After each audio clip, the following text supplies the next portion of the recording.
What's up, Gothamites? It is IG1, and we are here on Black Friday to give to you our very special Bat Friday. That was a terrible entrance. Let me do that. Let me do the intro again.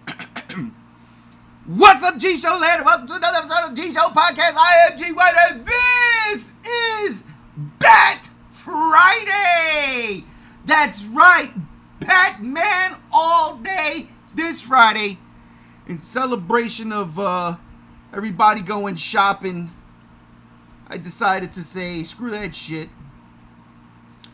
I wanna rank Batman movies and everything in them. I don't want to review them. I want to rank them. I want to talk about which is the best Batman movie. I want to rank them. What? How many is it? 1, 2, 3, 4. There's a bunch. I want to talk about what's the best Gothams. I want to rank them. The Batmobiles, rank them. The Bat Simples, rank them. Alfred, rank them. Jokers, rank them. I want to rank all of them. That's what I wanted to do. I wanted to do it. It was just an excuse to watch all the Batman movies, and my wife couldn't tell me no. It's the God's honest truth. It's like, I'm gonna watch Batman, and you can't stop me because I've got a live stream to take care of. But, that being said, ladies and gentlemen, you know I can't do this thing alone. I mean, I could, but I won't. I refuse to. So joining me, as always, I got the Joker himself, JR. November 29th, Friday. G1 wants to do a Batman Oscars. Yes. Of course I'm going to say yes. I get home. Get my gin and Sprite, and then I do this stupid Batman voice, but it's okay, because this is gonna be a hell of a good time. How's it going, everybody? Exciting. I can't say it anymore. It's exciting. I'm getting ahead of myself. I'm not there yet. Once I get in the zone, it's like AutoZone. I'm in. Rob, what the hell's going on? I just flew in from Gotham, and boy, are my feet tired. Oh. That's all I got. It's pretty good. I was going to start off with a song. I really was. I was going to start off with a song. I was going to be... Oh, my God. No, it's true. I'm not even lying. From the great Batman Mask of the Phantasm. You know how they have the orchestra in the beginning doing the Danny Elfman theme? And they got the... you know, like that. The good shit. The good shit. And it's like, he is the Batty Batman. Yeah! All right, did it. All right, I'm done. I'm not going to do that again. I'm not going to do that again. You just can't. It's terrible. JR froze up. Poor JR. He's Mr. Freeze. I'm Mr. Freeze, Mr. Snow, Mr. Hall. Yeah, totally froze. He's like looking at the wall. But it's okay. Not anymore. All right. Okay. All right. So here's how this is going to work, ladies and gentlemen. Like JR said, it's kind of like the Oscars for Batman movies. It's going to be a bunch of categories, and we're going to, pick our favorites, and then at the end we'll line them all up. Where's my book? Move out of the way, kiddo. This ain't about you. We'll line them all up and see what matches and what don't, and then we'll give our definitive Batman movie in terms of everything. I don't know. It's gonna be fun. It's all right. I had the idea. I had it, and now it's like I'm winging it, like a bat wing. Sorry, that was terrible. That was fucking terrible. Oh my God, my book is full. What the fuck? Alright, here we go. Book, check. Pen, check. Batman, check. Let's do this. Alright, start off. First ranking thing, alright? Let's do this. The first things we're gonna rank, the first things we're gonna say what our favorite is, the first award of the night, if you will. Oh wait, let me also explain some of the rules. We got batarangs, ladies and gentlemen. What is a batarang? it is a so for instance, you got all these Batman movies. We're doing all the live action, not all live action. Let me rephrase that.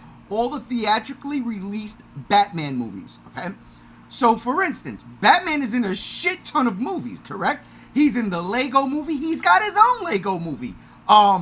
He's in Justice League. There's 2 cuts of the Justice League. There's 2 cuts of Batman v Superman. So we're only doing the ones that came out theatrically. So, for instance, Justice League, we got to go with the Whedon cut. Or do we? That's where the Batarang comes in. The Batarang is going to be like a cheat. You can use your Batarang to say, nope, I'm not going to talk about the Justice League that came out in theaters. I want to talk about the Snyder cut. Use your Batarang. That's it. You win. That's it. That's your one Batarang. So, in essence, even if you wanted to, say, use a Batarang on one of the other animated Batman movies that never made it to the theater, you could do that. But you only get one. So choose wisely. These guys know where my Batarang's going. But we'll get to it. So, that's pretty much it. Let's hop in the Batmobile, the Tumbler, whichever one you want. And let's go down these streets of Gotham, because we've got shit to talk about. First thing on the docket. Who is the best love interest for Bruce Wayne Batman? Let's start with that. Let's get the chicks out the way so we can get to the capes. So, Jay, I'll start with you. Yeah. Best love interest in a Batman movie. I will have to go with Selena Kyle from The Batman. It felt organic. It felt natural. It's comic book accurate. And it just works. Both characters in the movie portray it realistic, and I'm down for it. Zoe Kravitz is her name? Yep. Yes. Fantastic Selena Kyle. And then Robert Pattinson, of course. Both of them just have the chemistry. More so, in my humble opinion, than any other Batman movie. But, that's just for me. But yeah, I would definitely have to go with Selena Kyle from The Batman. Okay. Not bad. That is fair. That is fair. Rob, what about you? Same character, different movie. Okay. I have to go with Catwoman from Batman Returns. Just because it's Michelle Pfeiffer. And how do I say this in the nicest way possible? That fucking woman ruined me as a child. I don't think kids my age were supposed to be watching Batman Returns and this lovely creature just perusing around in leather with fucking stitches all over it and just, oh my God. Yeah, it's a visual thing, but the cat and mouse or the cat and the bat aspect in that one, it's fun to watch. And it might be because Michael Keaton and Michelle were having the time of their lives, but I can't help it, man. Week from the time I was a 5-year-old. Wow. Jesus. Oh, that's it? Yeah. Oh, okay. All right. Well, mine's a little different. Mine's is Andrea Beaumont from Mask of the Phantasm. Because Batman loved her. He was giving up to be with her. And none of the other movies did anything come that close where it was like, whoa, Batman's putting it down. He's putting the cow down to find love. And if you know Batman don't do love. Batman does not do love. So that one always stood with me. And plus, you get that great fucking moment where he knows she comes back and she's in the restaurant with the councilman. And he's looking. He has the flashback, and then he cut back, and he's in the rain, and he's like crying. But is he crying? It's sad Batman. It's just sad. You don't see Batman sad enough. It's just. I just watched that movie today, and that's why it stuck with me. It really did, but it always has. Andrea Beaumont, to me, is Batman's best love interest. All right, that was fast. That was so fucking simple. man. What was his worst love interest? Since we're playing this, let's just do the worst. Joker. From which movie? Any? You know what? I'll toss a theoretical batarang at that and say The Killing Joke. Oh, that don't count. You using your batarang now? It had a limited theatrical release. It did. It did? I don't remember that. Oh yeah. Believe me, I try to forget. I try. That's terrible. So, Rob, you're saying the Joker. Oh yeah. Any iteration. Any iteration, mostly The Killing Joke. All right, the Killing Joke. JR? I would have to go with what's her name? Something Kidman from Batman Returns. Nicole Kidman? Yeah, Nicole Kidman from Batman Forever. Batman Forever. Batman Returns. Sorry, Batman Forever. That is Chase Meridian. Val Kilmer, and Chase Meridian. Yeah, that is a terrible love interest. All she is she's just horny for the bat. There's no actual connection. She just wants that bat. I'm gonna stop. It's not good. She wants that bat metal, bro. Yeah, fucking for real, dude. Now it's definitely the weakest out of all of them. I mean, I could also. It was a hard choice between her and the girl from Batman and Robin, but she's such a minor character in that movie. But Batman Returns really tries to focus on it, which makes it even worse. Yeah. So yeah, Nicole Kidman, stop. Just stay away from Batman movies. You have. Thank you. It's not your fault. It's Joel Schumacher's. It's true. I'm going with Selena Kyle Catwoman, Dark Knight Rises. It's terrible. Ooh, okay. It's absolutely terrible. Absolutely. And granted, he doesn't even like stay with her. He winds up, getting down with Talia al Ghul. But the fact that is played upon, the fact that you could tell that she does start catching feelings for him, doesn't want to leave him, feels bad. It's just terrible. It's just terrible. There's going to be a lot of that. I'm just going to give y'all a heads up now. There's going to be a lot of that in this particular podcast. Yeah, that's fair, man. There is worry about it. Something inherently wrong with The Dark Knight Rises. Is it the worst Batman movie? We'll get to that later. But for the love of Christmas, I'm telling you right now, oh God, I'd rather lick the penguin's webbed fingers. You want to see my flipper trick? All right, well, from best love interest to worst love interest, which was like right away, just quick. I threw that in there for no fucking reason. Let's do. I want to get this over with now because let's do Alfred. Ooh. The best Alfred, because this is a tough one. So, Yes, it is. JR, I'll start with you. I was thinking about this, and I really, really wanted to say Alfred from the Dark Knight trilogy. I really did. Michael Caine does a fantastic job, but I'm sorry. The Lego Batman movie, Alfred is voiced by Lord Voldemort, and it's just everything works. Not only that, he actually is a superhero in that movie. There's connection with him and Bruce, and it's so dumb because it's a Lego movie, but I will have to go with that Alfred as the best. Okay. Alfred from the Lego Batman. Okay, JR's best Alfred is the Lego Alfred. It's like insane to think about, but it's like there's so much love in that movie from Alfred to Bruce, and it comes off. Oh, it comes, indeed, it does. Fucking disgusting. But yeah, I have to go with that. That is funny. I can't even lie. Now that's outside the box thinking.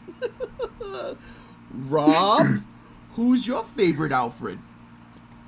I also wanted so badly to say Michael Caine from the Dark Knight trilogy because Monster Way, Precious Stone, Jewish, the whole 9 yards. I love it. I laugh, I cry, but I have to go with Andy Serkis from the Batman.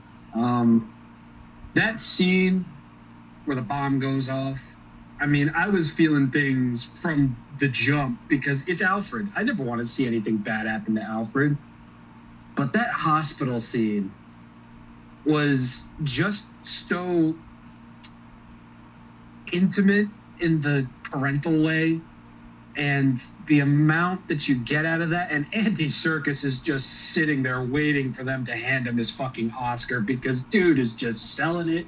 He's killing it. Rob is sitting there probably fucking reliving some suppressed horrors from his own childhood with his own parents. It was a beautiful moment. I hate to say that that's not going to be the last time you hear about the Batman from me, but that to me was pivotal. That was one of the most memorable things from that movie. And if anybody ever fucking doubted that Andy Serkis could act, I mean, watch that scene on YouTube right now, then watch. No, fuck that. Watch the whole goddamn movie. Watch the 2.5 hours. Is serving it up, start to finish. He definitely is. And that's it. Andy Absolutely. Serkis. Andy Serkis was one. It's hard, man, because Andy Serkis killed it, and that scene is you're absolutely right. That scene is nuts. Plus, I love that they did the Alfred who has a military background. You know what I mean? Like he was decoding, doing all that shit. I love that. I fucking love that type of Alfred. I love that version. Then it's Michael Caine, which again, same thing. Like his deliveries in that trilogy are spot on.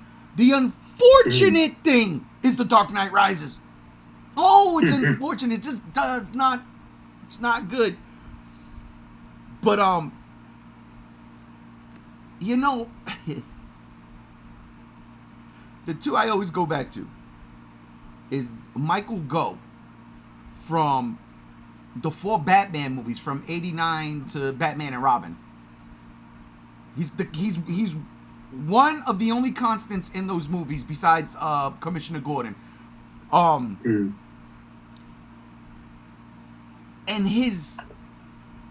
that character arc, you know, I mean, towards the end, the best part in Batman and Robin is George Clooney, like, crying. You know, like, nah, man, hang on, old man. Like, he doesn't want him to die type shit. That always gets me. I don't know. I think that's why I like that movie more than the third one. Because of that. But my favorite Alfred is Alfred from Mask of the Phantasm. I'm not going to tell you why. There's one scene and one scene only, and that is where the flashback of when he gives Bruce the letter and the ring back, where Andrea had to leave, and she was like, yeah, we're too young for this, you know, I don't want to rush nothing.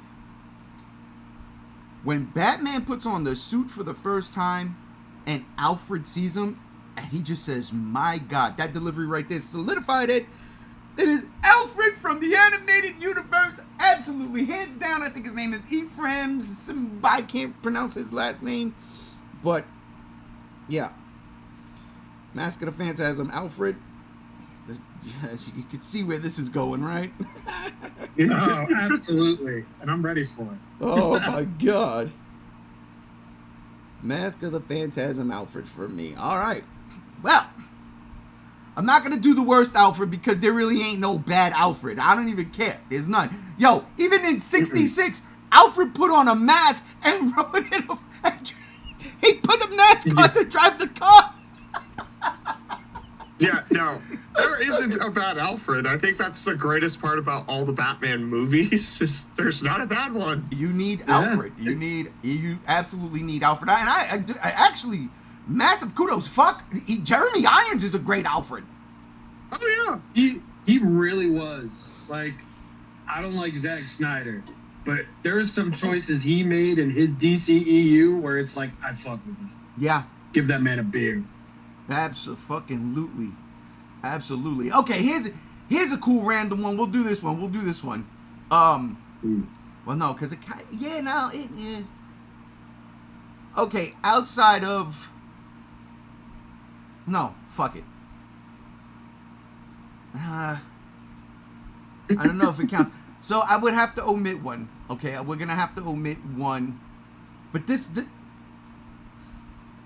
on the thumbnail here, we've got the bat symbols from all the movies, right? Like the poster versions. Yeah. Which one is your favorite? Yeah, that's it. Yeah, what is the best bat symbol on a poster? That's the one.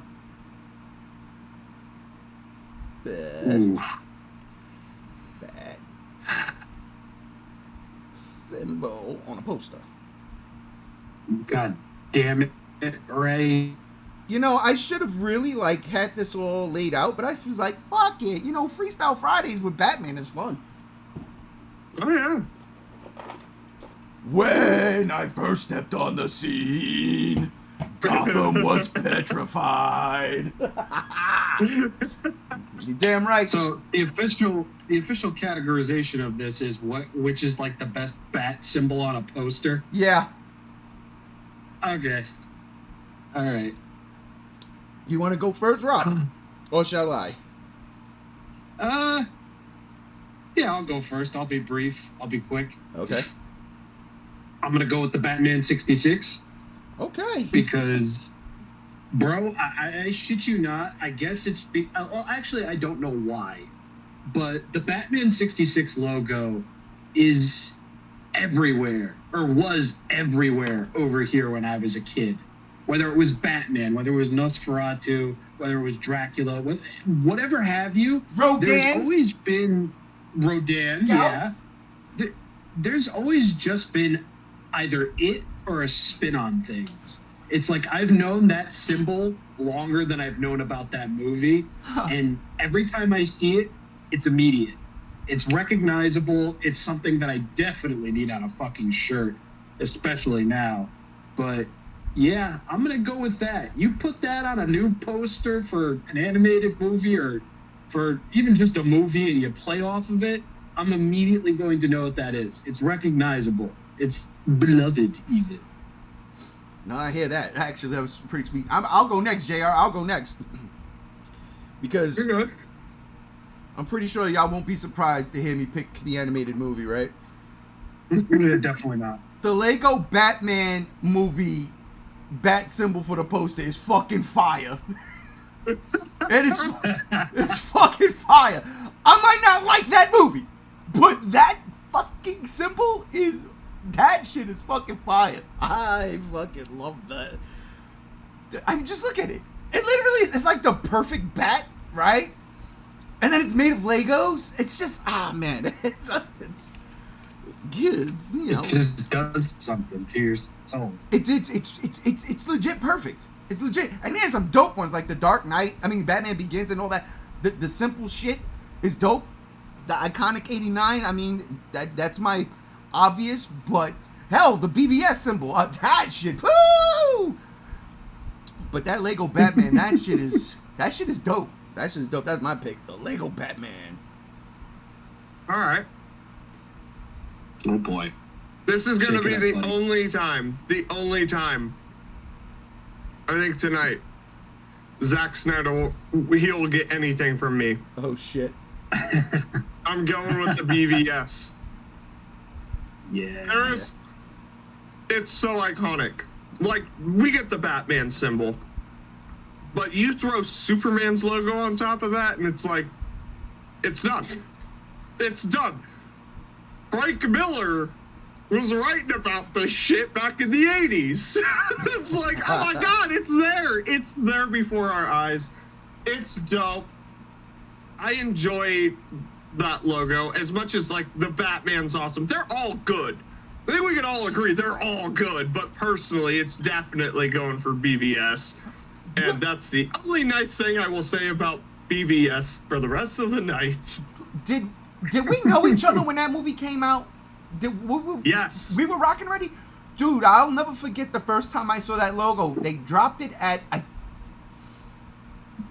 Comic-Con. It was at Comic-Con. They dropped it at San Diego Comic-Con. And I remember my boy texting me. I was out at the pool. I had just moved out here. I was out here for maybe a year or two. Yeah. I think it was 2 years. Because this movie came out, what, in 2014 or 2015? Or 2016. Anyway, I remember seeing that and damn near falling into the fucking pool, bro. I was like, oh my god. Oh my god. You know where they actually did it better? I Am Legend. Is it I Am Legend? Will Smith, vampires? Yeah. You know that party's walking in Times Square and there's a BVS fucking poster up? That was it. That was like, please do it. Please do it. If they could do that, they could do another King Kong versus Godzilla, right? Yep, it happened. They can. It happened. And they did. But honestly, you look at these things. The Batman Returns symbol is dope too because it's got the snow. It's like cocaine Batman. It's fucking awesome. Oh yeah, no. Cocaine. The one that trips me out the most is the Batman and Robin. Because like when you watch the movie and it's the bat symbol flying and then Robin's and you're like, what's happening? And they both fuse and you're like, what the fuck is this? It is so fucking funny. And it's not even a Robin. That's the Nightwing symbol. That's what kills me the most. It's like, motherfuckers, get it right. Get it together. Not for nothing. He didn't care. The Batman Forever, though, that's the best part of that entire movie. That symbol. Yeah. Oh, absolutely. That's part of the entire fucking movie. Good Lord. You know what? Speaking of that movie, let's do this. Let's go with the best Riddler. Oh God. Yeah. Oh, if Gam was here, I bet you he'd say Jim Carrey. He's got.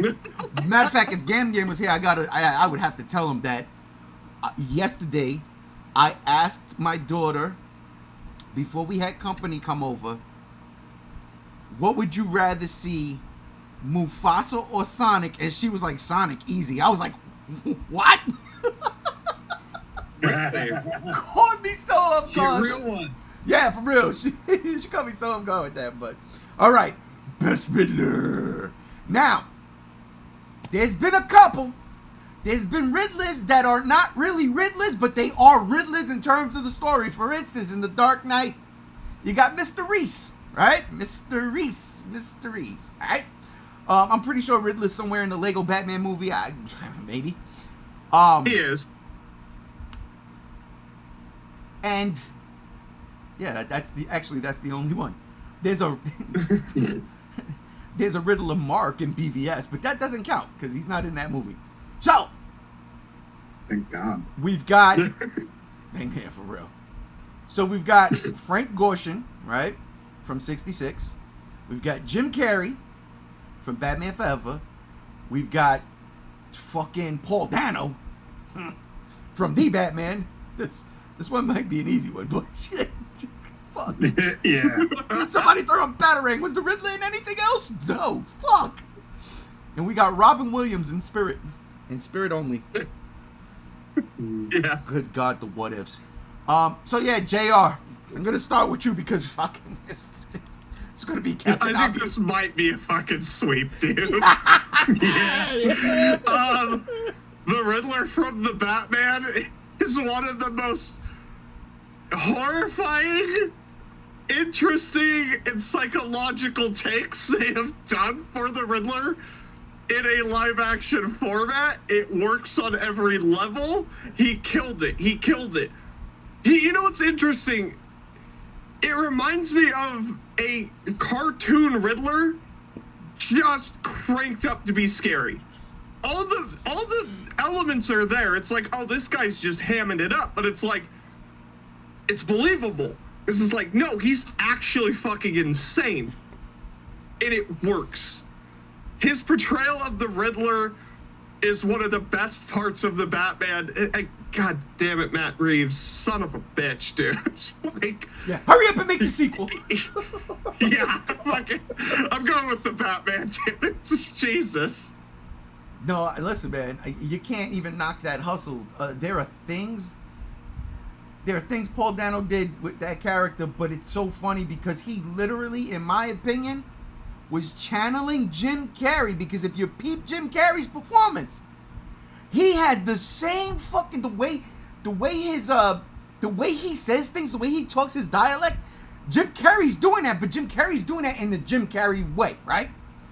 Yeah. With Paul Dano's doing it, but he's doing it in a psychotic way, like when he does these high voices, or he's singing the opera and shit. Bro, yeah, it's fucking nuts, but it's literally down to the fucking glasses that Edward Nygma is wearing when you first meet him. They're the glasses Paul Dano wears as the Riddler in the movie, in the Batman. It's the same fucking pair of glasses. It's crazy. But I digress. That's one. Rob, what's your favorite Riddler? I remember the day. I remember the place. I remember the mindset I was in when it was announced that Paul Dano would be the Riddler in the Batman. And immediately, everybody that I was in a voice chat with when we were talking about it said, he's going to be the fucking standout in that movie. We know Robert Pattinson isn't the same actor that he was in Twilight. Paul Dano is going to be the one everybody talks about. And boy, were they not wrong. Paul Dano, this man has been criminally underrepresented in talks about movies overall. The man's been a fantastic actor since he was soup in his mama's crotch. I'm sorry. I watched Spawn today. Give me a break. But what he brought to that role, what he did, and what Matt Reeves wrote for him, it just all feels so fresh, so different. I mean, I remember comments saying, Riddler's the first villain for your Batman movie? The fuck? This is lame as shit. Oh, yeah. And I remember all those comments literally turning hours after the movie fucking dropped in theaters because everybody was slogging the knob of that performance. And it's true. It's real. It's bona fide fact. It's practically fucking gospel at this point. Paul Dano killed it. He was scary. He gave a different take, obviously. But I think the one thing that I take away from his performance the most is just the amount of convincing that he was. Yeah. I love when I know an actor and I can see them disappearing into their role. And that's what he fucking did. And he did it top to fucking bottom. And I am so glad Mans is still alive, still okay, still healthy, still making movies, because that's a dark place to go to for an actor of his caliber. I'm glad he did it. And by God, I hope he comes back and he does it again, even for a fucking cameo. Paul Dano, the Batman, Matt Reeves. Yeah, no, listen. I can't even fucking knock it. I can't. But, you see, there was this dude that I grew up kind of idolizing. Maybe he made a shitty movie, right? Maybe he made a shitty movie. Maybe. But what bothered me the most is he tried to be somebody he was not.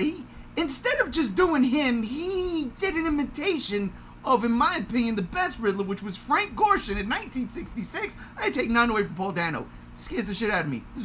It was a perfect Riddler for the time.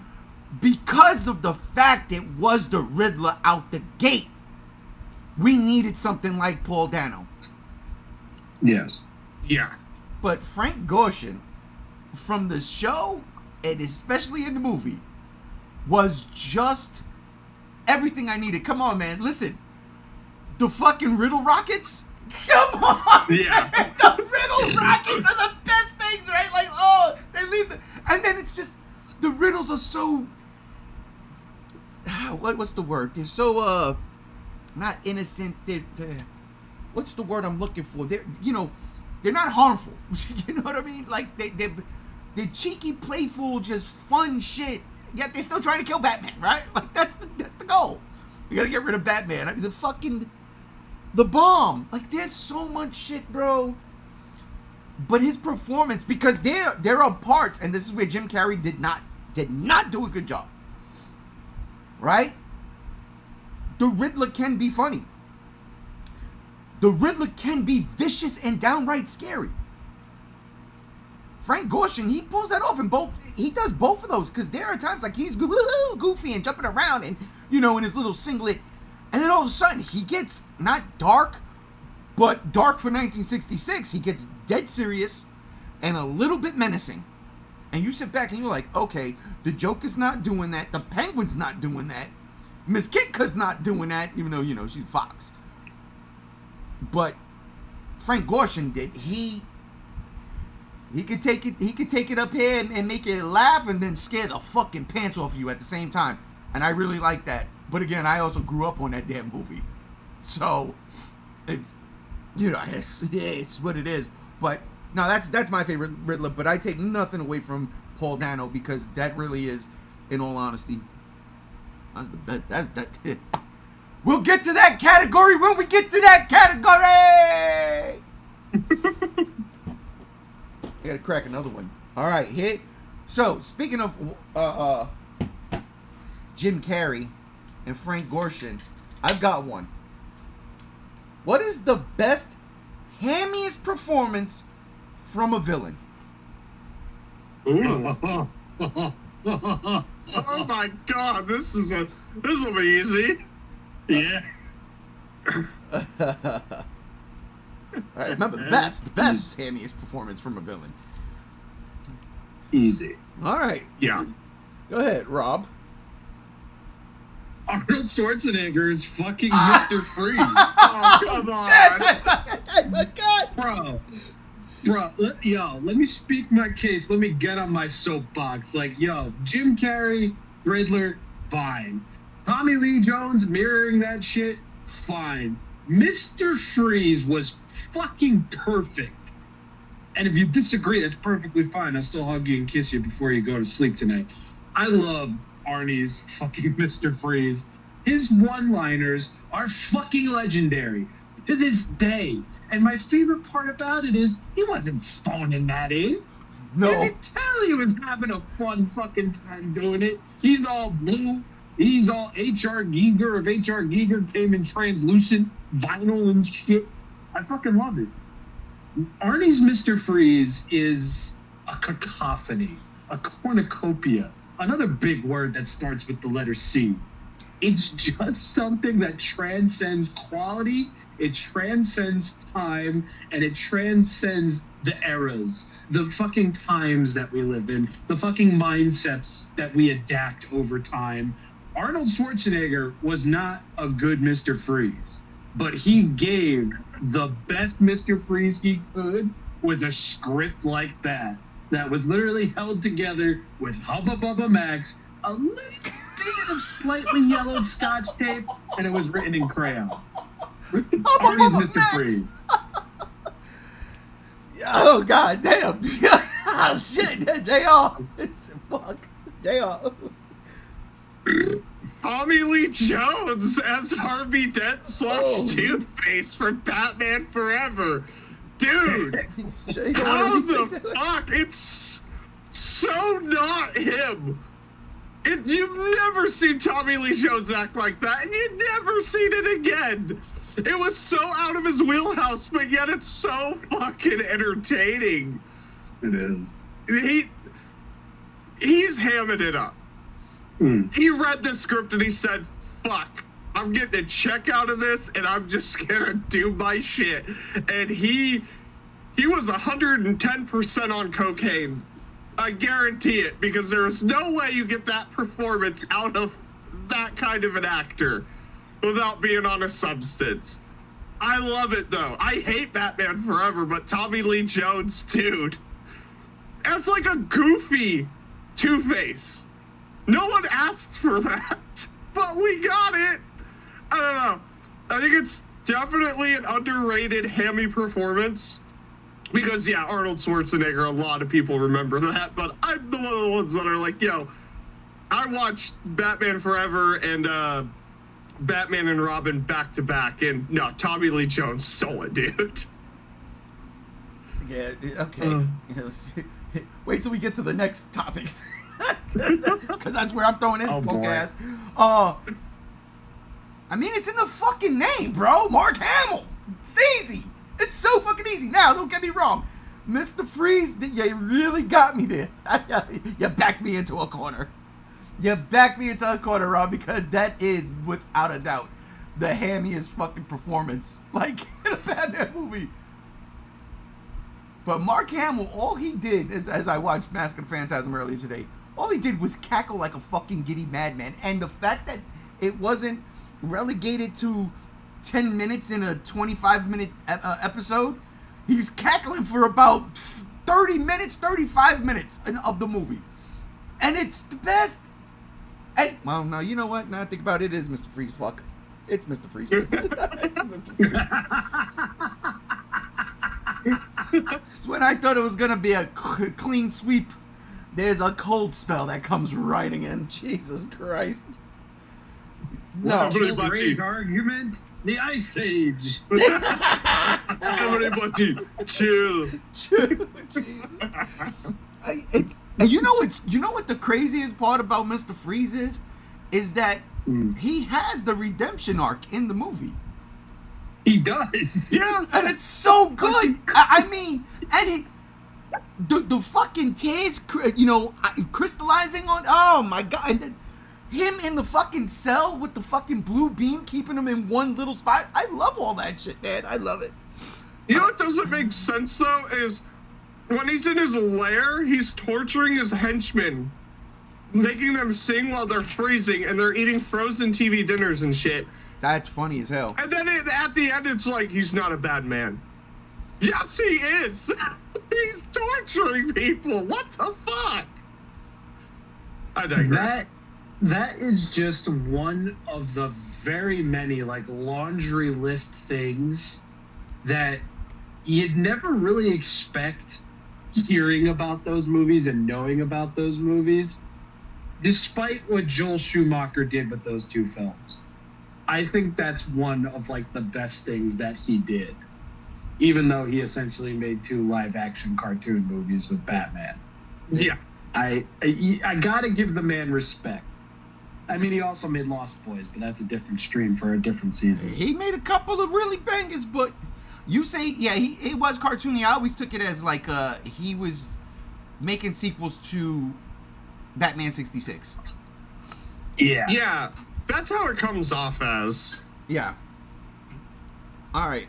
Well, what about the worst, hammiest performance from a villain in Batman movies, JR?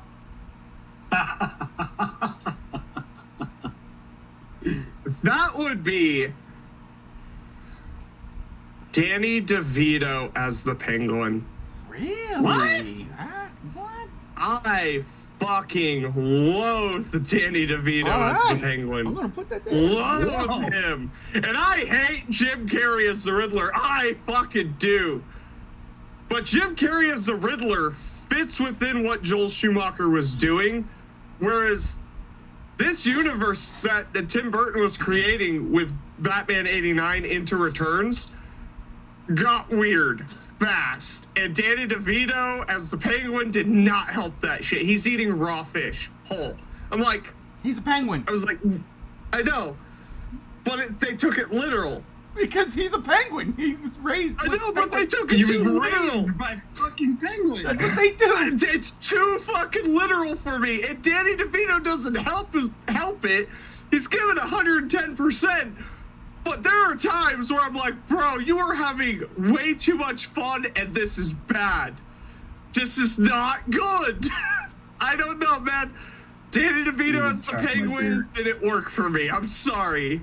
He was hamming it up, but he was hamming it in that Tim Burton way, where sometimes it works and sometimes you're Danny DeVito as the Penguin, or Johnny Depp as Willy Wonka.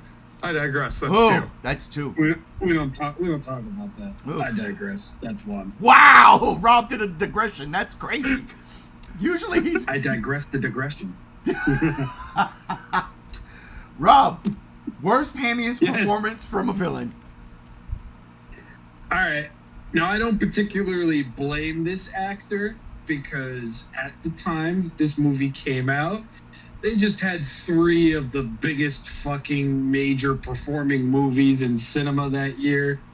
And I imagine a lot of the jobs he got prior, it was like, hey, listen, do that thing you did in those 3 movies, and that's your direction. So I'm going to go with Jim Carrey as the Riddler. Like, I will never in my day dislike Jim Carrey. Yeah, he got a little weird for a bit, but the man has seen and been through a lot of shit. I will never hate the man. Never. But I fucking disparagingly hate his Riddler. I really do. I love Jim Carrey with so much of my soul. It's ridiculous, but there are moments where I believe everything that I've heard about Tommy Lee Jones hating Jim Carrey on the set of Batman Forever. You see it. You see it in the movie. Because, yeah, I fucking get it. I absolutely get it. Don't get me wrong. The get-ups and everything for what the movie was doing, fucking hilarious. Jim Carrey rolling around in fucking footy pajamas and everything, top bulge out in full fucking view. Do what you gotta do. But bro, there is a limit to which I can take, and I've seen Jim Carrey cranked up to 100, and even that is wholly more digestible, wholly more enjoyable than Jim Carrey cranked up to 1,000,000 in a Batman movie. I can't. Again, I don't even fucking blame the man. It ain't his fault. That motherfucker saw green, and it was him in green spandex. Well, it's funny. Yeah, it's fucking true. But yeah, I gotta go with Jim as Riddler. So, real quick, I will add an honorable mention, Jesse Eisenberg and Batman v Superman as well. Jesus. It was literally fucking neck and neck between those two and Jim Carrey. Like, I hated all of them, but we gotta throw a little bit of shade at BVS, dude. It's coming. Yeah. It's coming. Yeah. It's gonna Oh, come. I can't wait. But you know, that was my pick. But at the same time, I see what you're saying with Jim Carrey being. But Jim Carrey was just doing Jim Carrey. He was just. They said, Jim, you're the Riddler. Be you though. And he was like, let me tell you something. You know, and he's walking around, Bumblebee Tuna, and I'm like, yeah, I mean it alive. I'm like, smoking and all the fucking shit. And I hate the mask too, by the way. I can't stand the mask. But there are some fun stuff, some fun scenes in there. Interesting. I was very mad at Jim Carrey's Riddler, but I'm a Frank Gorshin guy, so I see what you were trying to do there. No problem. But the absolute obnoxiousness of Tommy Lee Jones as Harvey Dent was completely out of bounds. First off, where the fuck is Billy D. Williams? Okay, so that's one. Yeah. That's one. You understand? Where the fuck is Billy D? Because he's in Batman and Batman Returns. So where the fuck is Billy D? Where's he at? That shit is so egregious. 2, I don't think that Tommy Lee Jones was trying to upstage Jim Carrey, even though it's there clearly. I think Tommy Lee Jones was trying to be Jack Nicholson. And I fucking hated that. I was like, no, what is this? Yo, I love Tommy Lee Jones. I do. I love The Fugitive. I loved when I saw his head on a fucking pike, and when Mickey and Mallory broke out in Natural Born Killers. I love all that shit. Tommy Lee Jones is Also, one of my Volcano, fantastic movie with Tommy Lee Jones. Bro, but is it Volcano or Dante's Peak? That's the question. That riddle me this. That's another one. That's another one entirely, because we can have a whole ass discussion on that. Bro, riddle me that, all right? Dante's Peak.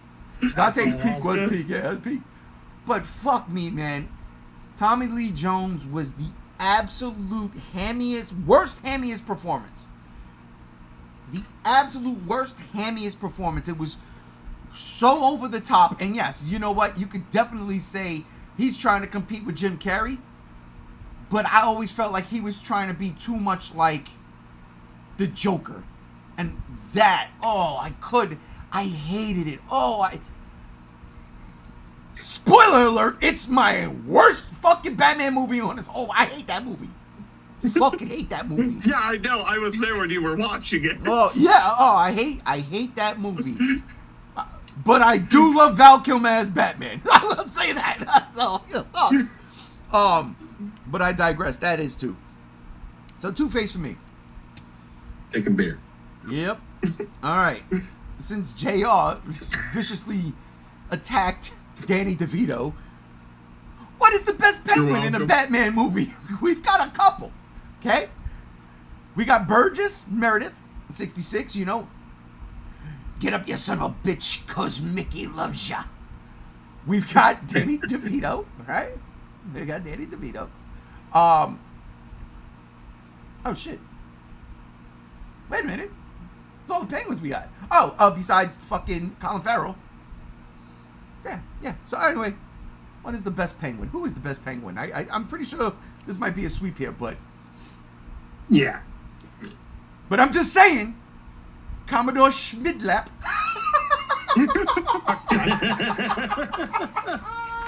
Oh, shit.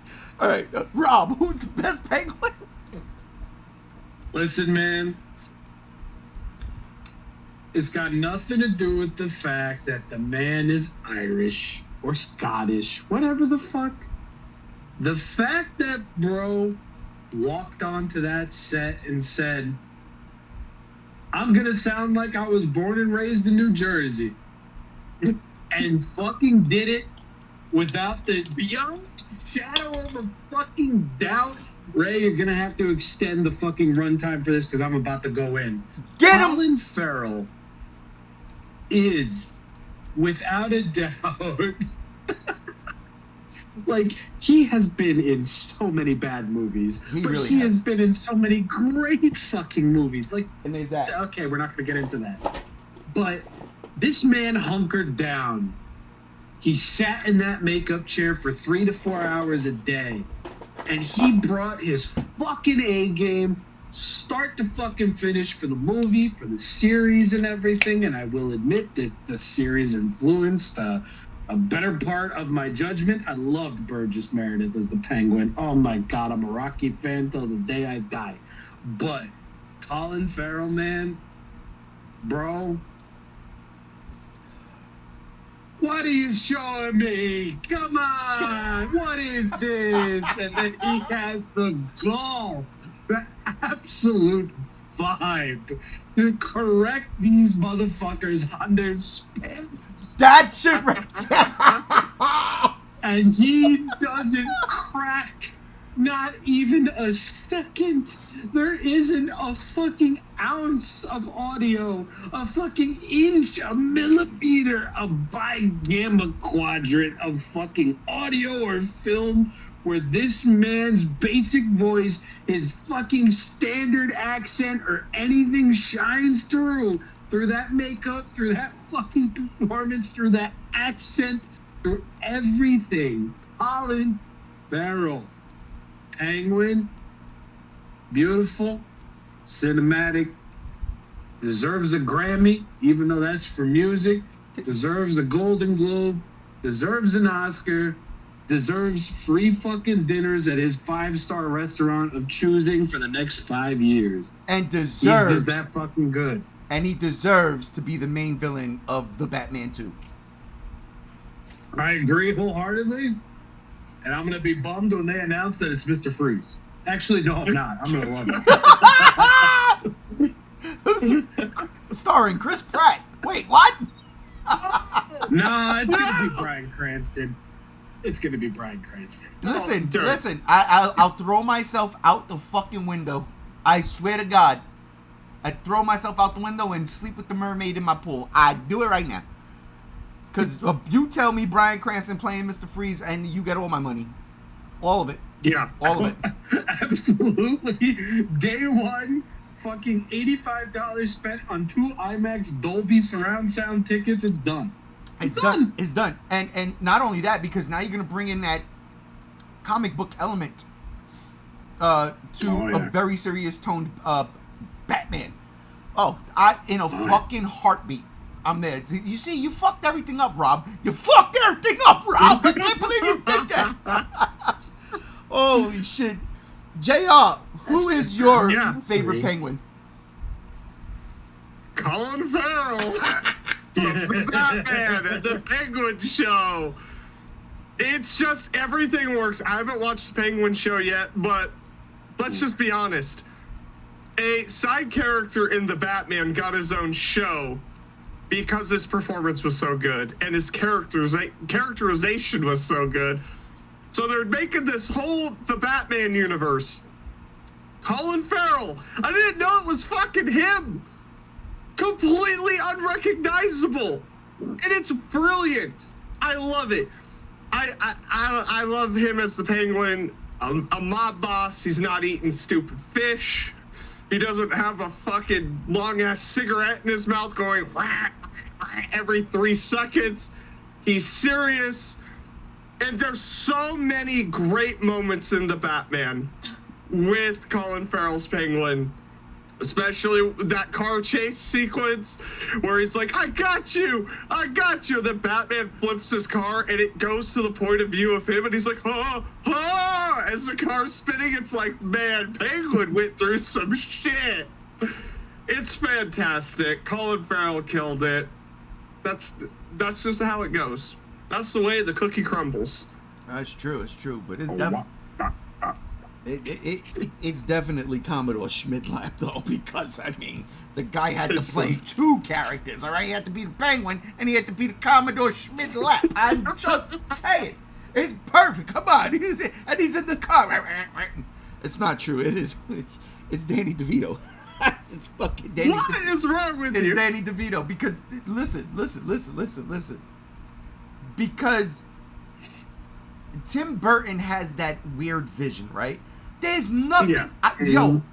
I fucking love Colin Farrell as the Penguin. That show blew my fucking head off, and best believe top 3 when we get to it at the end of this year.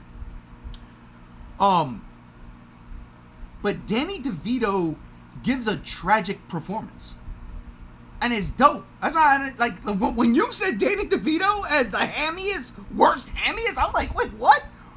When he comes up with the baby and he's in that nasty ass onesie pajama thing, it's all dirty and shit. But bro, it's great. When he finds his family, right? First off, we gotta give a shout out. Pee Wee Herman and his love interest in Pee Wee's Big Adventure is his mother and father. Yeah, I love it. So mad props to Tim Burton to keep it in the family, right? But that man, it's a tragic performance. It's so unlike the Joker. It's so unlike the Joker. The Joker was unpredictable, whereas the Penguin was like, I'm Gotham royalty. I found my parents. Oh, I'm gonna run for mayor. All the while trying to fuck Batman, right?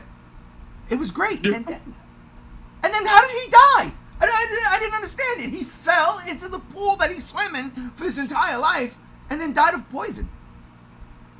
What? No, Batman's got to stop killing people in these movies. Oh my God! Wait, we're going to get to the body count. Yeah. But yeah, nah. Look, I really was going to go Colin Farrell, but I don't want a clean sweep. Maybe just not yet. And I'm writing the Batman. See, you son of a bitch. Batman Forever. I mean, Batman Returns. And as cool. The makeup, the prosthetics for Colin Farrell is dope. He's a gangster. He's a gangster. He's a monster, and I like that iteration of the Penguin, especially in the comics. They did it perfectly in the Arkham games, so I really like that. But I'd never seen that type of version of the Penguin. Not in the comic books. Not until that movie came out. That's when we started to see those weirder iterations of the Penguin, and I like that. It opened the doors, if you will, for Colin Farrell to take the reins and be like, this is what it is. And this is what it's going to be from here on out. That's why I can't wait for the Batman 2. Oh my God. Bryan Cranston and fucking Colin Farrell in the same movie? The Iceberg Lounge? Oh! Bro, I wouldn't mind Clayface being in that movie. I'm just saying. I wouldn't either. Listen, man. Neither would I. But Mike Flanagan writing a script for a Clayface movie? Oh my God, I'm horny. What I'm afraid. Are we eating good? See, I'm afraid of that. Eating good if that's true. I'm afraid of that, though. I'm afraid of that. And the reason why I'm afraid of that is it sounds like something Sony would do. Yeah. And I don't like it. I don't care who's writing this shit. You can say Spielberg's directing it. I was like, doesn't James Gunn has to sign off on this shit, right? Well, I'm pretty sure DC. he did. Yes, he does. I'm pretty sure he did. There we go. But my thing is, But how does this sound like a Sony movie? Please culture me. because Clayface is Batman, right? To do it just a spin-off movie to have Clayface, it just, for what reason? You know what I mean? It's like what Sony does. Let's just make a Madam Web movie because we gotta keep the rights to certain characters. Nobody gives a fuck about Madam Web. You think Craven's gonna do any bank in 2 weeks? No. Look at Morbius. No. It's like stupid. The only thing they had was Venom, right? Yeah. And that's over now. For now, I should say. But it's over. A Clayface movie out of nowhere. I'll put it like this, though, because on the flip side of this argument, I got to catch myself and counter myself. Mm-hmm. I saw James Gunn say that the Swamp Thing movie is going to be a fucking masterpiece. And if anybody knows me, and JR knows that I got a Swamp Thing right there next to my guy, I'm a Swamp Thing fanatic, man. Listen, hey, it's Batman and then a Swamp Thing. It's like Godzilla and then Rodan. And don't even let me start about that shit. But you know what I'm talking about. So in that regard, the Swamp Thing I get because Swamp Thing is a solo character. You can do a lot with Swamp Thing, but with Clayface, I just don't get it. I mean, you could make a tragic movie. Absolutely. I mean, you would have to have Roland Daggett be the fucking guy that make the fucking the clay that destroys his face. You gotta go Batman the Animated Series route. You gotta do it. Yeah. You see, that's the thing. For one, we don't know if this is true, like 100%. And for another, we don't know what continuity it's part of. Well, with James Gunn, he's everything going forward with the exception of Batman, but I'm pretty sure everything is folded in. It's all one universe. That's his mission statement.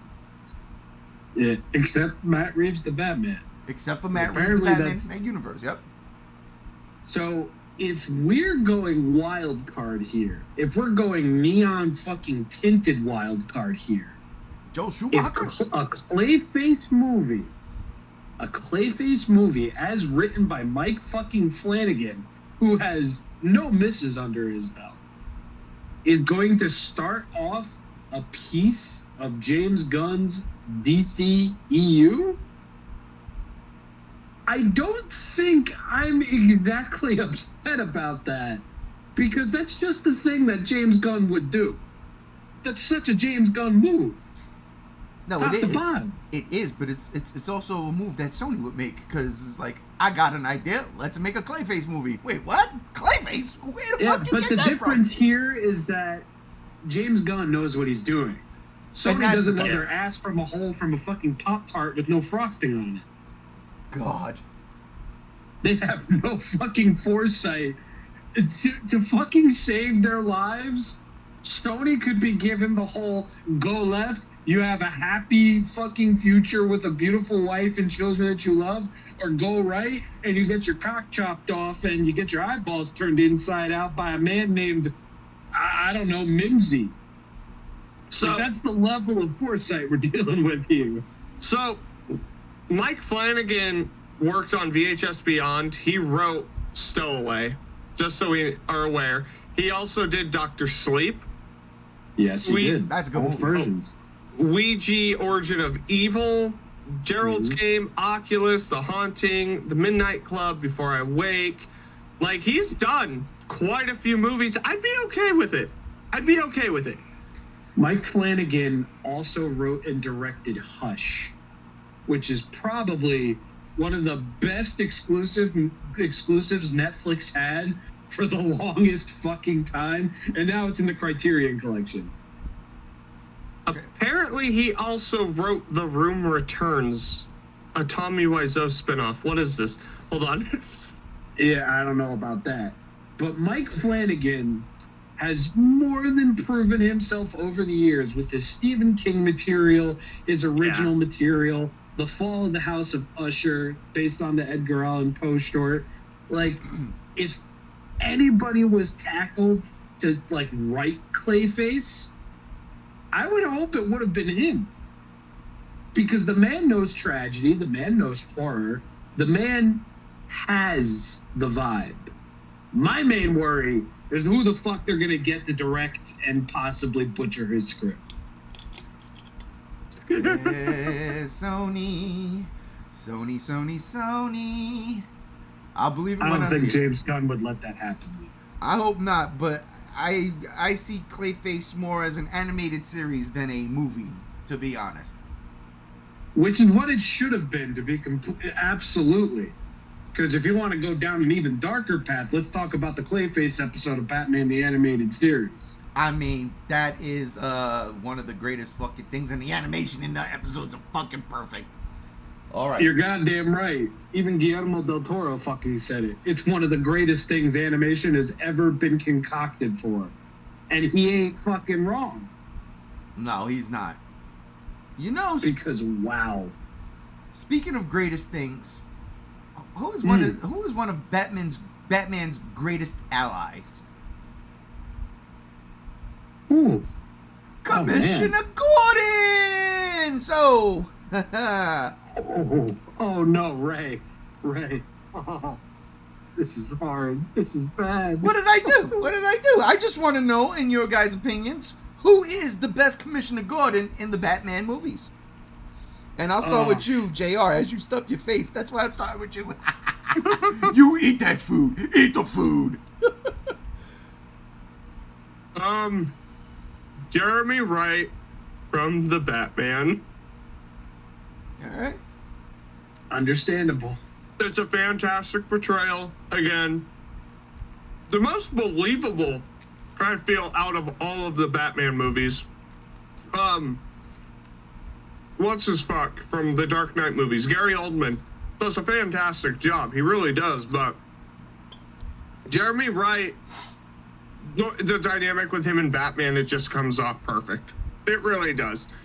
And I like to see where it's going. They spend a lot of time together in the movie, so it's like Gordon is way more of a character, for sure. He's getting more fleshed out, and I'm curious to see where this character goes with this series. But yeah, for me, Jeremy Wright, the Batman. Yeah, that doesn't count, though. Why not? Because I said best Commissioner Gordon, not Lieutenant Gordon. You see what I'm saying? No, Trick no, question! No!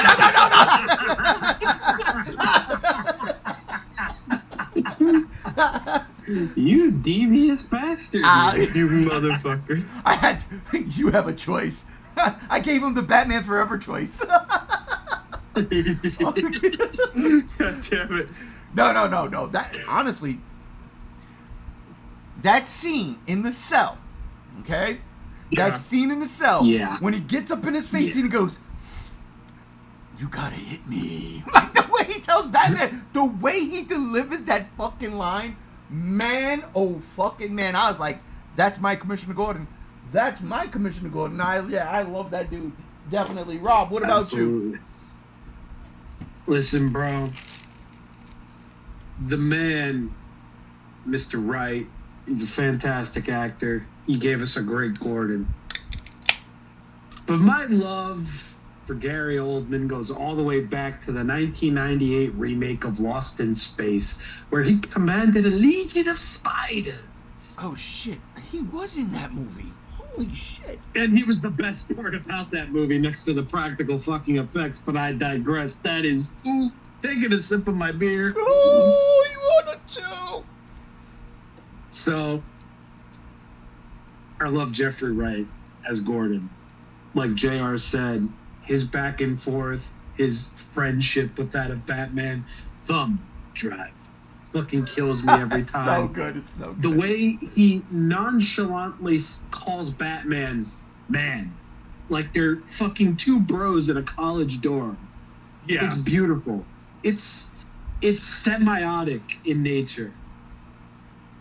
But Gary Oldman as Commissioner Gordon, I mean, I don't know that I had ever liked a cop as much as I did until fucking Gary Oldman played Commissioner Gordon, Lieutenant Gordon, and then eventually Commissioner Gordon. He's the one thing that is consistent in Nolan's Batman films that I just like. Yeah. Love. The man never turns in a bad performance, even when he's in bad movies like Lost in Space 1998. I digress. That is 3. Another beer. Wow! Rob's on a roll tonight, JR. Oh, shit. Oh, yeah. But, yeah, I have to go with Gary Oldman. If the Batman Part 2 were out in this day and age, I probably would have shifted towards Jeffrey Wright. I'm sorry. I'm thinking of somebody else. But Gary Oldman, perfect in 3 fucking movies. He was great. And when Christian Bale is talking in his... The only thing that I can look towards and hear without cackling like a hyena is Gary Oldman. He embodies it. He is it. And that's my case. There is a line in a movie that I always love. I fucking love it, whether I like the movie or not. You're just one man? Or is it just, no, you're just one man? No, we're two. That shit. Gary Oldman is the best Commissioner Gordon. He really is. Without a fucking doubt.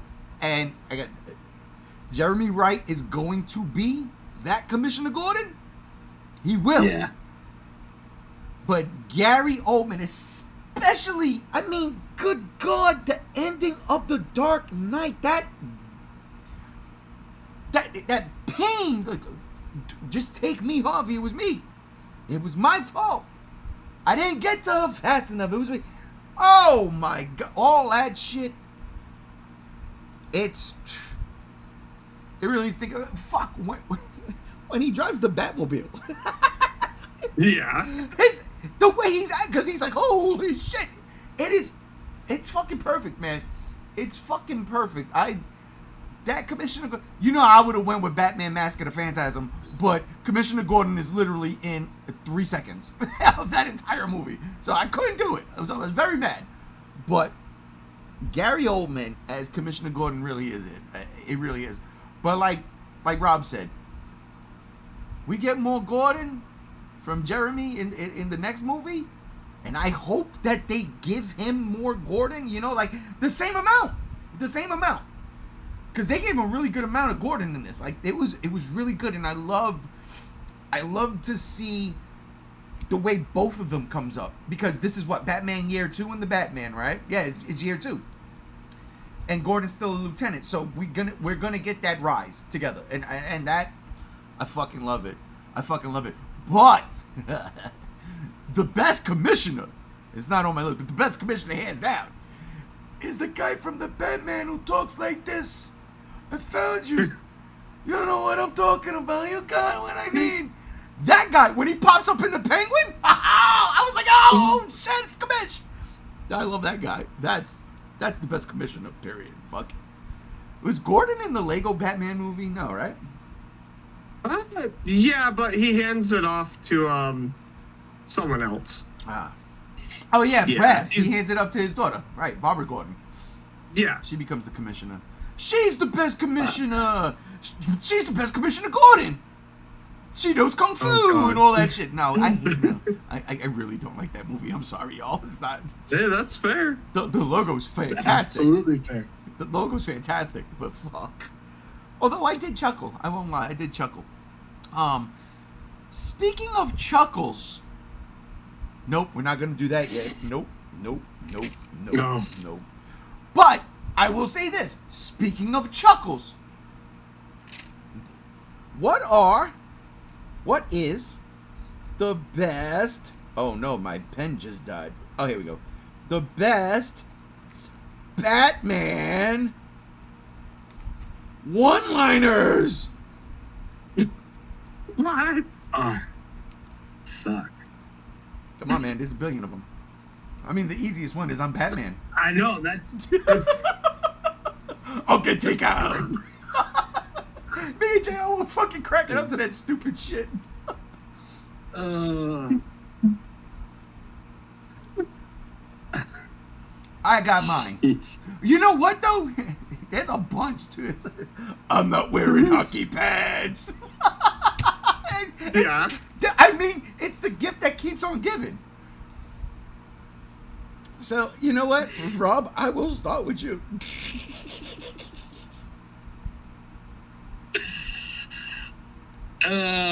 Jesus Christ. Listen, I don't mean to suck this movie off. I really don't.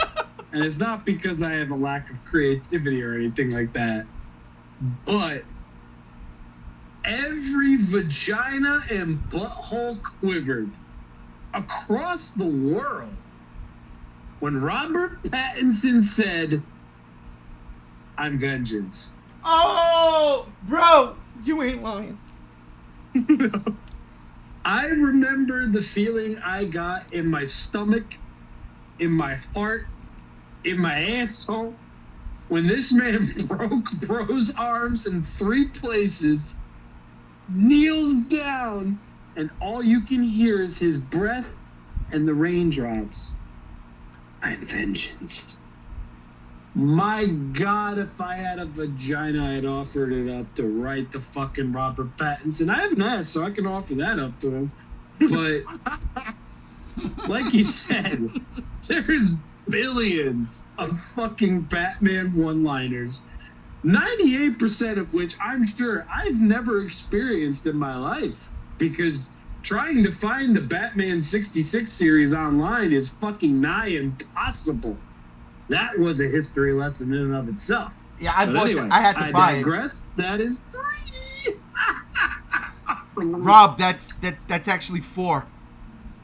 Oh, that's 4. Another beer. That's the good shit right there. Nature's nectar. But I'm vengeance, bro. Simple, memorable. Comes back towards the end of the movie.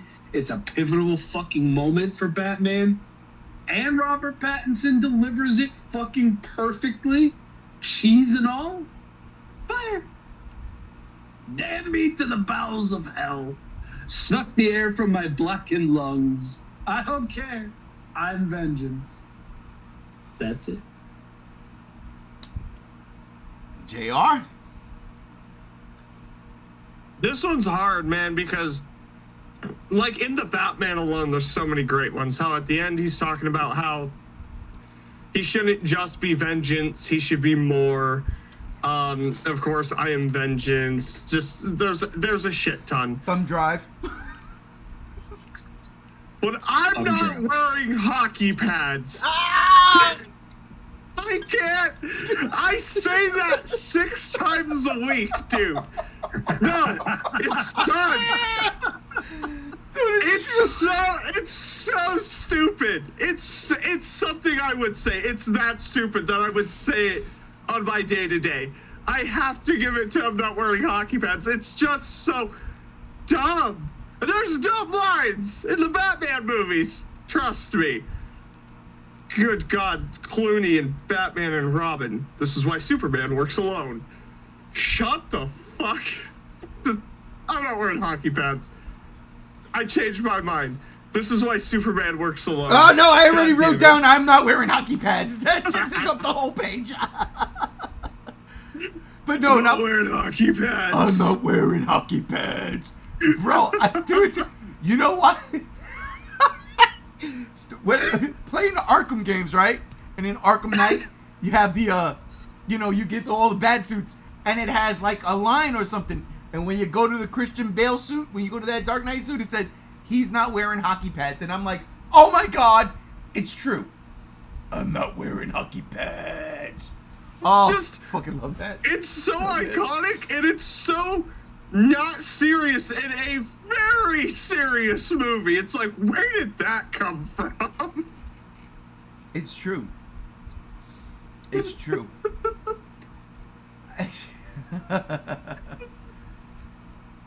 I mean, damn, that is. There's a couple. That one is definitely in the top 3, right? Like, you go back to it.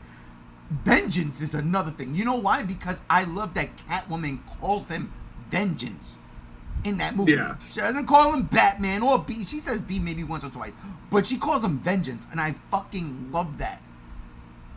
But I'm gonna go outside the box here. Please. Tell me, do you bleed? Yeah. I mean, yo, you just looked the God in the fucking eye and was like, do you bleed?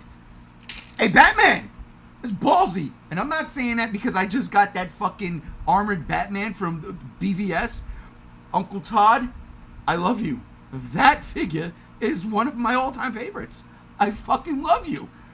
But for the love of God, when he says that shit to Superman, like, with confidence, that was it, bro. I was like, this motherfucker, Batman, you crazy. Get out of there, Batman. Get out of there, Batman. Oh, my God. Do you bleed? What? You didn't go with Martha? Why did you say that name? Come on, man. Worst Batman one-liners.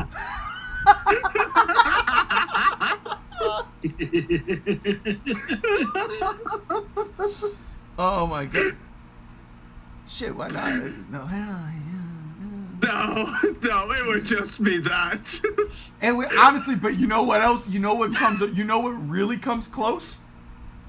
Batman with the fucking bomb in 66. Some days you just can't get rid of a bomb. Dude, that scene's so good though.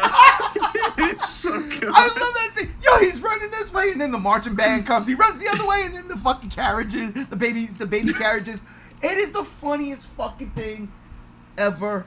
Oh, which brings me to my. You just can't get rid of a ball. That you just can't get rid of a ball, bro. It's so fucking good. But nah, do you bleed? Only because, yo, again, you look God in the eye and straight up fucking threatened him. Ugh. But let's do it. Let's start getting into it. Ready? Best. Yeah, all right. Bat gadget. Oh shit. Oh, I'm gonna get some shit for this. No, you're not. But JR, you get to go first. Best Bat gadget? Oh yeah. Mine's automatic.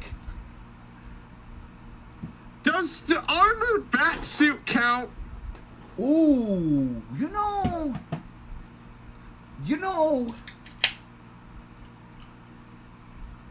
Because this is gonna go one of two ways. Because I like the Dark Knight Returns comic, and the fact that the armored bat suit is in Batman versus Superman, which is one of the best parts of that movie.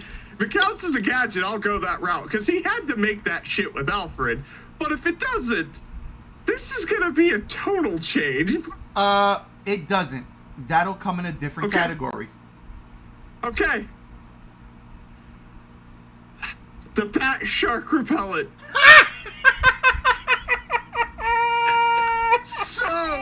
It's so fucking specific.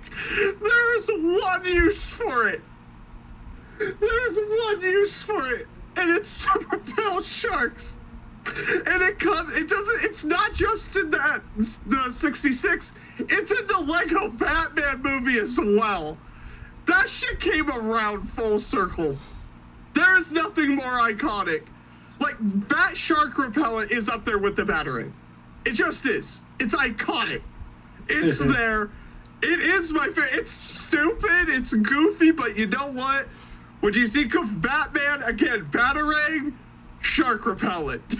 That's it. And you can't say I'm wrong.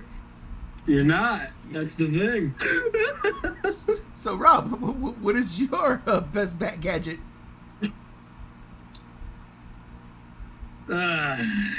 Listen, this was a 2-week endeavor. It's a lot of movies. Yeah. It's a lot of things to obviously champion.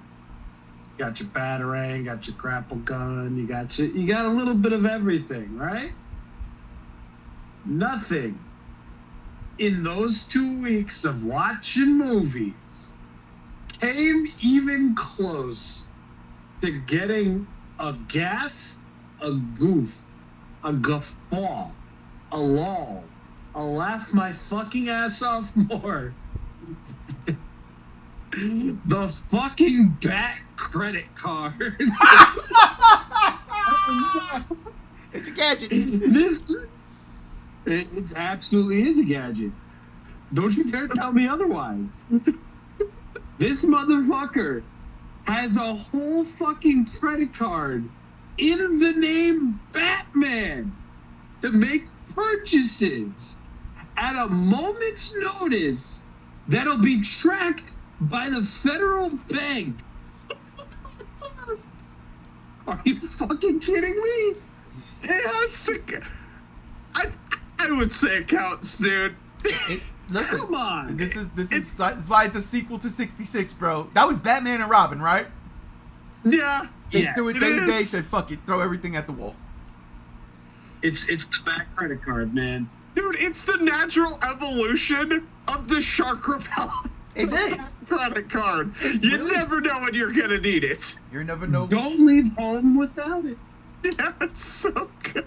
That comes back around to the first Batman when they robbed the guys, the family in the beginning, and he goes, "Oh, an American Express, don't leave home without it." I was like, "Oh, there's the Batman." Oh wait, we have a comment. Yeah, we do. Joe W. Mask of the Phantasm is still one of my favorite movies ever. Not just Batman properties. Conroy is the GOAT. Thank you for the comment, and yeah, Kevin Conroy is the GOAT.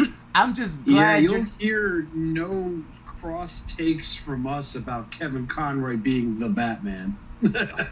But we didn't even get to that point yet. But I'm glad your name is Joe W. and not Joe C. Because if you was Joe C., you could be Joe Chill. If you're Joe Chill, what are you doing in this podcast? But I digress. That's three. Right. Yeah, the best Bat gadget for me absolutely is the Bat Shark Repellent. I mean, like, come on. Yeah. Like, really? Like, it's the Bat Shark Repellent. Man, if there's, I can't. There's nothing to say. There is nothing to say other than Bat Shark Repellent, and that's just that. That just goes to show how prepared Batman was back in the '60s. They would make jokes about that shit. Oh, Batman's always prepared. He's got everything. Dude, he had Bat Shark Repellent. I mean, the credit card thing is fucking funny, though, honestly, because it is. And then again, like JR said, the fact that it comes back around in Lego Batman. And I remember because I had watched The Batman, and then I went and watched Batman 66 all in the same night.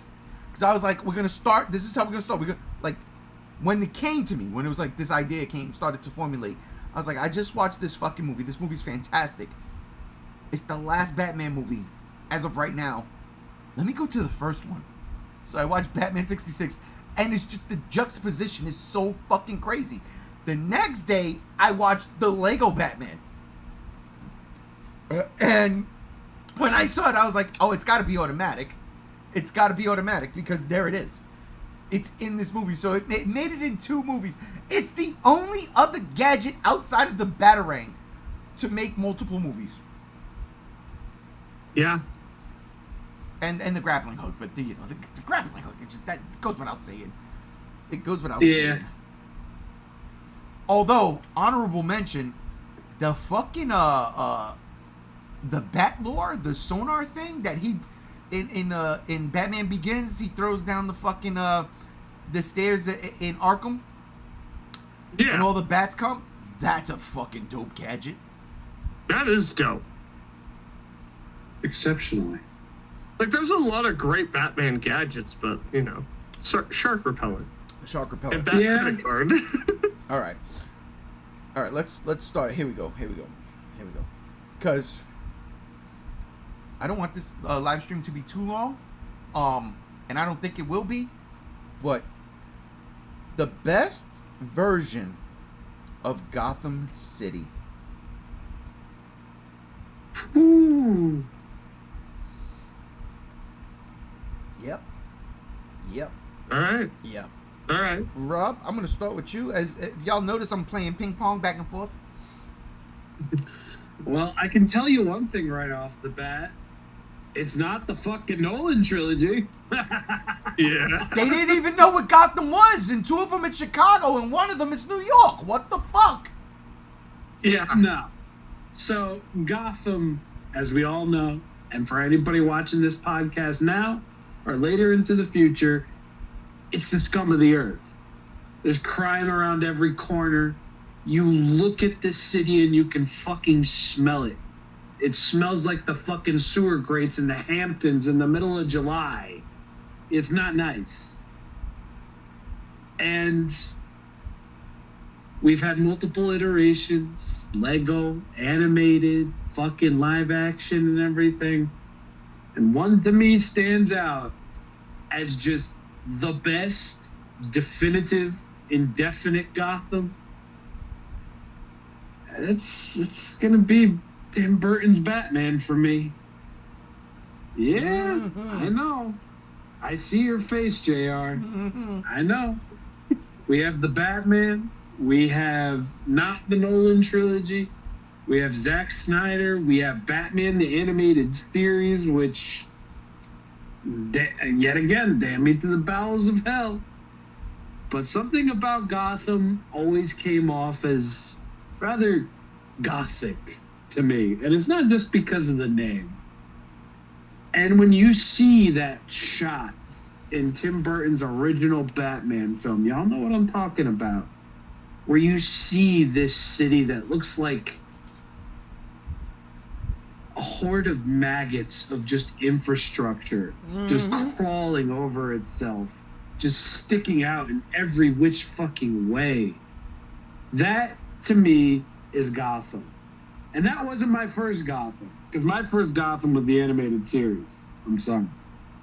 But I hear Gotham and I see that shot. I see that Tim Burton nature, that fucking aura, that fucking atmosphere of just wild, weird, every other fucking version of wild and weird in the thesaurus. That's my Gotham. That's yep, going to you, JR. I'm going to you, JR. I'm gonna have to go with the Batman.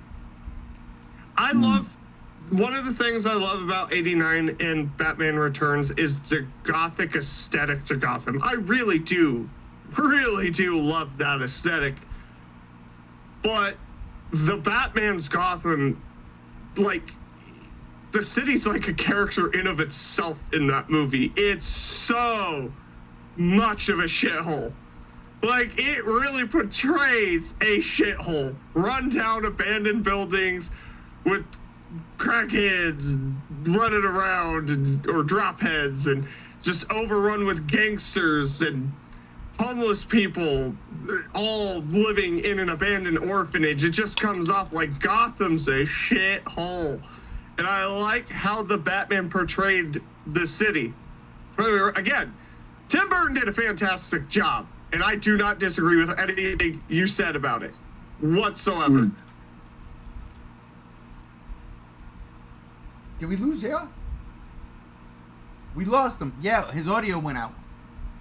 Am I JR, still your out? audio- Oh, there you go. Oh, Now you're back. There Yeah. you go. There you go. Yeah, your Yeah, what's audio going went on, out. dude? Yeah. You're back now. Yeah, that's my bad. I don't know what's going on tonight. But yeah, no, definitely the Batman. It's a rundown shithole of a city. Yeah, Fact. it's absolutely true. One of the things I loved about the Batman was it's Gotham. It's so fucking run down, crime ridden. It's such a great modern take on it, and I love that.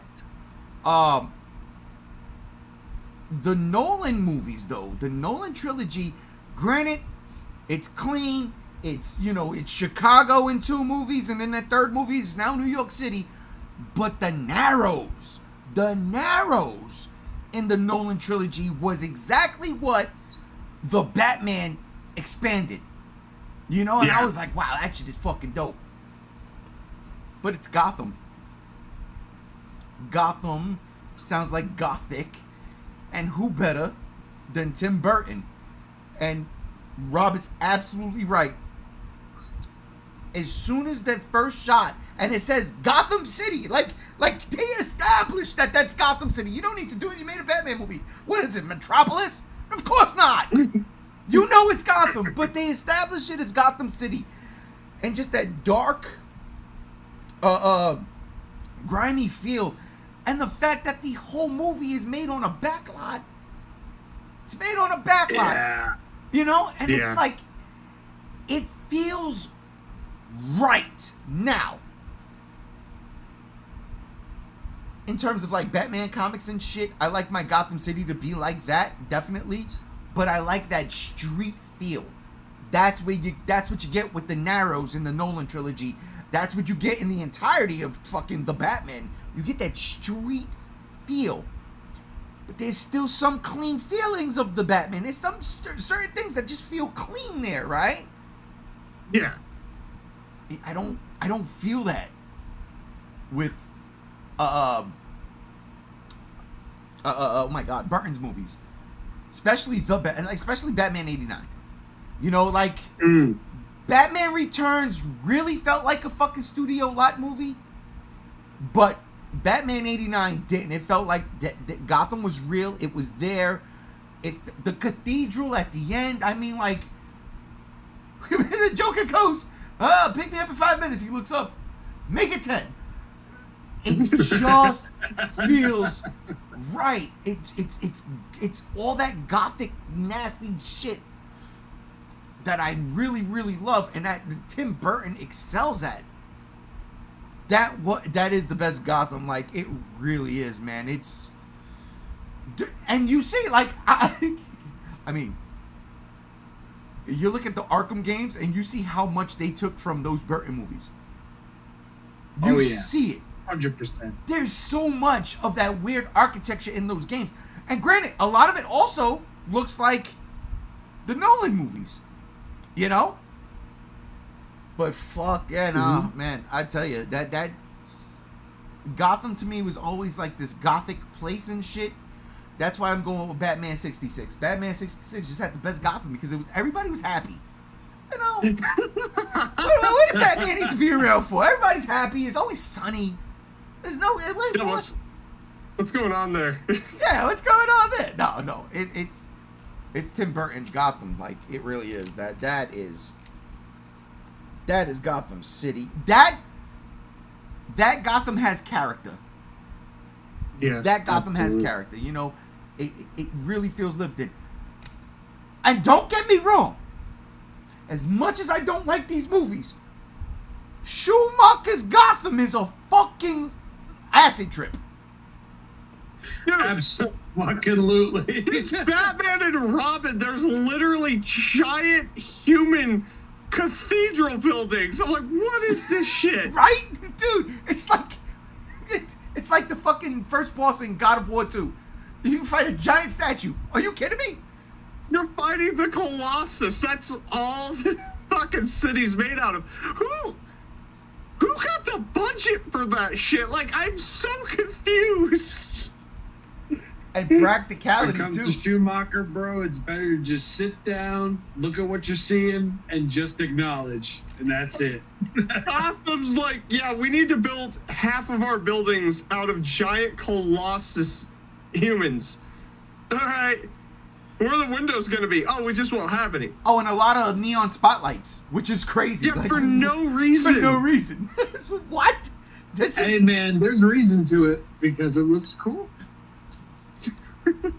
I'm telling you. Joel Schumacher is a set dresser that got to make movies. Yeah? Tell me wrong. Yeah, no, you ain't lying in that regard. You ain't, because shit, some of the fucking set pieces, like Batman and Robin, when they go to the gala throne for Batman and Robin, the way that is, the music, like all this weird fucking stupid shit, I fucking hate it so much, but it looks nice. But it looks nice. Is it for real though? Like Schumacher, you can see it in all of his fucking movies. The man knew how to light a set, stage a set, fucking design a goddamn set to make things look a billion times more interesting than they actually were. You gotta give him credit for that at least. Yeah.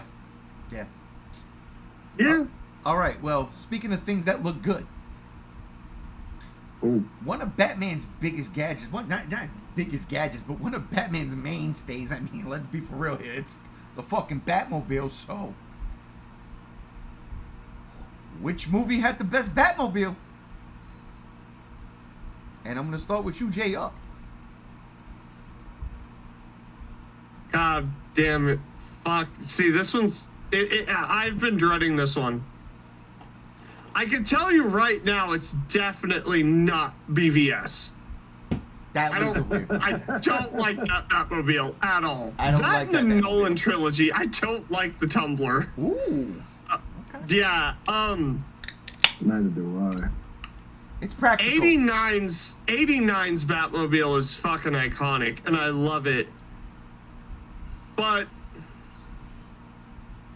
when this engine kicked on, and I thought it was like a high-pitched bat, and then my subwoofers are kicking, and I'm like, oh my fucking God, it's the Batmobile, and it's got a giant fucking V8 engine.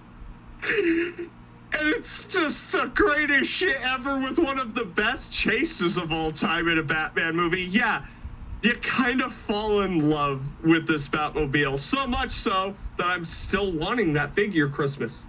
The Batmobile from the Batman. I need that as a figure, and it is my favorite. It is.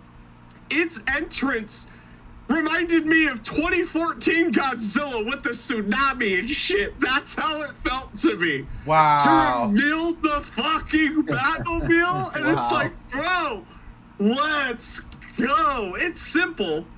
It is simple. And you do see it earlier in the film without the engine, which was like neat little Easter egg for later in the movie. It's a simple design. It's definitely not flashy. It's more practical, but it's intimidating. It's iconic, and it's like this whole time you're like, how are they going to do the Batmobile? Holy fuck! It's like a 1970s muscle car with a fucking souped-up jet engine on the back. I'm down. It worked for me, man. Like, it was 2014 Godzilla, but the Batmobile. It worked. Every time I watch that fucking movie, I know it's coming, and once you hear that high-pitched squealing, you're like, oh, what the fuck's going down? It's great. Yeah. I mean, I got no problem with that, but I do because, honestly, it's just a fucking muscle car. And that's why I'm like, I love the high-pitched whine, but I'm like, okay. But Rob, what about you? What's your best Batmobile? Well, I just want to add to what JR said. When I saw that shit in Dolby and that fucking high-pitched whine came and those speakers reverberated throughout the entirety of the theater, I felt that shit in my balls, bro. Yeah. That was a beautiful fucking moment. And it gave such a character to the Batmobile. But that's enough sucking off the Batman. I'm going to catch some fucking flames for this. We were just talking about Joel Schumacher. And, you know, there's sleek, there's cool, there's technologically probable Nolan, but then there's just fucking fun. My favorite Batmobile is the Batman and Robin Batmobile. Wow! It's elongated like a $5 fucking foot long circa 2012 Subway. It's got such a fucking weird goddamn sense of detail to it. It's almost like H.R. Giger made a car without all the cots on it. It's just memorable. And it was also my first Batmobile toy ever, so I have a little bit of bias there. I ain't mad at that. Now, like, there's something about Joel Schumacher saying, I want something sleek, but make sure it's got some jelly rolls on it.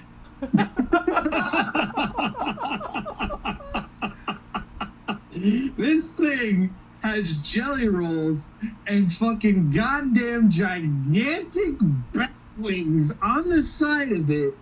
It is so exceptionally extra. It is so exceptionally improbable because I don't care who the fuck you are. That thing is not making a sharp turn to save its fucking life. No. Not in the fucking slightest. That's why that shit doesn't help Batman at all.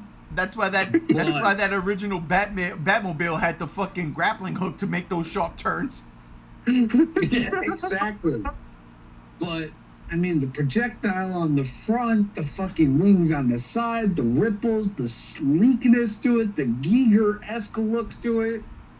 I can't not say that it's my favorite Batmobile. I can't. Because it's just so ridiculously fun. So ridiculously ridiculous. I'm starting to form a goddamn haiku, a fucking simile going on here. This shit's bringing me back to my fucking almost college days where I was going to be an English teacher. Bro, I'm about to fucking recite a fucking 5-paragraph for you. This shit just works. It works for the movie that it was made for. It works for toys. It works for the visual aesthetic, both within the movie and not. And it's just so critically, nearly cringeworthy. Batman feeling himself. This is Batman if he was in Fast and the Furious. My God. This shit just fucking works. And I know bro is bumping some good shit in those speakers in there because that shit definitely got the sound system. But I digress. That is 5. Good I'm Lord. taking a sip of my beer. As I say, Joel Schumacher's Batman and Robin, it has my favorite Batmobile. Taking a sip. Listen, I could go the easy way out, right? I could say the Lego Batmobile, because Batman's a master builder. You can make whatever you fucking want in that movie, right? That's true.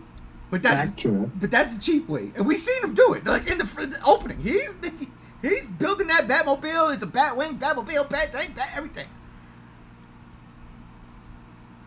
The first time I heard Shields and saw the fucking Batmobile just get wrapped up in a fucking armor-plated shield, like that blew my fucking brain. I saw this movie 10 times in the movie theater when I was a kid. It was 1989. I was 10 years old. I seen it 10 times. It was crazy. Crazy. Crazy. But for me, the best Batmobile is always going to be the original Batmobile. That Adam West Batmobile, because here's the deal. Y'all ready for this? You know why it's the best Batmobile? Because it's a classic?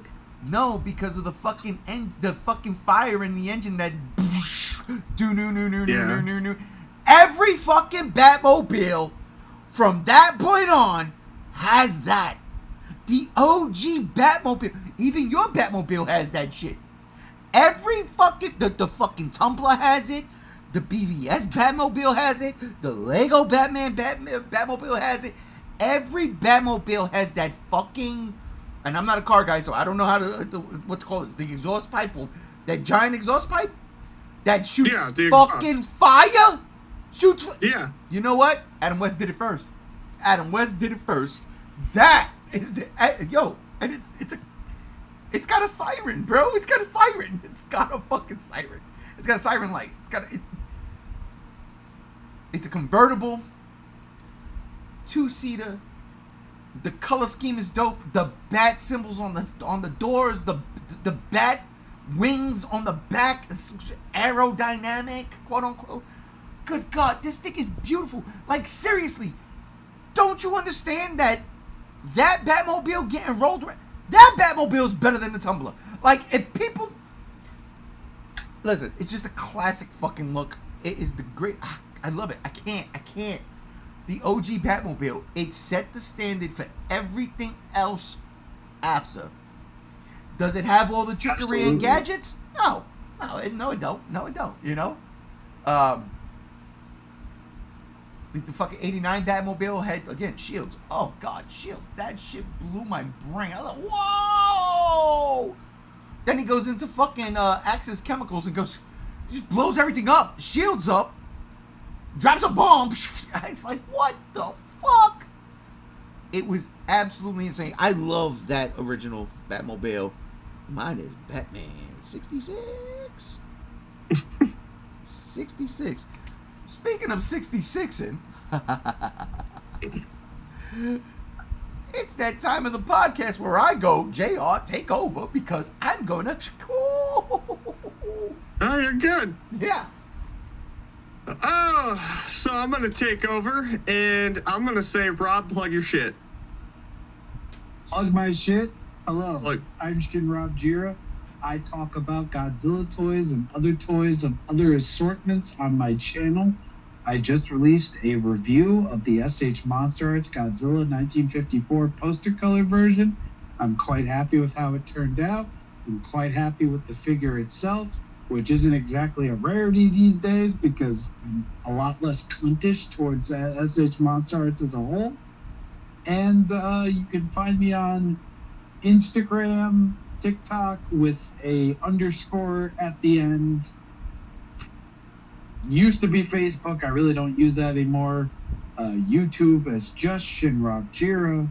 Twitter, Blue Sky as shinrobjira.bluesky.app, whatever the fuck it actually is. And yeah, come visit my channel if you want a good time with an idiot talking about toys, because that's exactly what I am. Just an idiot talking about toys. All right, so I'm going to plug not my channels. Yes, I am. JR's GAM streams. I'm also going to promote the fact that I will be at Gem State Comic-Con May 17th and 18th, 2025. I will have a panel there where this got announced literally during the podcast. One of the two guys from the Clerks movies. Oh, shit. Yeah, he's showing up, and I have a chance to interview him. So, like I said, we're going to be doing that in the works. But yeah, check me out at Gem State Comic Con. We'll probably be more than likely live streaming, but I'll also have the panel, like I said, doing interviews, and it's going to be a blast. I Can can't I wait just for that. say that it's poetic that you're getting a guy from the Clerks movie and you don't like Kevin Smith? Yeah, but I also love Clerks too. Hey, Anthony, how's it going? Yo. How you doing? I love Clerks too. So it's gonna be interesting. I believe that it was the character Dante, the short guy. Oh, I love Dante. Yeah. It's funny. Yeah, he's gonna be at Gem State Comic Con. It just got announced today, so possible chance for me to 37? interview him. That's an honor and a privilege. Serious. Yeah. If I have the chance, I definitely will not besmirch Kevin Smith one bit. Please don't. I won't. I'll be in my best behavior and a professional, unlike Good on for here. me. He's a tri-state legend, that man. Oh, I know, dude. I hope I have a chance because him and me talking about comic books would be the bee's knees. Okay. Oh, absolutely. Yeah, Absolutely. I can't wait to watch you kill it, bro. I know. But yeah, like I said, check out channel JRGM streams. G1's back. It's yours again. All right. And subscribe to Shinrob YouTube. Subscribe to both those channels, Shinrob and JR's JAM. Where the fuck the J comes from? Shinrob J. Anthony says, one of you guys' predictions for who the main villain and the side. What does that say? Ancillary Villains are going to be for the second marriage. Batman, Matt Reeves. We did earlier. We had some speculation. Rob blew my fucking face off with the Mr. Freeze played by Bryan Cranston. That makes me sick to my stomach because I want it right now. And again, after watching The Penguin, the Iceberg Lounge with Mr. Freeze, it just writes itself. But let's get to the next category. Let's do it. Because right now we're hitting the 2-hour mark and we're gonna fucking start going through because now we have to really get to the nitty gritty. This can't be 5 hours. This just can't be. I'll be out of here. Best Catwoman. Rob, best Catwoman. I already know the answer. We did this one already, but Michelle Pfeiffer. I mean, I'm sorry. Zoe Kravitz, you are a gorgeous woman. You are fantastic. You are a fantastic actress. But Michelle Pfeiffer, I mean, she's got my heart via bias. She's got my heart via costume design. And she's got my heart just by the way she acts in that movie. You can't tell me any wrong because you can't tell me I'm wrong because it's my fucking opinion. That's all there is to it. Anne Hathaway and Zoe Kravitz are both decent seconds. More so Zoe Kravitz than Anne Hathaway. Okay. God. But let me tell you something about Eartha Kitt. Wait a minute. Let me tell you something. Wait a minute. Is that a batarang? That's a bit of a batarang right there. Because Eartha Kitt's not in that original movie. No, she is not. But you know something? There is beauty, there is talent, and then there is Eartha Kitt, who just does it all the time, every day of the week. I'm sorry, I'm going to get a little bit salacious. Please do. But there is no woman more sexy, more sensual, more prominent, more fucking owning the character, the vibe, the concrete foundation than Eartha Kitt. So, Eartha Kitt. And honestly, since we are getting into that season of Xmas, her rendition of Santa Baby is my all-time favorite. This shit was something else, bro. Eartha Kitt has such a sultry voice. Listen. She paved the way for Zoe Kravitz. She paved the way for Halle Berry. I'll be for real here. Be for real here. People didn't like that Catwoman movie. I know I didn't, but shit. Thank you, Eartha Kitt. Let me just say, Eartha Kitt could whisper in my ear with that voice and say, Rob, you like man now. And I believe her. Because that voice could charm the scales off of a fucking dragon and onto a pair of $55,000 boots. I'm sorry. It's fact. Tell me I'm wrong, because I'm not. I can't say you're wrong. All I can say is she was not, unfortunately, in a live-action Batman, a theatrically released Batman movie. But she was in Boomerang and The Emperor's New Groove. That's okay. Yeah. That's my Batarang. Is it really? That's your Batarang? Stupid. Listen, is that your Batarang? Because we only got one. Yeah, that's my Batarang, bro. Because believe me, that is from here is straightforward shot for me. Let me write that down. Batarang. Rob's Batarang. Eartha motherfucking Kitt, the queen of the kitties. Eartha Kitt. Eartha Kitt. Rob Batarang. Lock it in. This is Rob's lock of the week. It's locked. JR, who's the best Catwoman in your opinion? Zoe Kravitz. Right. I fucking love her in the Batman, like we were talking about earlier. She's a fantastic actress. Second time she played Batman. First time was in the Lego Batman movie. That's true. That is true. But all she kept doing was meow meow meow meow meow. Yeah, I know. That's great.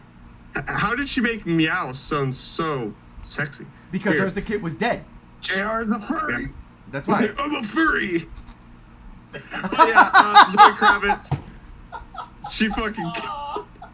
I'm dead. It's over. You killed him. You killed me.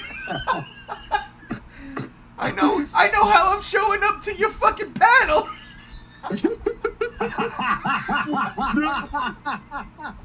You're gonna get oh my Dusky Morning, the gray purple fucking wolf at your panel, bro.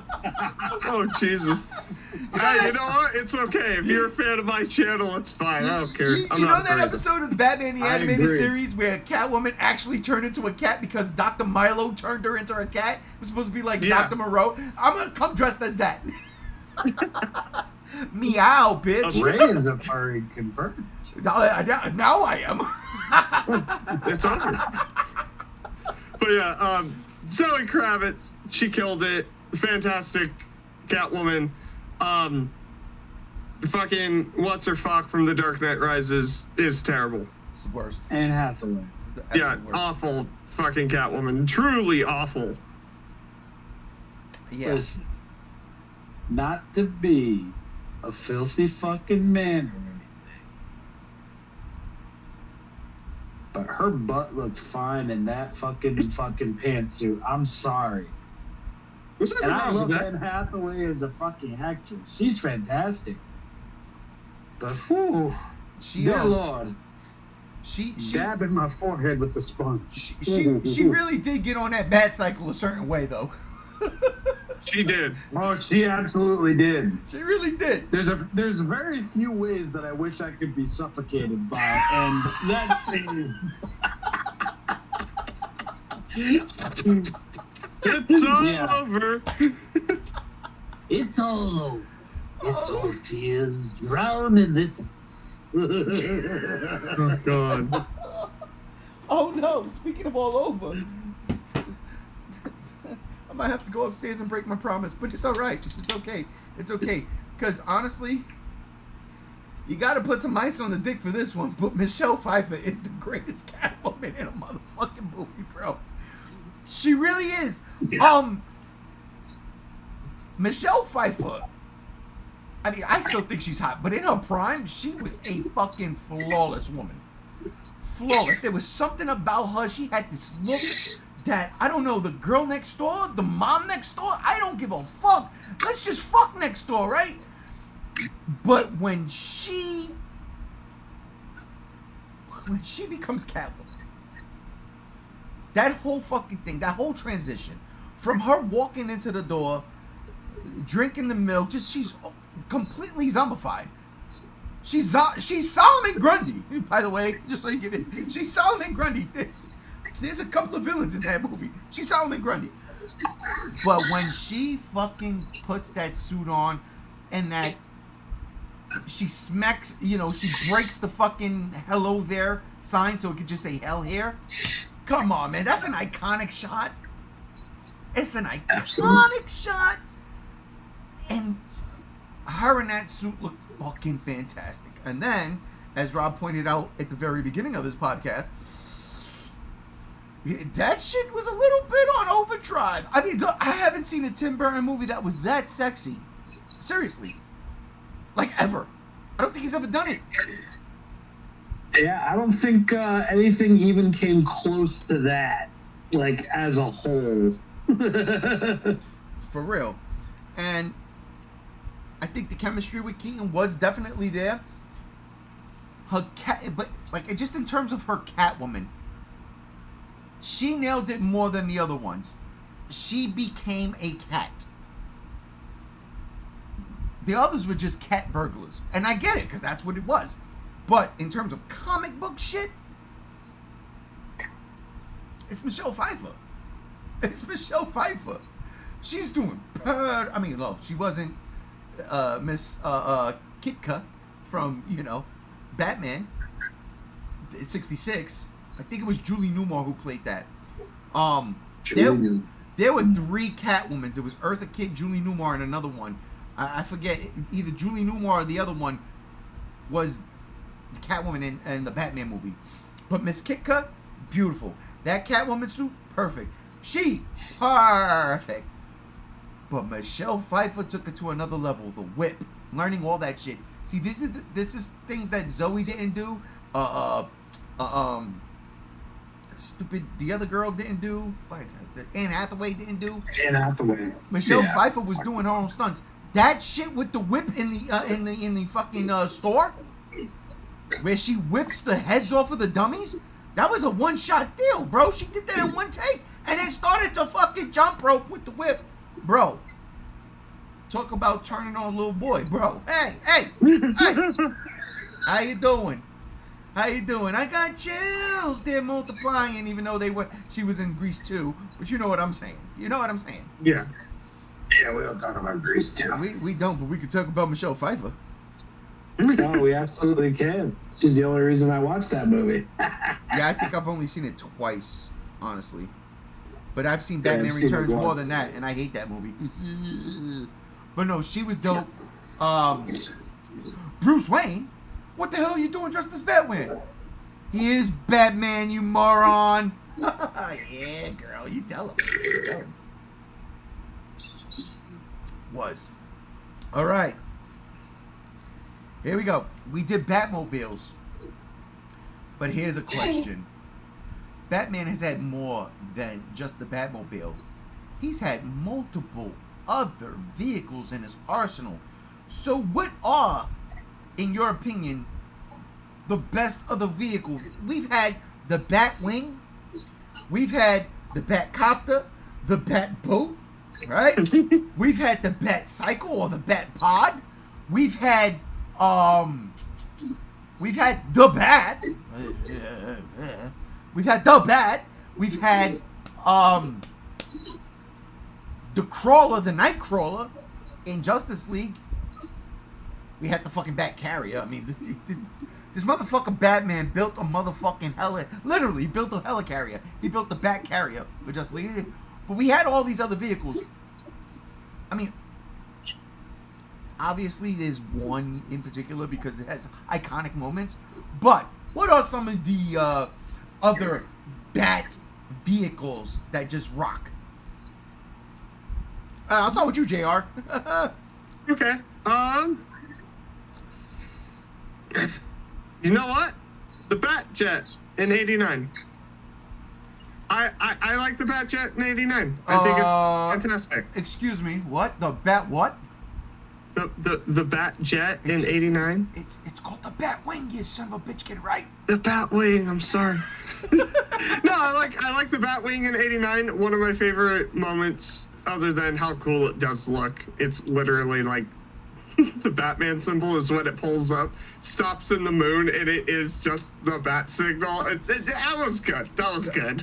The fact that they brought that back in the Flash too, bro. Yeah, it's iconic. It is iconic. I would have went with the Batcycle, but it's just the Batwing. It's in. Is it in Returns? I can't remember if it's in Returns. I I don't think so. No, but I know it's not. No, it's not in Returns. Wow.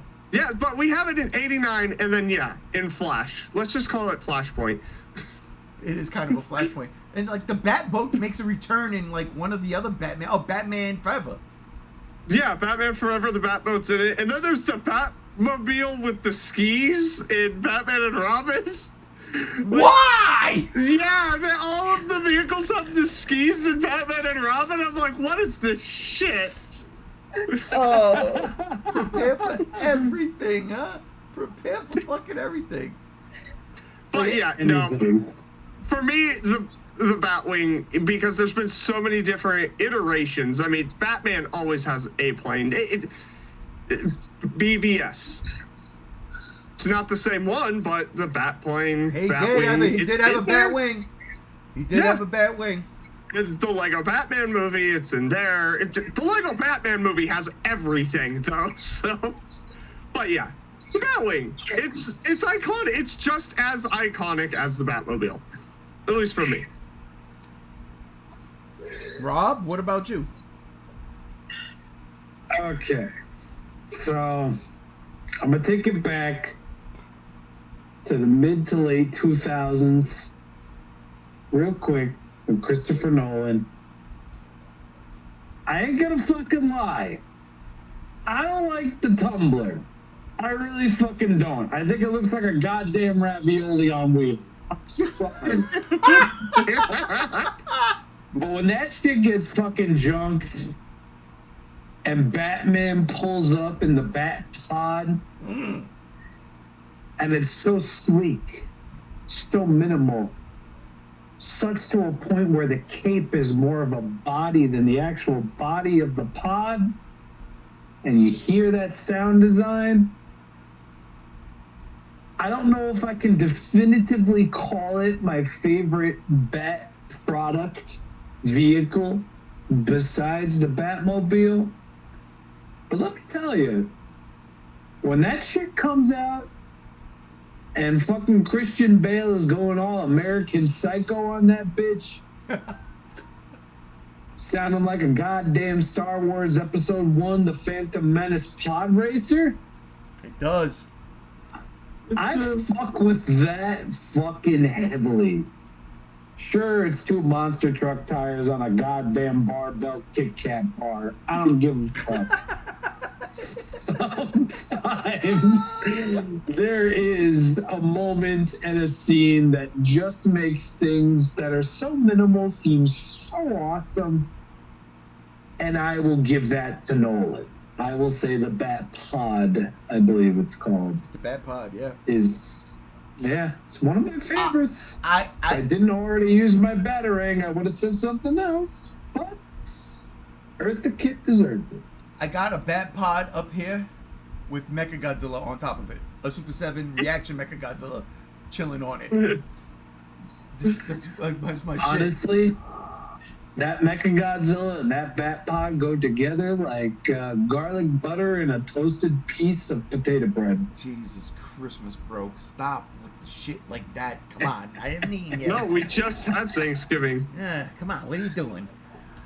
I mean, look. Bro, listen, man. I'm Italian. We do this shit every day. When it comes to being comic book accurate and all that fun shit, Batwing, hands down, gotta be, right? But when it comes to practicality, right? Like, what could we do? What do we have at our disposal right now that will make sense? It's the Batcopter, bro. Are you fucking kidding me? It's the fucking Batcopter. Like, it's the Bat. It's not. It's the Batwing. It's the Batwing. There's no doubt. It's the Batwing is the most iconic fucking outside of the Batmobile, and I think the Batwing is better because anybody could get a driver's license, but not everybody could get a fucking pilot license. Batman's got one. Batman's got one. That motherfucker flying around Gotham. I doubt he even has a license. He just knows how to fly. But yes, that scene where the Batwing goes up, he stole my balloons, and goes up to the moon. Oh, that little boy That little boy was, yo, I was blown away. I was like, this is the greatest thing I've ever seen. I love you, Star Wars, but I'm sorry. Godzilla 1985, my mom didn't take me, so I can't even call it, but I'm sorry. Even though this was like 4 years later, right? I already seen 85. But you know what I'm saying? This is theater experiences I'm talking about. That fucked me up, man. It fucked me up in such a good way. It was so fucking dope. That it pissed me off that stupid ass Dark Knight Rises. Why didn't you just call it the Batwing? Why'd you have to just call it the Bat? That was stupid. Call it Batwing. Call it. Because it was Christopher cool Nolan, he didn't want to make that movie. Ugh. So it's because Christopher Nolan was embarrassed that he was making a comic book movie, and it shows in nearly all three of his fucking films. I'm sorry. You're not wrong. I rewatched Batman Begins and The Dark Knight back to back yesterday, and yeah, they're It gave not the great best. performances, but let me tell you something. Cillian Murphy playing the Scarecrow should have been a 10 out of 10 moment, and it wasn't. No. I'm sorry. I'm sorry, film Twitter, but it doesn't match up. I'm sorry. Hang on, I gotta call it audible here. Where I was gonna go next. No, I'm doing this one first because Rob, you just said something and it was a topic, and I really should have put this here or a little earlier, but this is it. I gotta name it like this. We're live, ladies and gentlemen, so just, stay with us, hang with us. Stay with us, hang with us, be with us, play Drink with a us. beer. You gotta drink a beer with us, Dad. Be a man. I just finished all 2, 4, 6, 8 of my beers. Oh, so- really? My beer's giving me a fucking headache. Mine ain't. I'm not even. I'm kind of sort of buzzed, but I'm not there where I need to be, which sucks because it's only. All right, next topic. Okay. Because this is legit. Best comic book vibe / plot. Really, best comic book plot. And in that regards, it's like we've got these realistic Batman movies, and then we got these Batman movies that feel like, oh shit, okay, it came out of comic. But what do you think has the best comic book style of plot? You read a comic and you could do anything you want in a comic, right? You go crazy. You got a good artist, you got a good writer, you concoct this tale where, like, holy shit, how are you going to get out of that? It's not Batman versus the mob. You know what I'm saying? Yeah. So, what do you think is that one? So, yeah, all right, Rob, I'll start with you first. Batman 89. Ah, okay. I mean, like, listen, for real, we're striking the Nolan trilogy out because, again, watching those movies as of recently, it felt like bro was just embarrassed that he was making a movie based on him. And it comes off so heavy-handedly, even with all the great things he did. Tim Burton embraced that. He took that as a strength and not a fucking weakness. And it helps that his style, his avant-garde, his overall vibe and aura is kind of seeped in that. And when I look at the original Batman, I mean, we've got Joker parading the streets of Gotham, tossing out money to people. 20 million. 20 million. 20 fucking G's, bro. 20 M's, I guess.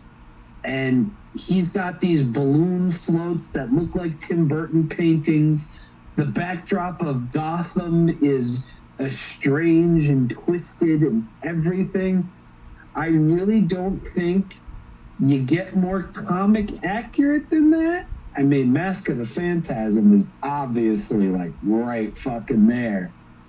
But there's a sense, there's a theory, and there's a practice. And when it comes to taking a comic book and putting it on actual film, right there, something you could touch, something you could feel, something you could see and smell, I think Tim Burton's original film really fucking does that embraces everything about it and celebrates it rather than shuns it and makes it realistic. And that's my piece. Okay, I might have misspoken. I think I might have misinterpreted this. Because that was dope. I agree with that. And you could keep that. So I'm going to let you... not vibe. Not a feeling. Plot-wise. Oh, still. Same fucking thing. Okay. All right. Again, you've got Joker fucking tossing out $20 million fucking dollars in the streets of Gotham. Definitely. You've got Batman. You've got all of this. You've got fucking Joker destroying an art museum to the sounds of Prince. And killing people using fucking everyday products like deodorant and cologne. Exactly. Yeah, no, You've got man dabbing his fucking skin tone head, and you see his white skin peeking through. I don't think you get more comic book accurate than you do with Burt. Not accurate, close than you do with Tim Burton. Yeah, the comic book vibe is not what I was asking, but the plot is definitely comic book. Definitely. All right, I ain't mad at that at all. JL, what do you think? I'd have to go with the Batman. Really? Okay. Yeah, hear me out. Batman's the world's greatest detective. Okay. It is a detective story about Batman trying to figure out multiple different plot threads, but yeah, who is the Riddler? Why is he murdering these people?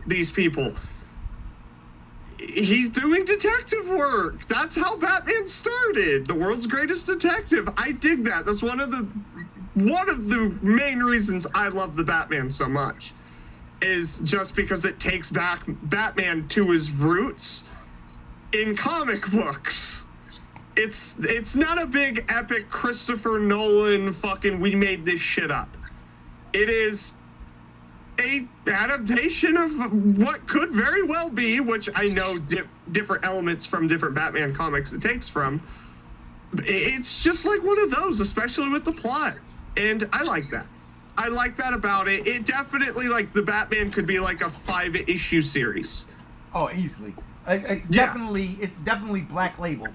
It's definitely taken from the Black Label. Like film noir kind of Batman, it just taking it back to basic detective work Batman, and that's why it works for me. That's why I think, just bare minimum, why I fell in love with the movie when I first watched it, why it got me back into Batman. It's like they took it back to his roots. So basically what you're saying is the Batman was the Detective Comics movie that we haven't gotten yet.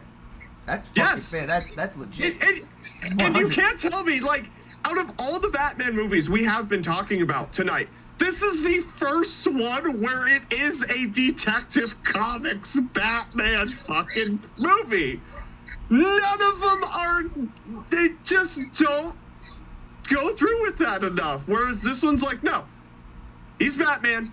He's got to solve a fucking crime. You're not wrong. They're not wrong. There we go. Absolutely not wrong. No, that's legit. That is legit. I can't be mad at you for that.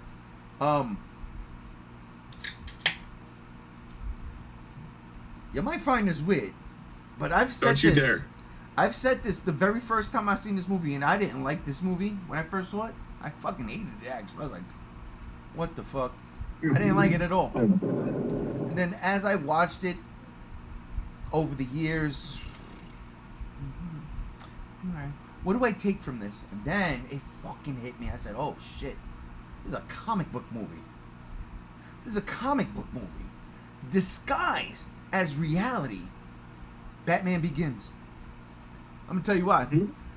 Comic book plot. Putting the fear toxin in the fucking water and then using this microwave emitter. That is a comic book plot to vaporize the water and make everybody get sucked up into this fear gas. It is a fucking...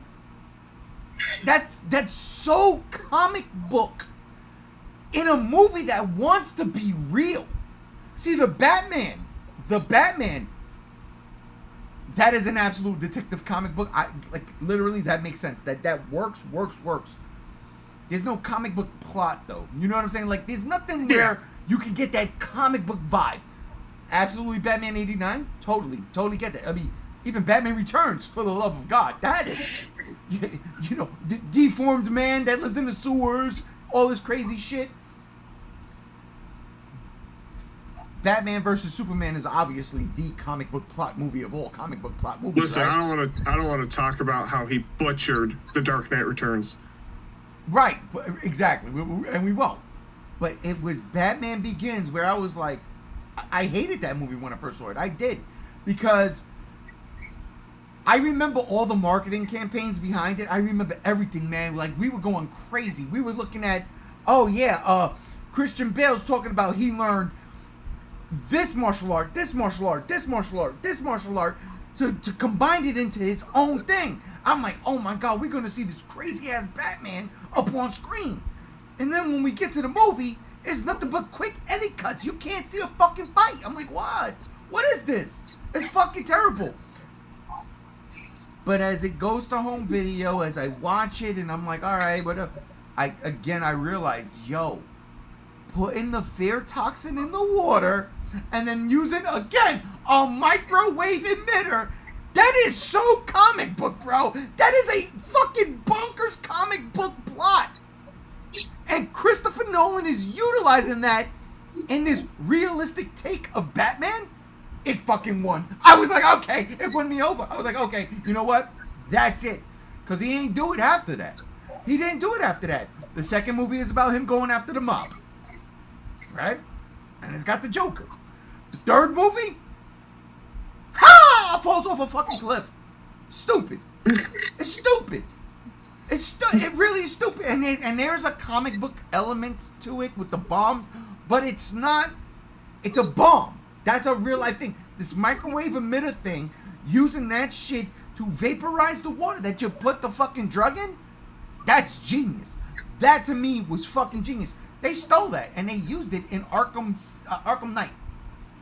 Yeah. Not the microwave emitter thing, but the whole fucking scarecrow gas in Gotham. They stole it from Batman Begins. And did it better. I don't know, man. Batman Begins, because again, the movie was supposed to be a realistic take on Batman, and then they used this really wacky comic book element, but made it work. And I sat there and I was like, oh, that works. That's fucking dope. That's fucking dope. Plus, didn't you get the memo? I'm just saying. So that one's mine. Batman Begins. And that's probably the only thing Batman Begins gets. Yeah, because we're not gonna go into we're not gonna go into who's the better Rachel Dawes, because Katie Holmes is not a good actress, but she's pretty. Maggie Gyllenhaal is a great actress, but she don't look like Katie Holmes. Just saying, but I'm not going there. Digress. Anthony comes in. The fear toxin that the Scarecrow uses actually is based in reality because both the military and CIA use it. What? Used during the Korean and Vietnam War. Oh, okay. Dude, I didn't even see that. So right now, okay. Okay. No, and I get that. No, and it is. No, I get that. But what I'm saying is, it's a comic book plot. You take the flower that they, the blue flower, the purple flower, whatever it was, take it up there. They use it to make the fear toxin for the League of Shadows, right? League of Assassins in real life, because that's what it is. But we call it League of Shadows in the movie for, PG-13 sake. And then now to put that in drugs and have Scarecrow make it more potent. And we see this, right? He's turning fucking mob bosses into bitches, right?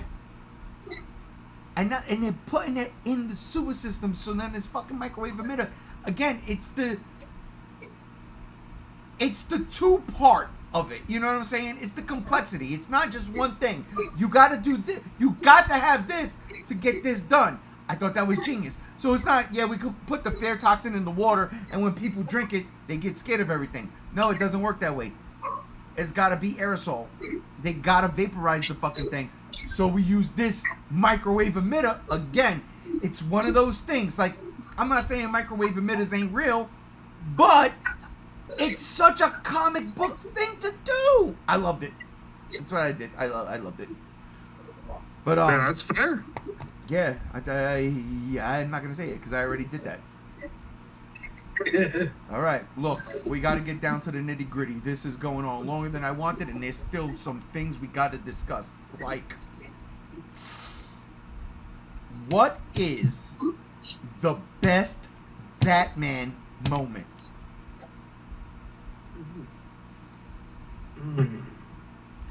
Rob, take a gander, think about it. I have it. And it might not be to the taste of everybody here, although JR might agree with it.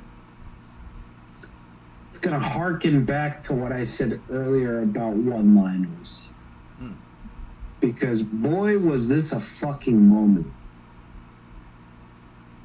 Robert Pattinson on vengeance. And then at the end of his movie, he's got one of Riddler's goons saying the exact same thing to him. And it's poignant. It's poetic. And it puts in his face not only what he's ultimately against, but it's making him face exactly the repercussions of his own actions. On vengeance. And it said right to his fucking face after he got dust.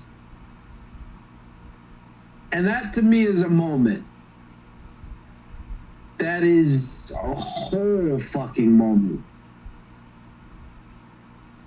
And it's one that sticks with me. Like, after the theater, after the fucking 4K release, slipcover and all.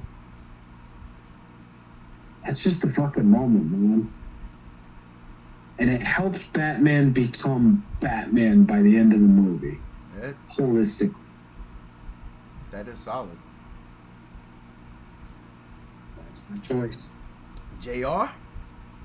So before I get to mine, I read somewhere that Christopher Nolan admitted he based the fear toxin off of Agent Orange project that the U.S. military was using during Korea and Vietnam.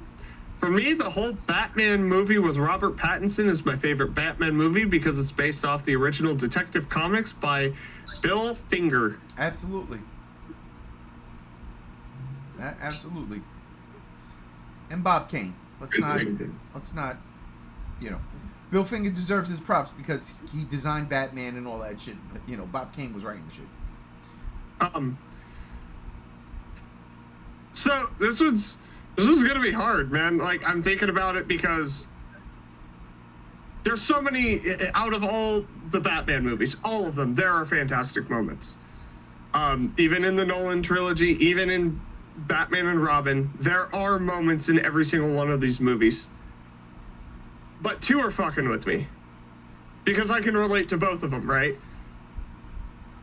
So I'll go with the one that I will just give a quick synopsis on, because I guess this will be my honorable mention, and it's stupid.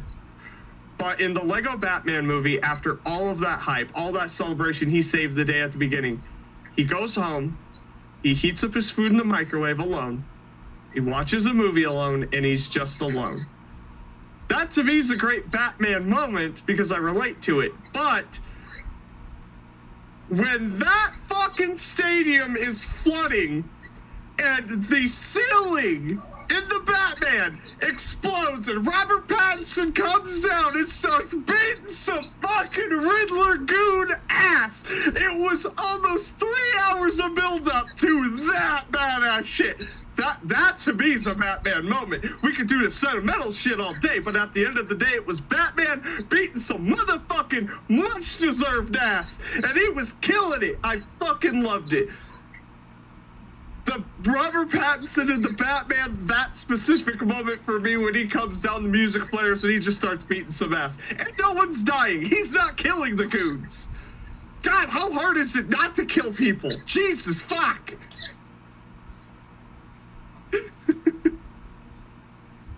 I don't understand how y'all fucking missed this one. This one was a fucking layup, bro. The best Batman moment is the warehouse scene in BVS.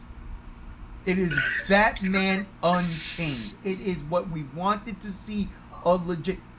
That is Batman right there. And it's not only Batman, it's old Batman. It's old Batman.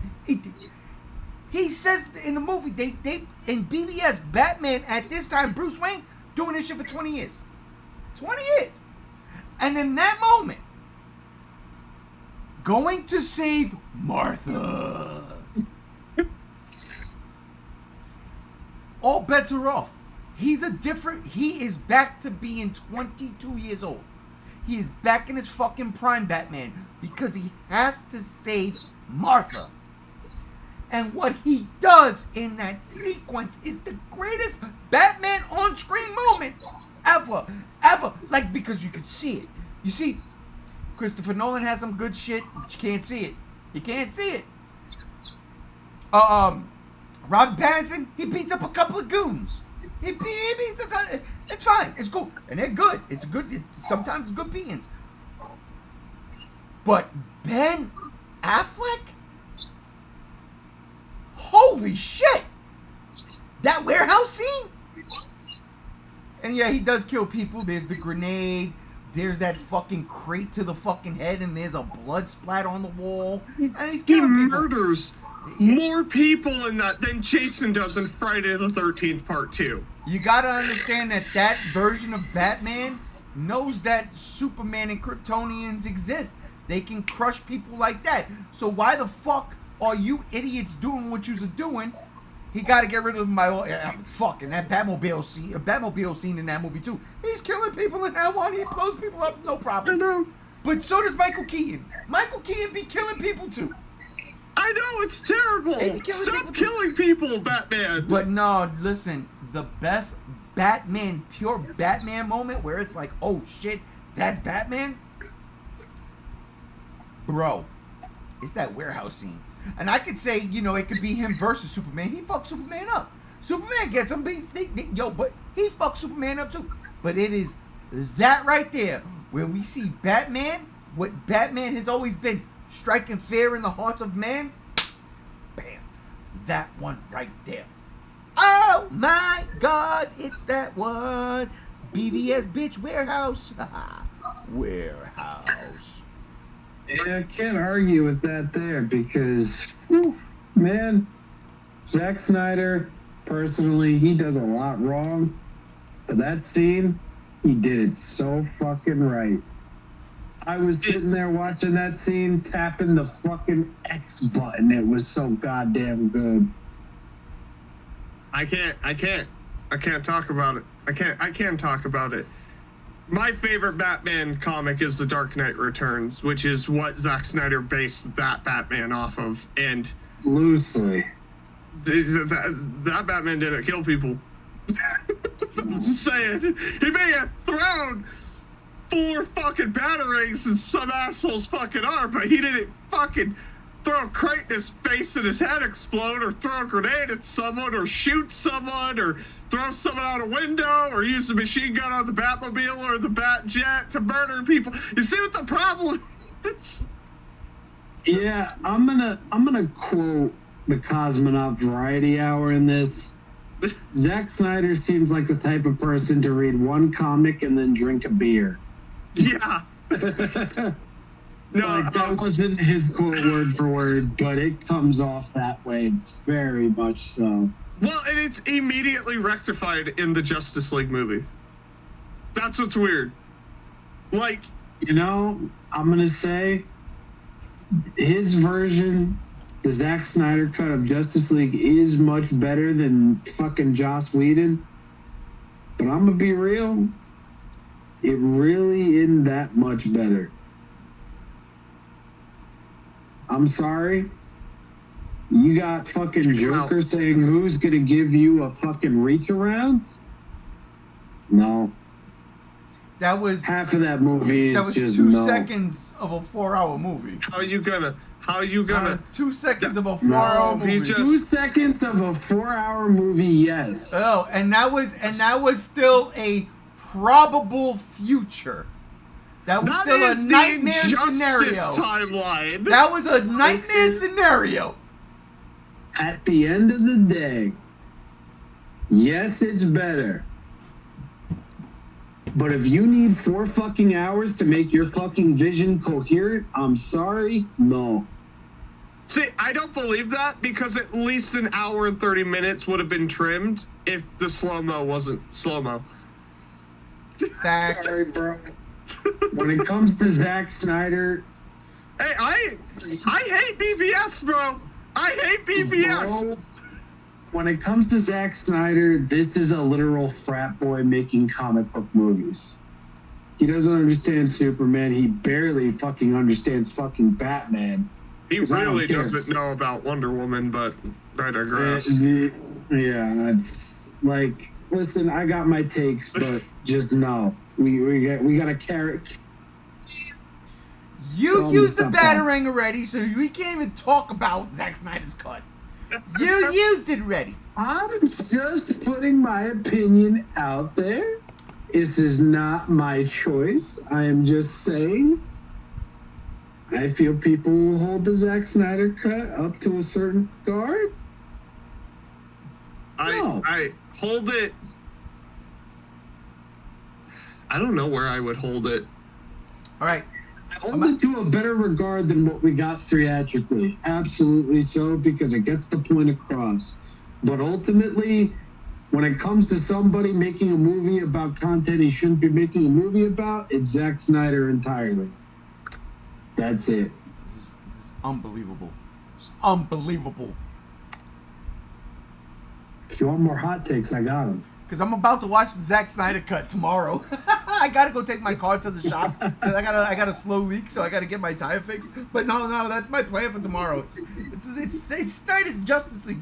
It's Snyder's Justice League. I love that fucking movie. I don't care what anybody says. That movie's fucking.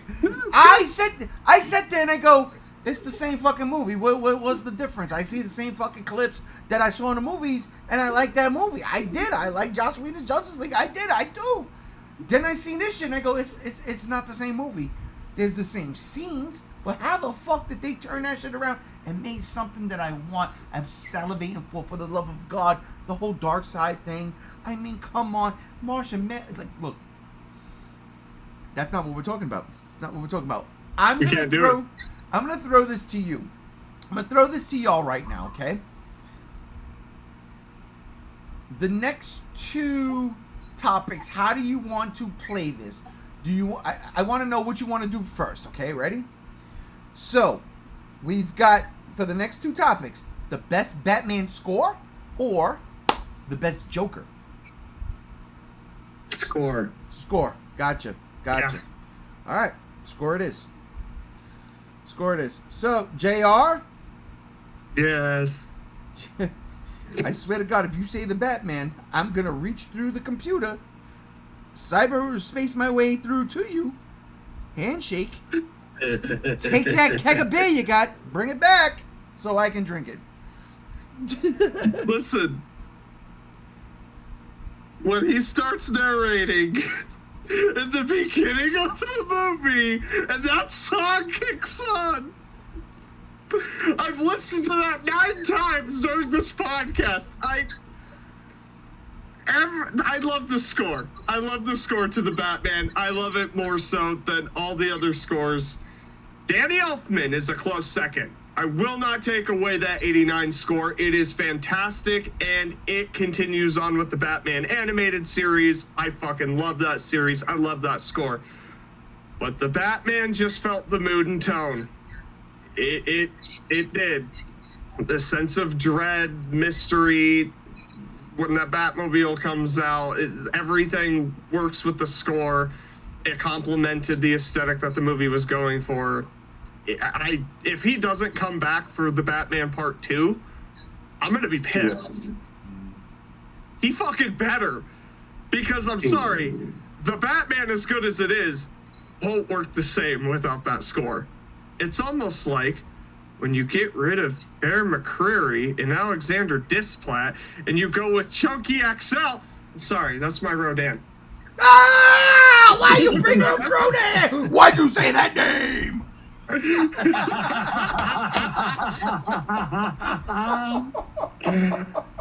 Oh, fuck. We always come back to it. I gotta love it. Michael Giuliano. Michael Giacchino. Giacchino. Oh, it's Giacchino. Oh. Giacchino. Babadaboo. I always thought it was Oh, Giacchino. Jesus. Everybody I watched on like YouTube always said Giacchinos. I was like, oh yeah, that's how it's pronounced. But I'm not Italian. My bad. Giacchino. My bad. He ain't a Rosario. I'm not Italian. I'll get it someday. Michael Giacchino though. Giacchino. How did you say? Giacchino. He's got some bangers. Yeah, Jurassic World. He did Jurassic World. Wait. He directed Werewolf by Midnight. Yeah. First off, he wins on that. He wins. That's Absolutely. fantastic.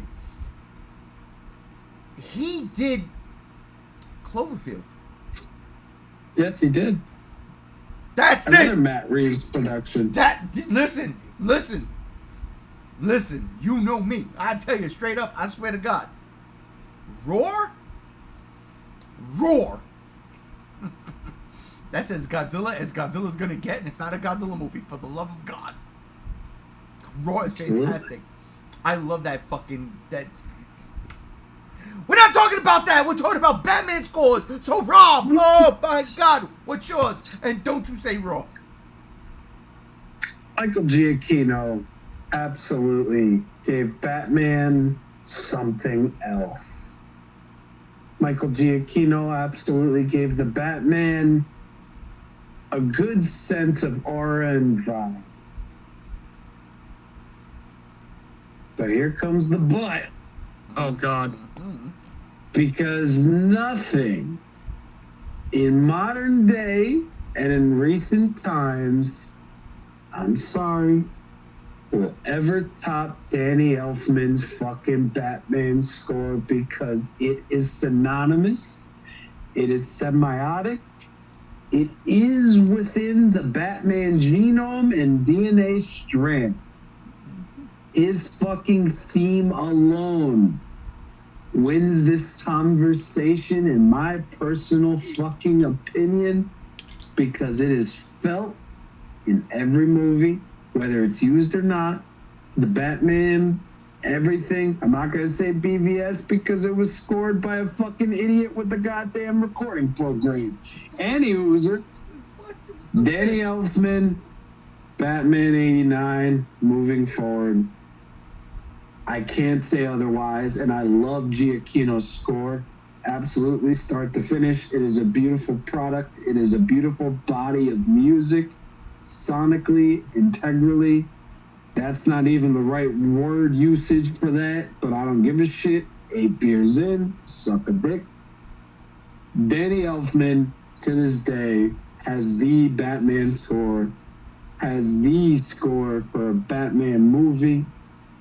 I'm sorry. That's how it lays. You know, the Batman soundtrack, that Batman score is, man, especially when he's walking out, right, in the beginning of the movie, at the train station in the rain, and it starts to build harder and bum bum bum bum bum bum bum bum. Like, it's Darth Vader. They stole the Imperial March. And I'm like, whoa. What are we doing here? We're just dropping a couple of fucking notes. Get the fuck out of here. I love it. I do. Because you know what? I love Darth Vader. The Imperial March is great. But bum bum bum bum bum bum bum bum bum bum. It's the same fucking thing. but I do like it. Nolan, that score, hang on, had some bangers too. I don't even know who fucking, I don't even know who did the fucking soundtrack, but the Batman score was fucking there. It's Batman, right? Then you got the U2, you know. That's not even that's the soundtrack. It's more songs. Doesn't count. But Danny Elfman, for real, bro. It's not even close. It's not even close. It's not even close. Because everybody knows that. But everybody also knows Batman!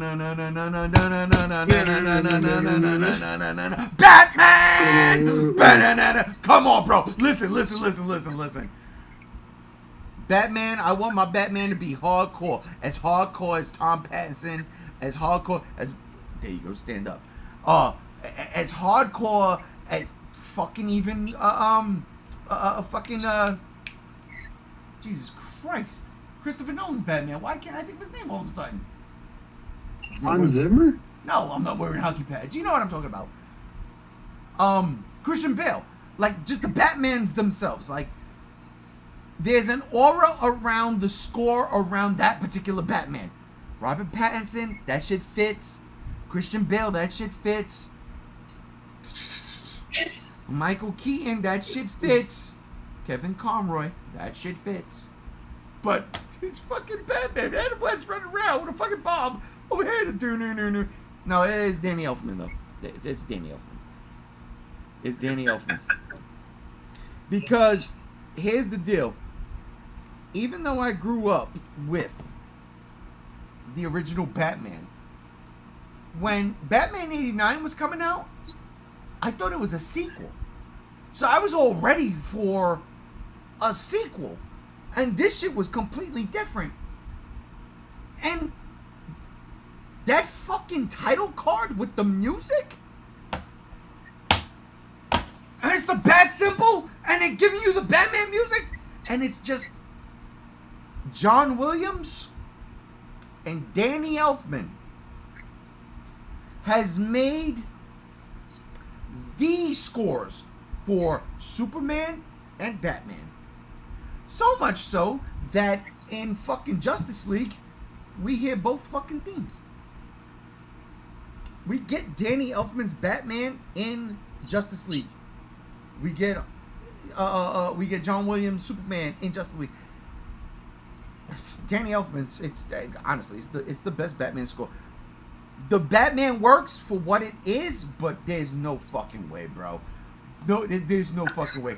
Danny Elfman's score is iconic. It is what shaped. It's Batman. It's Batman. Like, again, like John Williams' Superman score is Superman. Even though Hans Zimmer did a banger with Man of Steel. And that mashup is dope. But fucking Danny Elfman. That's it. That's the one. That is the one. Oh, no. That is the one. Oh, God. It's the only one left. Okay. We've got about 3, maybe 4 more topics. And we're about to hit 3 hours. So we're not going to blow through them because we can't. These are important ones.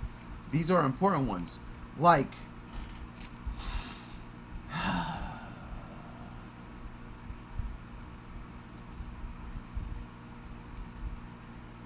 the best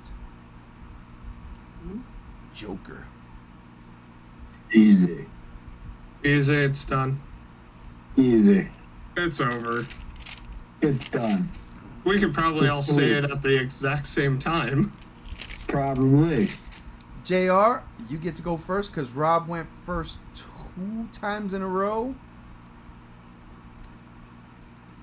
There's no one more iconic voicing the Joker. This Joker wouldn't really be the Joker if it wasn't for him. Mark Hamill. Yeah, Mask of the Phantasm, but also the animated series. Mark Hamill voicing the Joker is beyond fucking iconic. It's equal to Kevin Conroy as Batman. You cannot disassociate the two. one of the things that draws me to a lot of the Batman animated movies is whether or not Mark Hamill's voicing the Joker. If not, I still enjoy it for the most part, but it's just missing something. Mark Hamill, he did it. He cracked the code for the Joker. When I read my Batman comics, it's Mark Hamill's voice for the Joker. Even in The Dark Knight Returns, when the Joker's super old, it's Mark Hamill. It's iconic. And literally the only reason is because The Mask of the Phantasm got a theatrical release. But that's what sucks, because I would have loved to see him do a live action. That would be awesome. He did. Luke. He did. Ooh. He did. TV show Birds of Prey, Knock Knock, Mark Hamill. Oh, I gotta check that out. But yeah. But it's literally just that scene. It's just that. No, Mark Hamill, hands down. I mean, Jack Nicholson, he was all right. Heath Ledger, he was good. But they just don't compare. Like, Mark Hamill, he's not just the GOAT, okay? He's the Joker.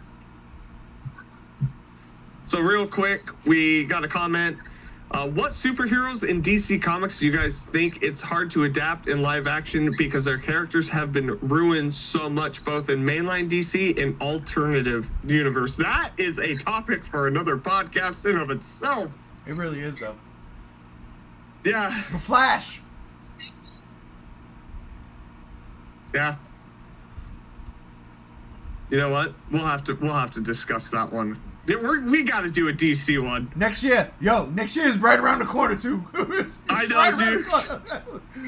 We could do a one weekend DC, 1 weekend Marvel. What do we need? That's what we'll do. We'll do that. Let's do it. Yeah.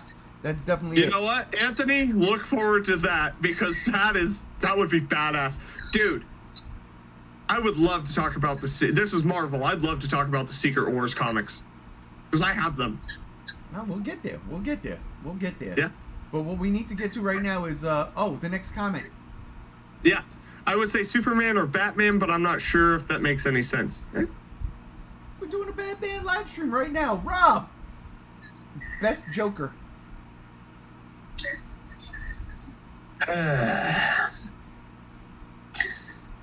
Memories so treacherous.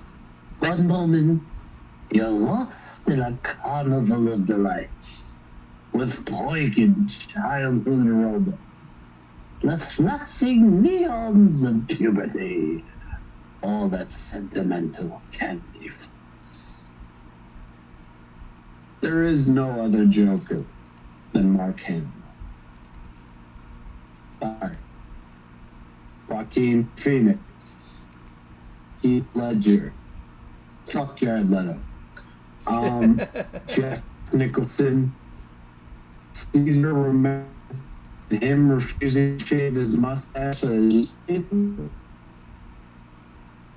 Mark Hamill is Luke Skywalker. Mark Hamill is a lot like fucking Frank Welker, because he is in so much shit that more likely didn't know unless they Googled it. But nothing. Absolutely nothing. Which is the peak. The pinnacle of everything that is the Crown Prince crown. In Mask of the Phantasm, he lets off the laugh. Laughter is the birth of the Joker, animated formats.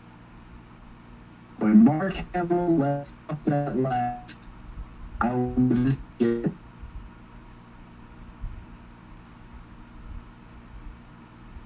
Am I cutting out?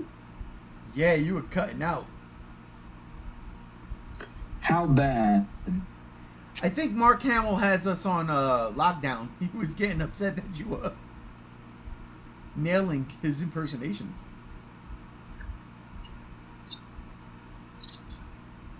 With that being said, Mask of the Phantasm, Mark Hamill, there's never been a moment where a voice actor or an actor overall encapsulates everything that character has ever represented and presented to the general public more when he lets off that laugh.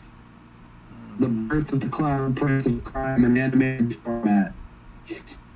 That is a moment in history, animated history, cinematic history, Batman history, where the Joker found his voice, he found his laugh, he found his cadence, all in audio format and visual format, for that to be said.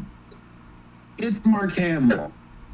And to be honest, I don't care if I don't even know. I don't think an actor alive can do what Mark Hamill did in those moments where all he did was just fucking laugh. Because the Joker is the man who laughs. The man who laughs at the world. And in that moment where Batman is pulled by a collar and he just laughs, that's it. Never has there ever, and I'd be damned to say never will probably ever be, Matt Reeves included, a moment where the Joker is just so unapologetically Joker. It's Mark Hamill. And it'll always be Mark Hamill. That.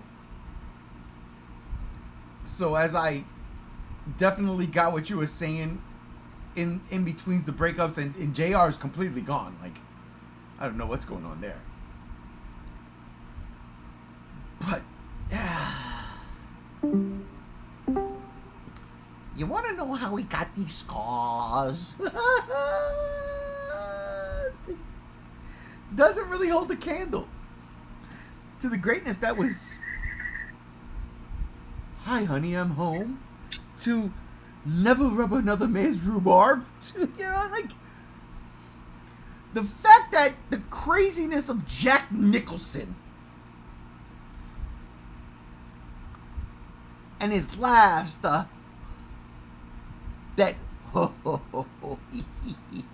he was using like the old school Joker laughs, but I'm fucking around. Look, I can't lie. It's Mark Hamill. It's Mark Hamill. This is a clean sweep. It's a clean sweep. Rob nailed it, and I mean, I've always loved this movie.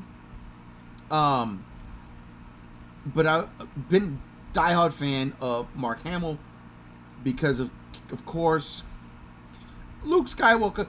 You can't have the greatest hero of all time be the greatest villain of all time. Yet we've got that. I got that, at least. I got that in my lifetime. My favorite hero is Mark Hamill as Luke Skywalker, and then there's Optimus Prime, and then there's Batman. But as far as the best villain, in my opinion, is the Joker. It's the Joker. And that voice was given to him. I mean, and I was watching like the old cartoons and shit, so I did like the old Joker voice where you go, ha ha ha, ha, hoo, hoo, hoo, hoo, Scooby-Doo and shit like that. Oh god, I loved it. But it was Mark Hamill, man, gave that fucking voice life. Didn't do what Jack Nicholson did. Didn't do what Cesar Romero did. Kind of blended the two a little bit with the laugh, but made it his own. Made it his own. And that voice. Good God, that voice. Good God, that voice. And again, like Rob said, there's so many zingers in that movie. Like, man, Joker is just the best. But again, his laugh is a constant throughout that whole movie. When the Phantasm has him, and everything is blown up around him, and Batman's pleading with her, don't do it. And the Joker just looks at all the destruction he's caused and starts to buck wild laugh. Bro, that is it. That is it for me. It is absolutely it. And you know what? I forgot to mention the Joker's theme. It's in the movie. So fuck. Because that's not a Danny Elfman theme. Should Mask of the Phantasm take that spot? No, I gotta give it to Danny Elfman. It's the Batman thing. It's not the Joker thing. We're not doing it. But fuck. Mark Hamill's laugh at the end of that movie was someone who knew his time was at an end. His time was at an end. That laugh was the best, one of the best Joker laugh of all time. Seriously, just cracks me up every time I hear it. And the way he fucks with, like, Salvatore Valestra, the way he fucks with him, the way he fucks with the fucking congressman. Oh my God, what? That's for the next one, but or one of the next ones. But yes, the best Joker, clean sweep. It's Mark Hamill. Mark Hamill. Everybody gives a fucking performance that is uncanny. Jack Nicholson was Cesar Romero's the first. Love his Joker. Love that Joker. Jack Nicholson nails it. Mirror! And then he sees his face and that laugh. Oh my God. It's like, yo, he came back. He's The Shining all over again. And that Joker is fucking fantastic. And Heath Ledger, you can't take nothing away from Heath Ledger. I just wish that whatever he did to prepare for this movie didn't put him on a course to self-destruction. And that is fucking unfortunate. It's fucking unfortunate. Yeah. Let's see. JR! Yeah. Are you there? Nope. Oh, God. JR's having technical difficulties. So, I will read the comments real quick. JR. Dude, don't try to go live, man. Just stay with your picture and see and just talk. Nah, can't hear him. And I know he's talking, but can't hear him. Shit. Something's going on. Yeah. This is Matt Reeves. Matt Reeves is coming down on JR. That's what it is. Anthony says, I like Jack's portrayal of Joker, but to me, I don't feel it truly Joker's just Jack being Jack, his normal weird self. I don't know. He turns into the Joker. I can't really judge yet the Joker from Matt Reeves' Batman played by Barry because we only saw him for a couple of minutes. We can't even, I won't even count that just yet. I won't because we haven't seen him. We don't know what that's coming.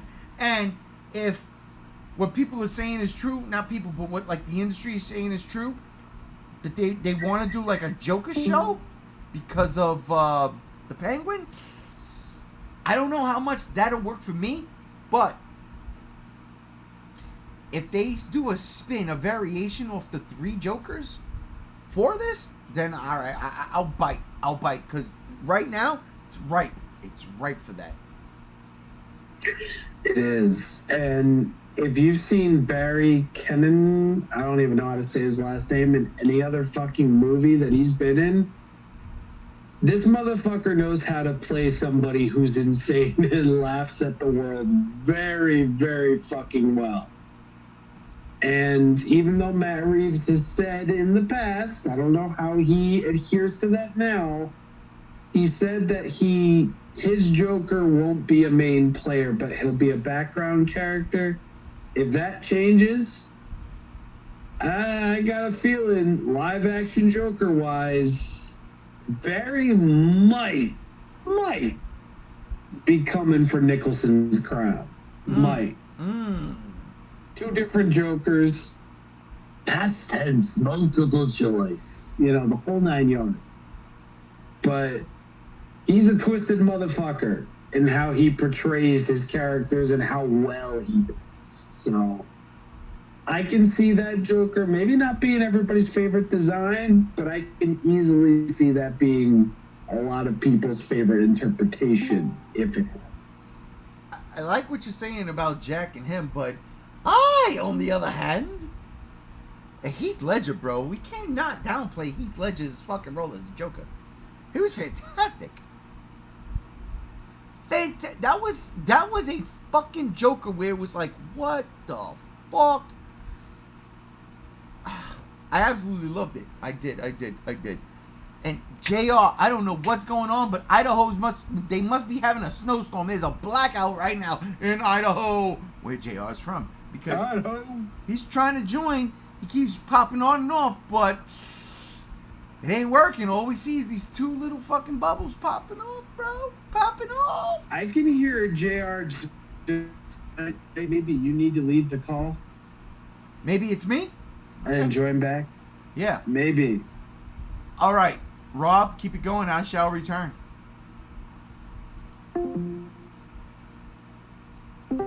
Fuck his last name is, bro. Yeah. If you end up becoming a main player in a Matt Reeves Batman movie, let me tell you, heads are gonna roll and people are crazy. We're back? We're all back?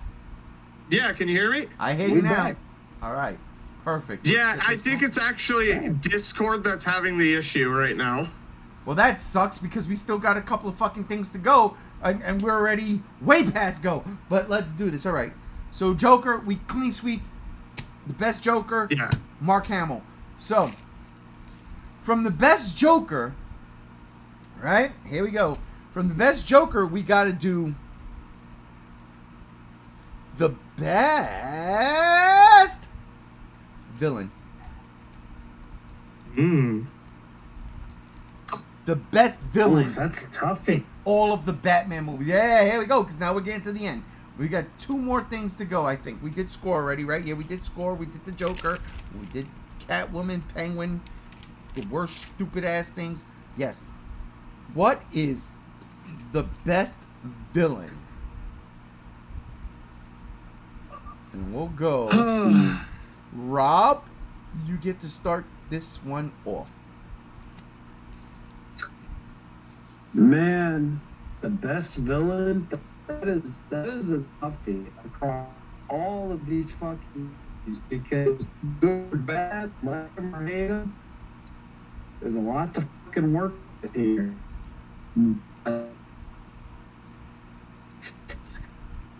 Oh man, I really, really, really don't want to be that guy and talk about the thing we just talked about.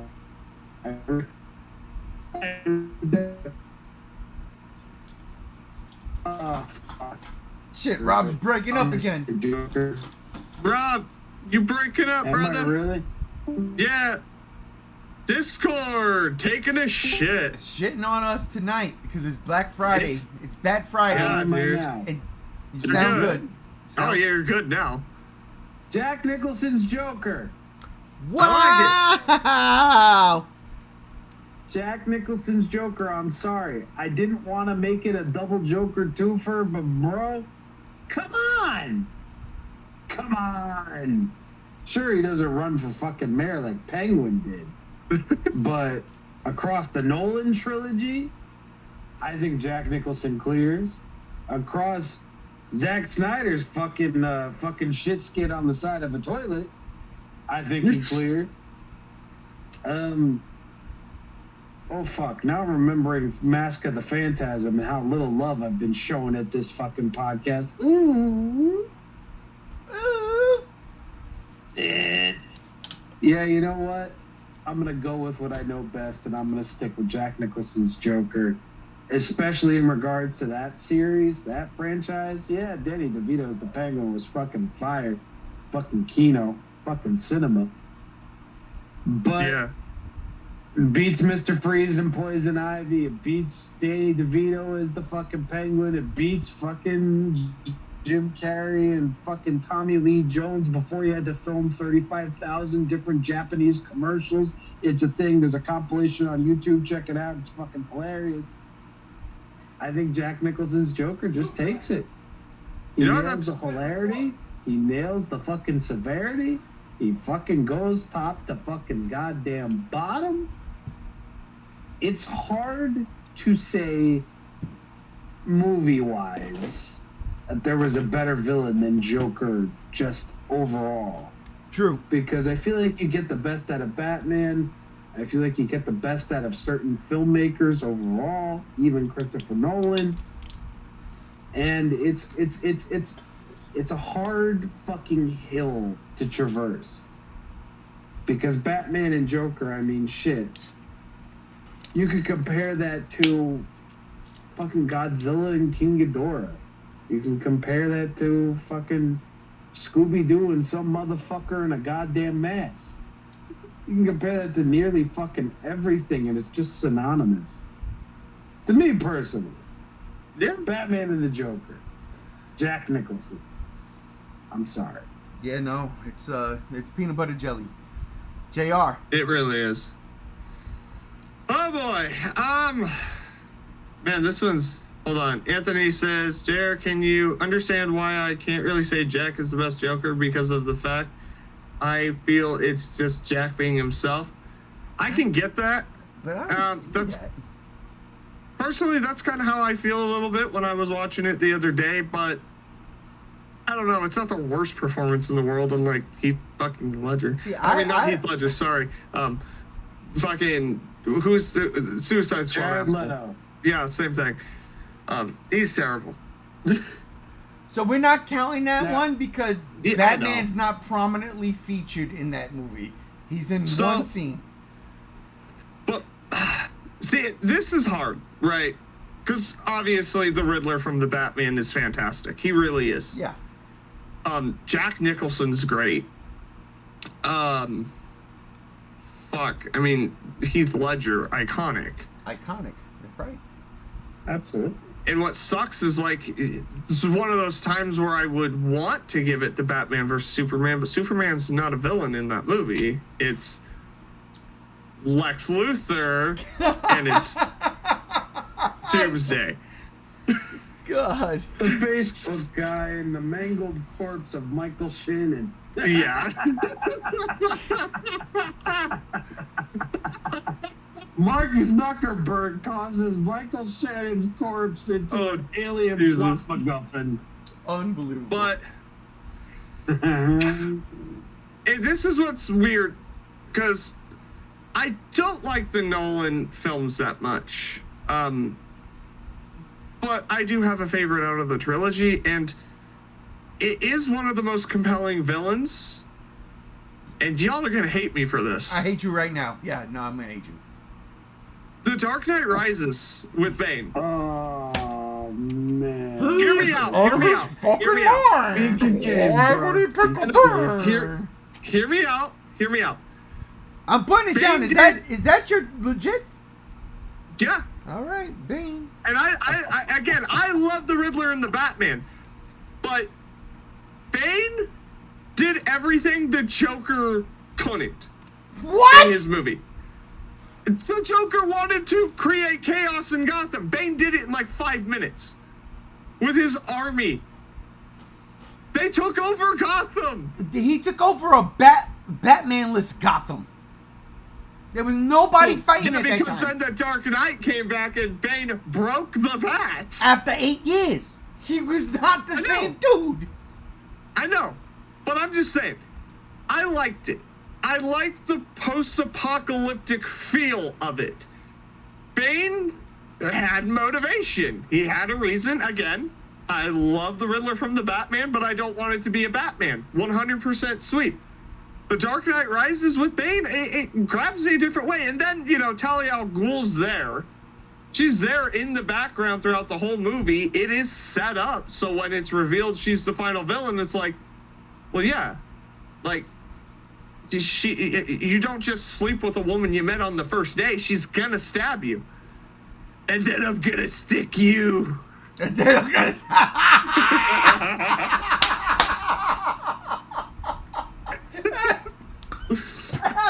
It really seals in the flavor. I'm sorry. That was pretty good. But no, I liked Bane.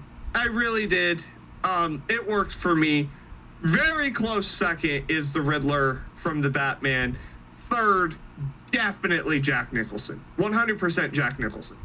But I don't know. Bane worked for me, and that's why when it comes to the Dark Knight trilogy, I personally liked Rise the most. which is arguably one of the worst ones. You're absolutely out of your fucking minds. It's the conglomeration, bro. It's the conglomerate, okay? It's Batman 66 easy because all the villains got together to stop Batman. We ain't never seen that before. Or we haven't seen it since. The Lego Batman had an opportunity. They didn't do it. They made it a love story between the Joker and Batman. Fucking really? Fuck! The original Batman was like, well, we can't get this done on our own. Let's get it together. Put it together. We'll be men. Yeah. Except for you, Miss Kika. You be a woman. A Russian woman. Slip on a ballpoint banana peel and I'll break a neck. Come on, bro. It's absolutely the best villain is villains plural. It's from... It should be, though. It really should be, though. It really should be. Because they're all there. They're all there. They're all trying to stop Batman. They all want to do their damn thing. And you know what? They do win. They actually succeed. They actually succeed because they dehydrate all the world leaders. And when Batman rehydrates them, they're all speaking different languages. It's fucking genius. The bad guys win. In the end, Batman and Robin gotta sneak out. And they gotta climb down the fucking building. So, real quick, Anthony comes in. Honestly, I don't like Jesse Eisenberg's portrayal of Luthor. For some reason, it feels off to me. Yeah. I don't like Batman versus Superman like at all. Panel, do you guys agree with me that Heath Ledger's Joker is probably the closest to what you saw in the Detective Comics with Bob Kane and Bill Finger? Yeah, it was definitely more towards the gangsta version of the Joker. The criminal, right. Yeah. And that makes sense for what Nolan was doing. But then when Nolan made Dark Knight Rises, Nolan didn't know what he was doing anymore. It was a terrible movie. And honestly, I think that has to do with the fact that Heath Ledger died. I'm pretty sure that the Joker would have been utilized somewhere in that movie. Oh, yeah. I'm sure. But, you know, kudos to Nolan for saying, yo, all right, look, the dude passed. Let's not do anything with him. Like, let's not use that character. I don't know. Dark Knight Rises sucks. We'll get to that in a second. But yeah, nah, man. I get what you're saying with 66, dude. The best. I do. It just makes sense, man. They all come together to stop Batman. They do. They all come together to stop Batman. But if we're gonna really look at it,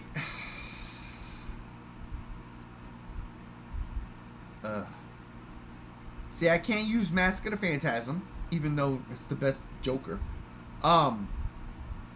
Joker wasn't trying to stop Batman, right? You go to 89, Joker was trying to stop Batman. You go to Returns, Penguin wasn't trying to stop Batman. He was trying to get whole. Batman and Robin, I mean, not Batman and Robin, but Batman Forever. I mean, like, Two-Face was trying to kill Batman. Riddler had a way to do it. Batman and Robin, I keep falling asleep on. Ra's al Ghul. It's a bad movie. Ra's al Ghul. Ra's al Ghul. Raish, whatever you want to call him. Yeah?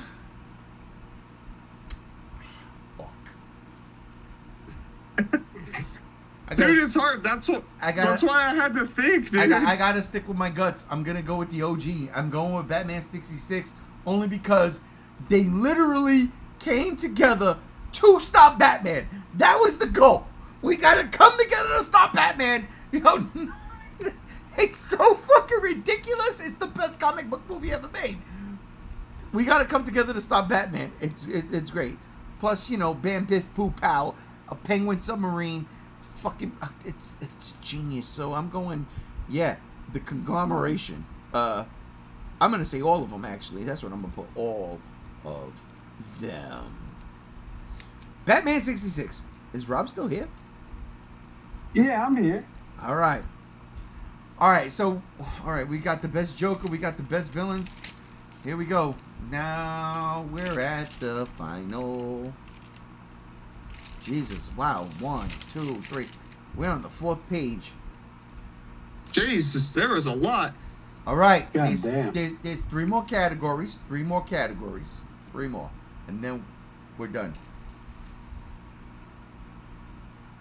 The last category is the ranking Okay. of the movies. So just get ready for that. So here we go. Category number 3. Best Bruce Wayne.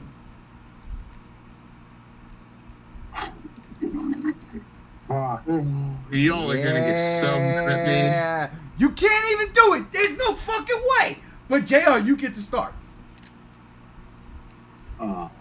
I hate this movie. I hate this movie.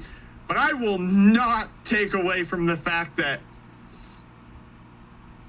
he's a good actor. And he came back just for a cameo in The Flash. I'm sorry. George Clooney as Bruce Wayne has the look, the mannerisms. He's kind of the best Bruce Wayne, dude. He's a playboy. It's all there in the looks, the way he acts. He's arrogant. He acts like a rich boy. He's a rich... George Clooney is real life Bruce Wayne. End of discussion. And I know it's unfortunate that he's in literally the worst Batman movie ever made. That's not true. BVS is. No, I it's not. digress. But yeah, no, George Clooney really does rock it as Bruce Wayne. Val Kilmer didn't quite do it for me. There were some elements of it, but I think Clooney just came full circle. Is he a good Batman? No. But he's a great Bruce Wayne. So... And then everyone collectively got mad. No. Rob. I don't know. Okay, so I don't know if this is gonna be beheld by the court as a proper take, but Kill you.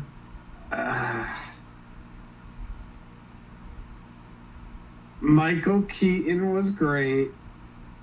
Robert Pattinson, here nor there, is Bruce Wayne. He was more so Batman, which is, on track, on par. Mm-hmm. I ain't even gonna touch Val Kilmer or fucking George Clooney. Christian Bale? Got him, man. Hey, sentences. 5. But they don't apply to this. But that pretty much gives away my favorite Batman, Kevin Conroy. Start to fucking finish, what little time he has, what great time he has. He absolutely encapsulates everything that is Batman and everything that is Bruce fucking Wayne, chin and all. Chin and all. Kevin fucking Conroy, dude. The man is changing suave. Listen, bro. I The forgot man- we could say Kevin Conroy. I forgot. The be man is honest. suave. He is the buttered linguine noodles to that of a meatball parmesan dinner. He can do it all. He did it the fuck all. And he did it in a way that is unbeatable. You cannot encapsulate more. And yes, further, again, I'm giving away my favorite Batman, but the man does it in 5 fucking sentences. Right. I know you can hear me. 5 sentences. If you don't, I'm gonna be upset. But as Bruce Wayne, the man emanates playboy, philanthropist. I didn't say that word right, but that's okay. 8 beers, fuck off. Kevin motherfucking Conroy can do it all. He did it all. He saws it all. The man is unbeatable. The man has yet to be beaten in the live action termination, adaptation, whatever. There is no better Bruce Wayne. Because again, Kevin Conroy does it all without even breaking a sweat, let alone raising a vocal octave. There is nobody as cool, nobody as sleek, and nobody more instilled, infused, and birthed with pure fucking justice in their voice and soul. I rest my case. That's legit. Can't argue. It's hard. Because... by the way, I changed mine to Kevin Conroy because I forgot I could use him. Wait, how? Whoa. You threw a batarang, didn't you? No, I haven't. No, I've been saving my battering. So wait, how? Wait. So it's not George Clooney now? No, I forgot because I used the Joker earlier, but then the PC shit had me going through a loop. So I was like, yeah, if Rob's using Kevin Conroy for Bruce Wayne, best Bruce Wayne, I could use him too. Because I forgot. All right, let me... Yeah, my bad. That's my bad. Although I still think Clooney did a fantastic job as Bruce Wayne. I will not take that away from him. Well, this looks like it's, what, sweep number 2? Yeah. No. I know what you're going to say. So here's the deal. This is the way I feel. Kevin Conroy is a fantastic Bruce Wayne. Fantastic. Especially in Mask of the Phantasm, right? You feel when he's talking to his parents at the grave, when he's like, I found peace. You can give me that, right? Oh, rip my heart out. It's you, Kevin Conroy. The Robert Pattinson is not Bruce Wayne. It doesn't work. But he's also a young Batman. Yeah. You know what I'm saying? So he's still emo. It doesn't work. Christian Bale got some moments. Batman Begins, when Ra's al Ghul is like, what do you want to do? I'll let them know who the fuck you are. All right, I'll take care of this. And he goes, and he gets the drunk, and he's like, all of you people are here to drink my booze. You leeches, get out. Why am I sounding like Trump? I don't know, but that's what Christian Bale was performing. It was like nuts, right? I don't think Michael Keaton's a good Bruce Wayne at all. At all. I really don't. And Adam West is, he's Adam West. He doesn't play the playboy millionaire, right? So then there's 3. And I really like Val Kilmer. I fucking do. Like, I'm not gonna lie. Val Kilmer's a really good Bruce Wayne. You watch him in his Bruce Wayne scenes. Watch him with not the Riddler, with fucking Edward Nygma. Watch him. Yeah. Watch him with Chase Meridian. Watch him with Alfred. That's a good Bruce Wayne. Then you got the Clooney Meister, right? Swear to God. Then you got the Clooney Meister, and you say to yourself, this is a terrible Batman. This Bruce Wayne, though, on the other hand, is pretty good. That's what I'm saying. Pretty good. But out of all the Bruce Waynes, is one that has the fucking, in terms of the movie and storytelling, has the edge because of the age. Affleck doesn't get his fucking due. Ben Affleck doesn't get his due. He doesn't. He just doesn't. And it drives me crazy because, in all honesty, he could have been the best out of all of them. But at the end of the day, you know what wrapped up 2 universes? Two! You know who wrapped up 2 universes? George Clooney. Yeah. George Clooney wrapped up 2 universes. He really did. He what did. the fuck? He did. He was the last Batman, and then he was the last Batman. Well, let me rephrase that. He was the last Bruce Wayne, and then he was the last Bruce Wayne. He wrapped up 2 That's it. universes. I'm going back to Clooney. Going back. But not only that, and I said this earlier with the Alfred thing. The way George Clooney treats Alfred in that movie, you feel it. You fucking feel it. You don't get that from Michael Keaton. You don't get that from Val Kilmer. You don't. Christian Bale with Alfred, it's great. The best line, though, is when they're locking everything up because in The Dark Knight, Bruce Wayne is going to be like, I'm gonna tell everybody I'm Batman. And Alfred's like, well, what are you gonna say? Like, what are you gonna do? He's like, well, I'm gonna tell everybody you're the brains behind it. It's great back and forth.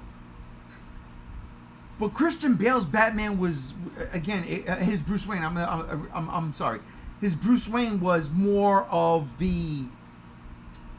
In all 3 movies, he was a prick. Yeah. Clooney is a prick. Don't get me wrong, but they let Clooney cook when it came to Alfred, and that shit really, it hits. Kevin Conroy's Bruce Wayne is the best. Like, I love him to death. I love him. I love it. But to see Bruce Wayne really, I don't know, go through the emotions. We're losing Alfred. We lost Robin. What the fuck? All this other shit. The movie sucks. But at the end of the day, before James Gunn said we're gonna go this way instead of that way, George Clooney was Bruce Wayne. He's the greatest Bruce Wayne, in my opinion. It's George Clooney. It really is. It's George fucking Clooney. You imagine giving George Clooney the fucking time of day now? What? Oh, dude. What? They gave it to Michael Keaton. He fucking crushed it. Could you imagine giving it to George Clooney? Come on. It would be over. It'd be over. I'd be down for it, dude. Like I said, it's the movie's fault, not Clooney's. It's Clooney. It's Clooney. Absolutely. It's Clooney, man. It kills me because, and I don't hate that movie. I don't hate that movie. But it's a terrible movie. Well, dude, I was right there first time watching The Flash next to you. And when fucking Clooney came out, you saw me. I was like, what? What? I lost my shit. We were right next to each other. It was such a good fucking time. But that's Bruce Wayne. We've got 2 more categories to go. And let's be for real here. The next one could be only one. Who is the best Batman? 5 fucking sentences. Well, Rob, it's funny you say that because you are first on the docket. 5 fucking sentences. He is vengeance. He is the night. He is Batman. That's 3 sentences. Exactly. It's 5 sentences. I am vengeance, period. I am the night, period. I, period. Am, period. Batman, period. Okay. Kevin fucking Conroy, animated chin and all. Cadence, justice, everything. Kevin Conroy nails, owns, supremes, everything. Batman, don't care. This man transcends animation and live action. This man's voice will forever be represented in video game animated format. This man's voice will forever strike fear into the hearts and souls of ne'er-do-wells across all dimensions, all types of filmmaking. Kevin motherfucking Conroy, rest in peace. Thank you. You were my first Batman, and you will always be my Batman. until the day I fucking die. Kevin Conroy. I just want to say I fucked up. There was 2 more categories before the last one, and this was going to be the second to last, but we ain't going to do that now. But I did fuck up, just so you know. What was the other one? Best bat suit? Yep. So we'll do that next, I guess. But yeah. Okay. All right. JR, best Batman. Look, Sweet. I love Robert Pattinson. I really do. But Kevin Conroy, it's been 40 years. He's in literally one of my favorite animated series of all time. He's in some of the greatest video games of all time. He was in, what was that, Crisis on Infinite Earths, the TV series on the CW. I love you. Yeah, I know my shit, dude. So let's just be honest here. When you sit down and you read that Batman comic, whose voice pops into your head for Batman? Kevin Conroy. It's Kevin Conroy. Rest in peace. You are the Batman. Period. 100%.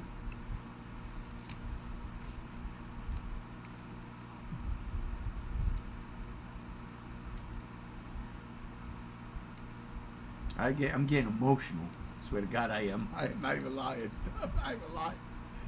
I'm not even Let it lying. flow, brother. Because he's gone. And he's the greatest of all time. He is the bad fucking Kevin Conroy. There's nothing else. Nothing. He is absolutely the greatest Batman of all time. Man, when I tell you, man, I really am. I'm fucking feeling emotional. This is killing me. Yo, like, I loved Adam West again. I was like, oh, they're making a new Batman movie. It's going to be a sequel. It wasn't. It was Michael Keaton. I'm like, what? And then, you know, I've 10 times seen that movie in the fucking theaters. I did not see Mask of the Phantasm once in the theaters. I didn't. Kills me. Kevin Conroy is Batman. Period. The movie, one movie, but then all of the animated movies that we didn't count because it was a theatrical thing here. All of the animated movies he did, the animated series he was on after the fucking, you know, DCAU. After what he started, finished. The video games, and I'm not talking about Arkham, I'm talking about the fucking Nintendo 64 or the GameCube. Those games. Batman Vengeance. Oh my God, Vengeance, and then Sun Tao or whatever the fuck the crazy dragon thing was. Shinzao, whatever. But it's Kevin Conroy's Batman. JR is absolutely right. Everybody's absolutely. You open a comic, you hear his voice. That's him. We all do the Kevin Conroy voice. We all do it. When we want to be Batman, we go there. It's crazy. Bro, I'll never forget it. When I heard they were making a Batman cartoon, I was like, oh, this is going to be dope. We're going to get Michael Keaton. We're going to get the black suit. We're going to get this dope-ass animated looking shit. Dope. I saw the first images. I was like, this is fucking whack. What is this? Then I watched it. Sunday night, 8 p.m., prime time. And I heard the voice. I said, my God. Just like Alfred. My God. And it was Batman. Oh my God. Seriously. He's the best. He's the greatest. And God, rest your fucking soul, you beautiful fucking man. Thank you for giving me the greatest fucking Batman of all time. I take nothing away from anybody else. Nothing. But Kevin Conroy is Batman, and there's no argument. He's just Batman. He's just Batman.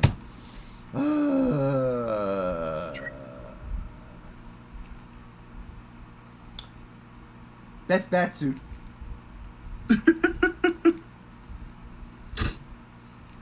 Okay. I'm gonna be an ass. Wait! Yep, no, it's your turn. You go first. And I haven't used my battering. Oh, shit. Zack Snyder, you really like to take things from The Dark Knight Returns. I'm taking it back. I'm using my battering to say my favorite bat suit of all time is the armored bat suit from The Dark Knight Returns, which has an animated 2-part movie. I love that suit more than the Zack Snyder one. I love it. It's the most badass shit to me. And I have that fucking figure, and I have him kicking Superman's ass behind me. Listen, there's I got that figure also, but if you get the BVS figure, you'll understand why you're wrong. No, I'm getting it, but I gotta go with the classic. And you know what? Armored bat suit from The Dark Knight Returns. It's fantastic. Read the comic, watch the movies. Be a man. This is JR's battering right here. This is my battering. I saved it. I saved it this whole time. Just for that. He's going Just with to take it away from Zack Snyder. animated Batman, Dark Knight Returns. Dark Knight Returns armored bat suit. Armored mechanized bat suit. That's terrible, by the way. I'm gonna be honest with you. It's terrible. I love it, dude. I love it so much. I also dig the design of that Batman suit as well. That armored Batman suit in live action is so much better, bro. So much better in live action. You just don't like the movie. I'm talking about bat suits. I'm telling you, I have watched this movie 3 times now. And it just, I'll get the figure, don't get me wrong, but it just don't work for me with that movie. There's just something, it's cool, but it just doesn't work. For me, it's better in the comic and the animated. But that's okay. Some things work better in animation. Facts. Yeah, like Legos. He's so... Rob? No, I had to write it down. Rob? Best bat suit. Oh, man. I don't mean to bring it up again, but Matt Reeves, the Batman. There is a humble difference between simplicity and practicality. It's a chasm that can be crossed with that of a gnat bug dick. It's not the hardest thing to do. But there is something about the basicality, if that's even a word, of Matt Reeves' Batman that suits silhouette. The collar, especially. I don't know, man. Something dope about it. Yeah. The collar is just fucking dope. But then you look at the bat symbol on his chest. Clearly handmade, cobbled together. Bro's got combat boots. Bro's got there's just something about a bat suit that is put together by a man that clearly has resources, but also has a bit of choices to it. Sure, the Nolan trilogy, that whole ishkabibble. You've got the comic book inspired and somewhat accuracy of the Tim Burton films. Val Kilmer, Joel Schumacher, whatever fucking have you. But there is a certain charm that goes towards a Batman who's got a suit that looks like some emo rich kid who listens to too much Nirvana. Something's in my ass.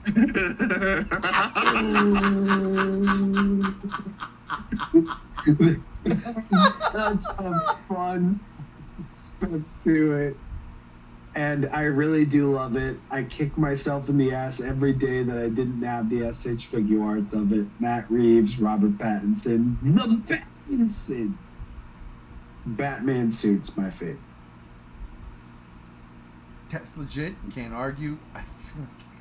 I definitely can argue with JR's. That Batarang It's fucked up. out of bounds. But it's a Batarang. That's your cheat. It's your right. That's your right. So I can't be mad at you. Robert Pattinson's bat suit is fantastic for everything Rob just laid out, right? But at the end of the day, let's be for real here. I'm not wearing hockey pads. And that's Batman 89. He's not wearing hockey pads. Michael Keaton's bat suit is the best bat suit of all time. All time. All black with the yellow thing. And yeah, granted, you know, it doesn't look like it's armor. It doesn't look like it's... And he can't turn his head. And I can't turn my head, which was rectified in The Dark Knight. Which was rectified. But, just in terms of looks, that is a fucking... It's a beautiful fucking bat suit. Like, literally, from ear to toe, it's a beautiful bat suit.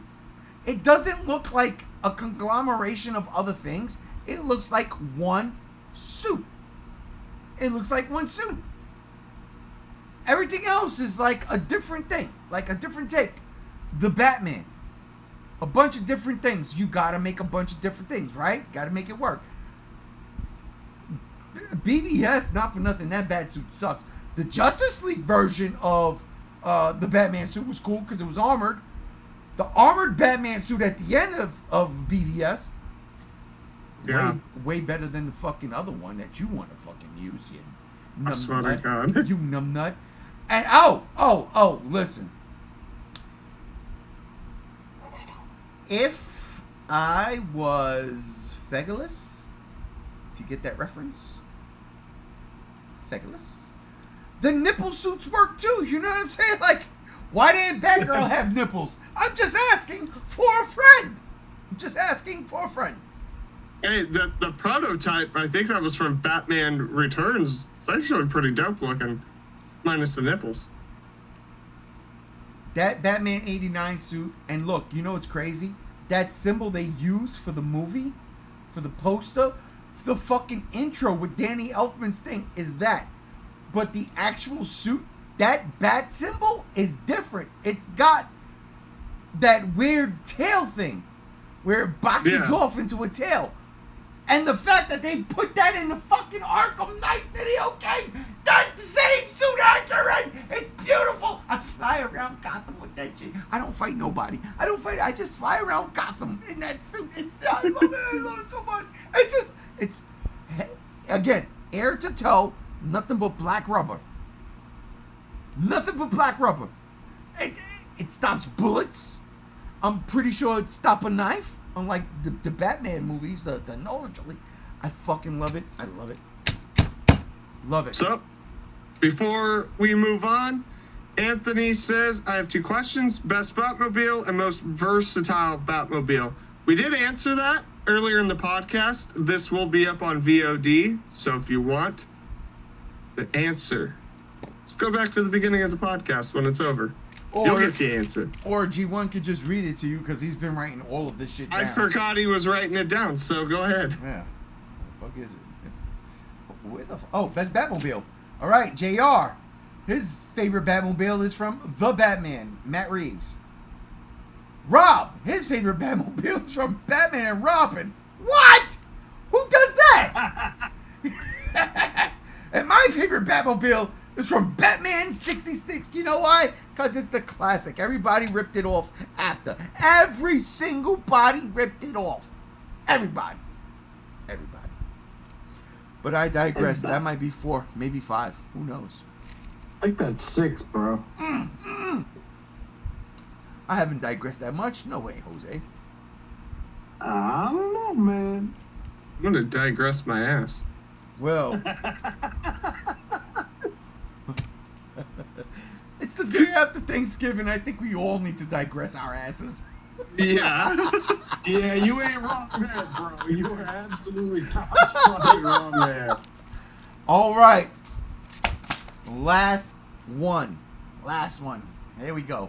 And this isn't our favorite. This is where we now rank the movies. Okay? We got to put them in order. Let's put them in order. What do we feel? We got to put them in order. Don't forget, we got Justice League up in this motherfucker. We got The Flash up in this motherfucker. We ain't talk about those movies.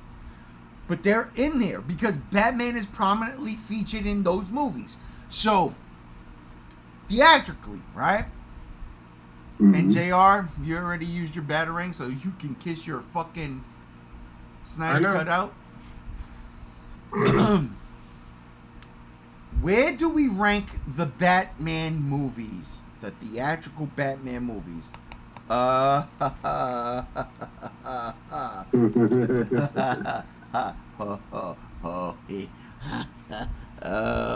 shit. JR? Yep. Here we go. Ranks. JR. Where do you rank these movies? We got 1, 2, 3, 4. We got 12 on the screen. 12 plus on the 2. screen. All right. 14 movies, bro. All right, so first. Starting with 14, right? Yeah. Yep. Batman v Superman. I'm going to bed. That'll do it, ladies and gentlemen, for this episode of the fucking Geek Out podcast. You gotta be out of your fucking mind. You gotta be out of your fucking mind. Are you What? I hate that movie, dude. I hate it.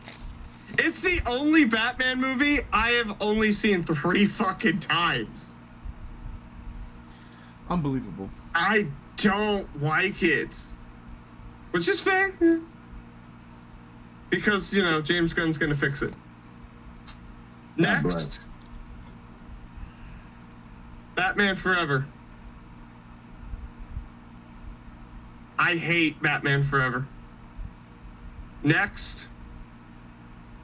Batman and Robin.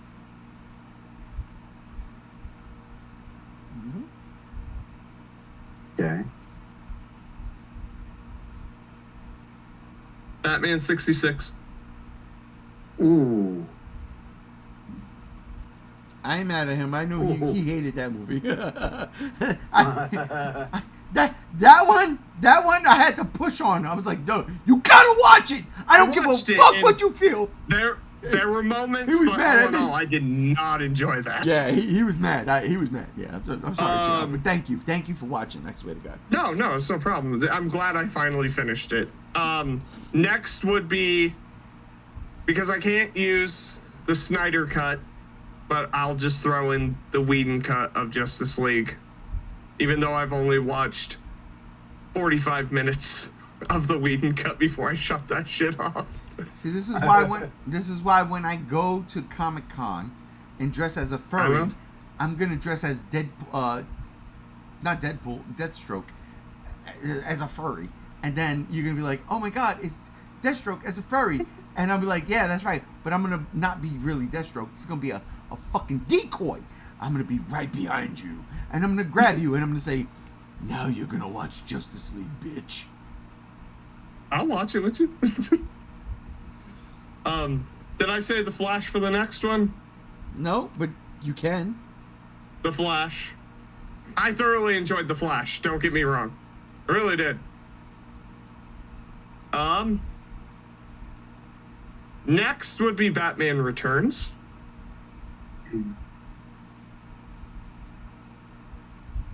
After that, Batman Begins. After that, the Lego Batman movie.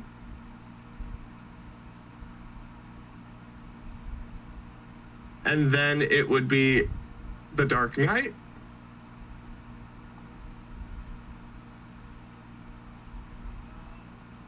And then Mask of the Phantasm. Oh, hold on. Are you good? Yeah, no, but I'm confused. But go ahead. No, that's good. Mask of the Phantasm. The Dark Knight Rises. That's what confuses me. I'm like, wait, what? Just wait. 89. And then number 1 is the Batman.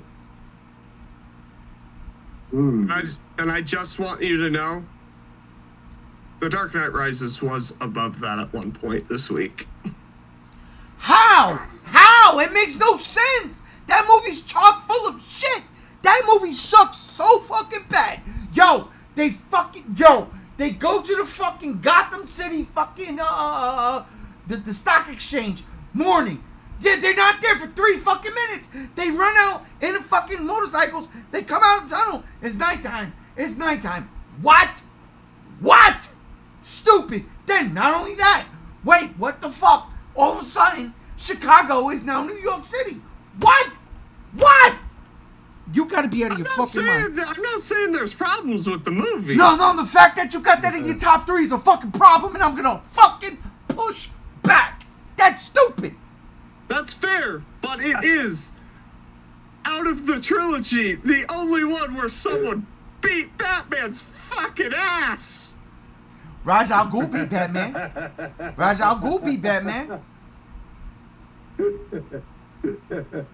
Yeah, in training. No, in his own fucking house. Alfred had to save Batman. I set the house on fire. That's cheating. Alfred had to save Batman. Ra's al Ghul beat him. Hey, I'm just saying. Okay. Oh, I like this movie because somebody beat Batman. That's stupid. No, it's because for the first time for me in that trilogy, there was an opponent that physically could stand up to Batman and overtake him, even if he was out the game 5-6 years. Oh, your body. This list is stupid. I want to change it. Man, you know what? Keep it up. I swear to God, the Lego Batman will be 89 next. I swear to God. I don't give a fuck. Shit, at this point in fucking time. That's a terrible list. What was it? 1, 2, 3, 4, 5. Yeah, listen. Okay, only 1 out of your top 5 is bad, and that's The Dark Knight Rises. That's it. You can put Lego in that motherfucker. It'd be fine. But everything else, it's fucking terrible. In my top 5 Godzilla movies is Son of Godzilla. There's 1 bad movie in every top 5 for me. That's just how it's always been. It's not a bad movie. The fuck you talking about? I love that It really movie. ain't, though. It really ain't. Now, if it was Godzilla versus King Ghidorah in 1991. You motherfucker, bro! What That's the number 6. fuck? What? You robbed the list. I have a feeling to just boot rob right now. You could if you wanted to, brother. Yes. Did you just Bane me? Did you just do that in a Bane voice? I absolutely did, brother. I feel and sound like I am slightly Swedish and constipated. Oh God, Rob. From least to best, what's your rankings here? At the biggest leastest, it's gonna be the Justice League. Fuck that movie. Okay. What a disgrace to a vision. Not short after that, I am not sorry. The Flash. Ooh. Dookie Dukes McDukerton. Ooh. Poo poo. After The Flash, BVS. Oh God. Listen, bro.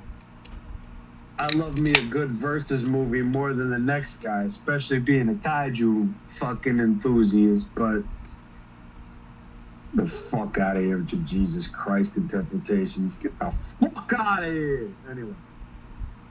Next would be The Dark Knight Rises. because it doesn't hold any kind of fucking memorable and or that of a fucking tradable source. It sucks. That movie sucks. I do not like it. I love Anne Hathaway, but that's pretty much it. Following that would be Batman Forever. Ah. And here's where the controversy begins, I feel. Uh-oh. Maybe. I don't know. I kind of beat you. Yeah, you did. Yeah. Yeah, you're the worst. I think you did. Maybe it's the movie after this one that begins the controversy, but Lego Batman. Okay. All right. And this is where I start my apology tour. Batman and Robin. Yep. About right. That's about right. That's about right. Mm-hmm. Yeah. Okay. Following that comes Batman Begins. Oh. Okay. And it only got a leg up on Lego Batman because Cillian Murphy was fucking Scarecrow. And He was- even though I feel like he was entirely hampered by a realistic take on Batman, it's still Cillian Murphy as fucking Scarecrow. Listen. Not for nothing. His send-off in that movie is fucking fantastic. No, it absolutely is.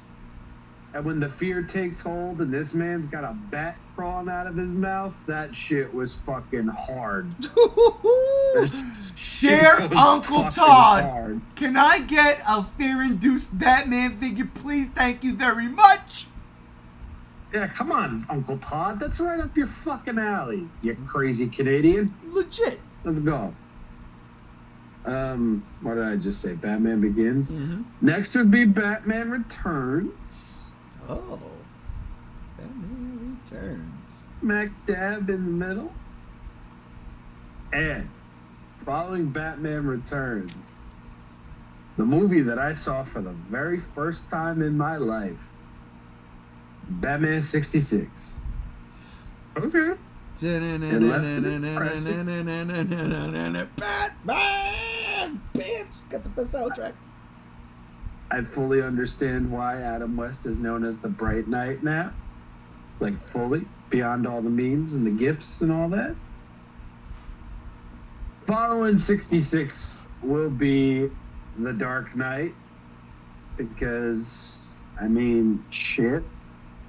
Heath Ledger, Gary Oldman. Mm-hmm. Even though Christian Bale fucking cranked his Batman voice up to 11 and sounded like a pack-a-day smoker.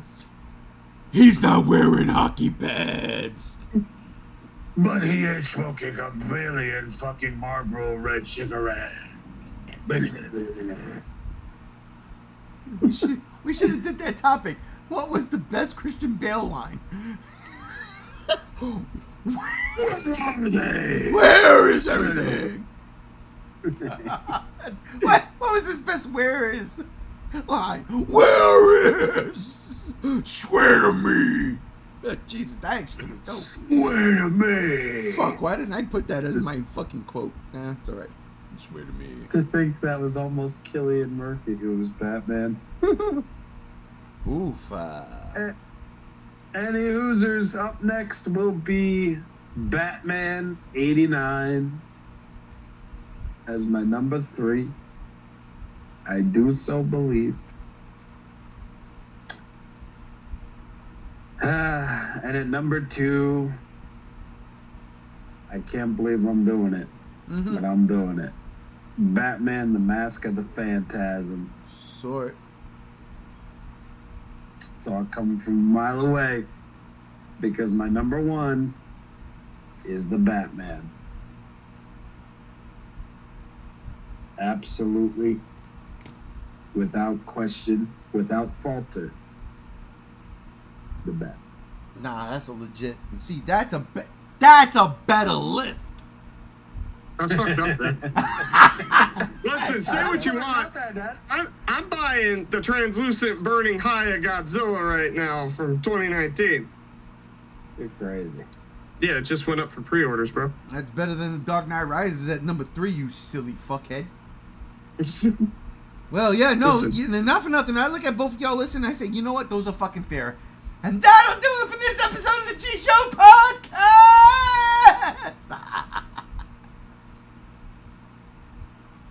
Don't leave us in limbo, bro. All right. Okay.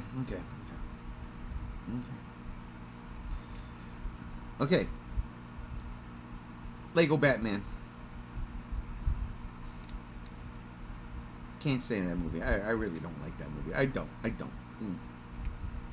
Goddamn. Yeah, no, I'm serious. Look, it's funny. I laughed a couple of times, but at the end of the day, I'm like, nope. You're making a mockery of what I like. So fuck that shit.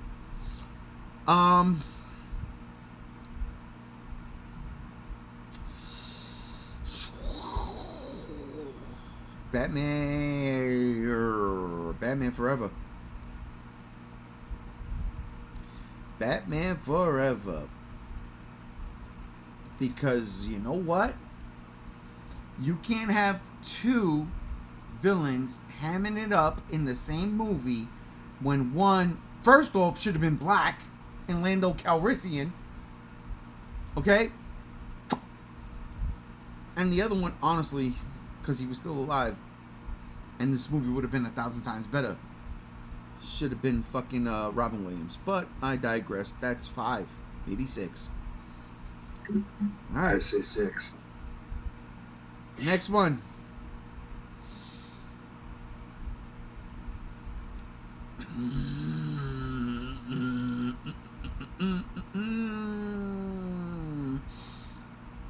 Damn, this one's a toss-up. Okay, you know what? Batman and Robin. Nope, I'm lying. Understandable. I'm lying. It's Oh. It's The Dark Knight Rises.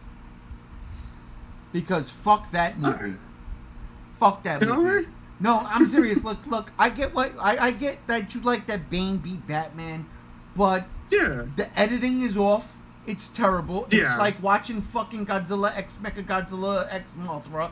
With the editing doesn't make any fucking sense. Like, you know, Godzilla's standing there, the fucking missiles hit him and he's still standing there. Like, there's no reaction. Stupid fucking movie.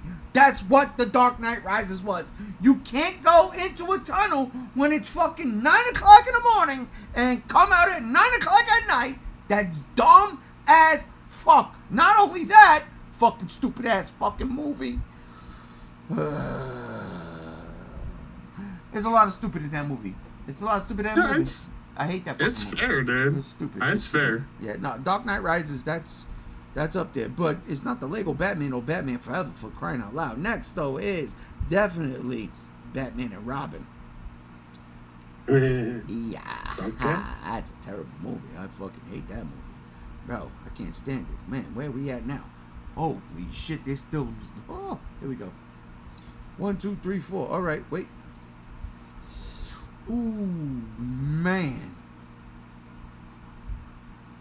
Okay, I'm gonna have to do it. Justice League. I like that movie. I do. I really do. I really like that movie. I really, really do. But I think the Flash was the Flash better utilized Batman. Yeah. The Flash better utilized Batman. That's why I put Justice League there. But I do like that movie, the Joss Whedon cut. I do. Well, I really like the Snyder cut. It's got faults, but it's a damn fine movie. Oh yeah, absolutely. But I'm using this is I'm not using the Snyder cut here. I know. This is the I theatrical gotta watch version. the Whedon cut. Like I said, that first 45 minutes, I was not having it. I was all in. I was good with it for what it was worth. All right, Justice League. You know what? Then I am definitely gonna go The Flash. Good movie. Right? Because I got the 3 bad movies out the way, right? Yep. Batman and Robin, Batman Forever, The Dark Knight Returns, Arises. Yep, that's good. Justice League, The Flash. Here we go. Now we start fucking shit up. Batman Begins. That's my next one. It's fine. I ain't mad at it. It's whatever. But it's, it's whatever. Fuck. Oh, I know what my next one is. Easy. Hands down. After Batman Begins, Batman Returns. Yeah. Okay. Yeah. It is. Yep. Then it's Batman Returns, right? So now what do I got left? I got that one, and that one. Here we go. Shit. 1, 2, 3, 4, 5, 6, 7, 8, 9, 10, 11, 12, 13, 14. How the fuck only got 8? Okay. Here's my Batarang. My Batarang is the BVS extended cut. Because if you watch the extended cut of Batman v Superman, it's a much better movie. It flows better. It makes more sense. It gives you a reason why Superman or Clark Kent, Superman, wants to go after Batman. It does what the theatrical version don't. That was my biggest beef with the theatrical version. But at the same time, it's still stupid because baby Bruce Wayne was flying up in the fucking air with a bunch of bats circling him? Oh, what the fuck? Is he a metahuman? It's stupid. It's fucking dumb. Oh, I hate it. 1, 2, 3, 4, 5, 6, 7, 8, 9. Oh, shit. All right, it's BVS. God, I really should have been on my game way better than this, but I'm not. And this is what's bothering me. So, oh shit. Shut up, don't laugh. This is bad. Holy shit. Lego, Batman, Dark Knight Rises, Batman and Robin, Justice League, Flash, Batman Begins. Hold up. Did I Batman and Robin twice? I think I Batman and Robin twice. Oh no, Batman Returns. Never mind. Sorry. Alright. God damn, I hate this. That'll do it. You know what? Everything else is a tie. Oh God. It's Batman 66. Oh man. I really love that movie.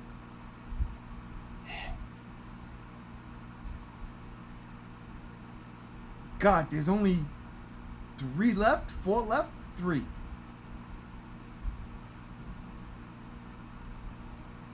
Hang on.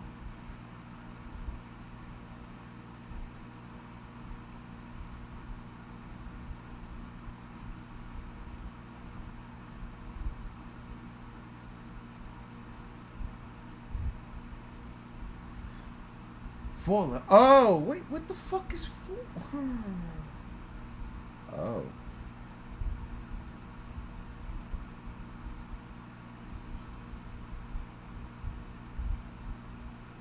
Shit. Alright. 1, 2, 3, 4. There it is. And there it is, ladies and gentlemen. Okay. Alright. Here we go. Fuck. You know what? These 4 movies suck because these movies mean a lot to me. Seriously. 3 of these movies are origin stories, if you will. Kinda, sorta. That's where I'm fucking up right now. Shit. Shit.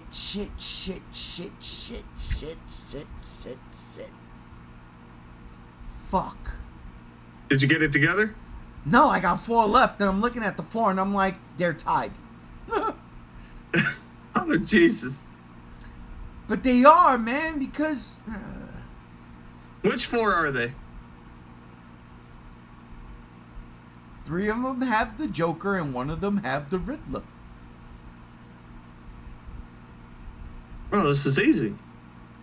Now, for me, it's not. You put the Batman at number 1. No, I'm not, though. Actually, now that you say that, fuck you. The Batman. Number 4. See, I came through and helped him. Batman number 4. The Dark Knight. Number 3. 10 or favorite. Mask of the Phantasm. Yeah? Wow. And then 89. 89. That movie meant so much to me. And it still does. And it still does. And it still does. Because if we didn't get 89, we wouldn't have gotten the Batman the Animated Series. That's how it goes. That's how it goes. Huh? I don't like that. I don't. I feel sullied. That top 4 is disgusting. It's hard. It is, because the Batman being the most recent movie, right? It's a fucking dope. It's all damn near perfect, right? Because you had so many different movies to feed upon and work with and work against and just build your own thing. It learned from the best and became everything we wanted. Plus more, because it's a continual story here. Yeah. That's what's crazy about it. It's like, I don't know, man. Like, it's good. Man. All right, listen. Thank you all for joining this weird ass Bet Friday at the end, because I'm still confused. I am not gonna be able to sleep tonight. I'm gonna be angry. I'm gonna watch some Batman tonight. I don't give a fuck. God damn it. Rob, thank you for joining us. Thank you for having me. It was a joy to talk about some Batman, some comic book movies, some absolute cinema. Anytime, anywhere, always down. Thank you. JR, thank you for joining. I'm sorry. But no, this was fun. I can't wait till he realizes it wasn't actually The Dark Knight Rises, and it really should have been the Lego Batman movie that went there. But good night. It was great joining. Yeah, I want to thank everybody out there who hung around, especially for the last 15 minutes of Dead Space, of me trying to figure out what the fuck I was going to put. So yeah, that's on me. But yeah, next week we'll do something. We'll be here.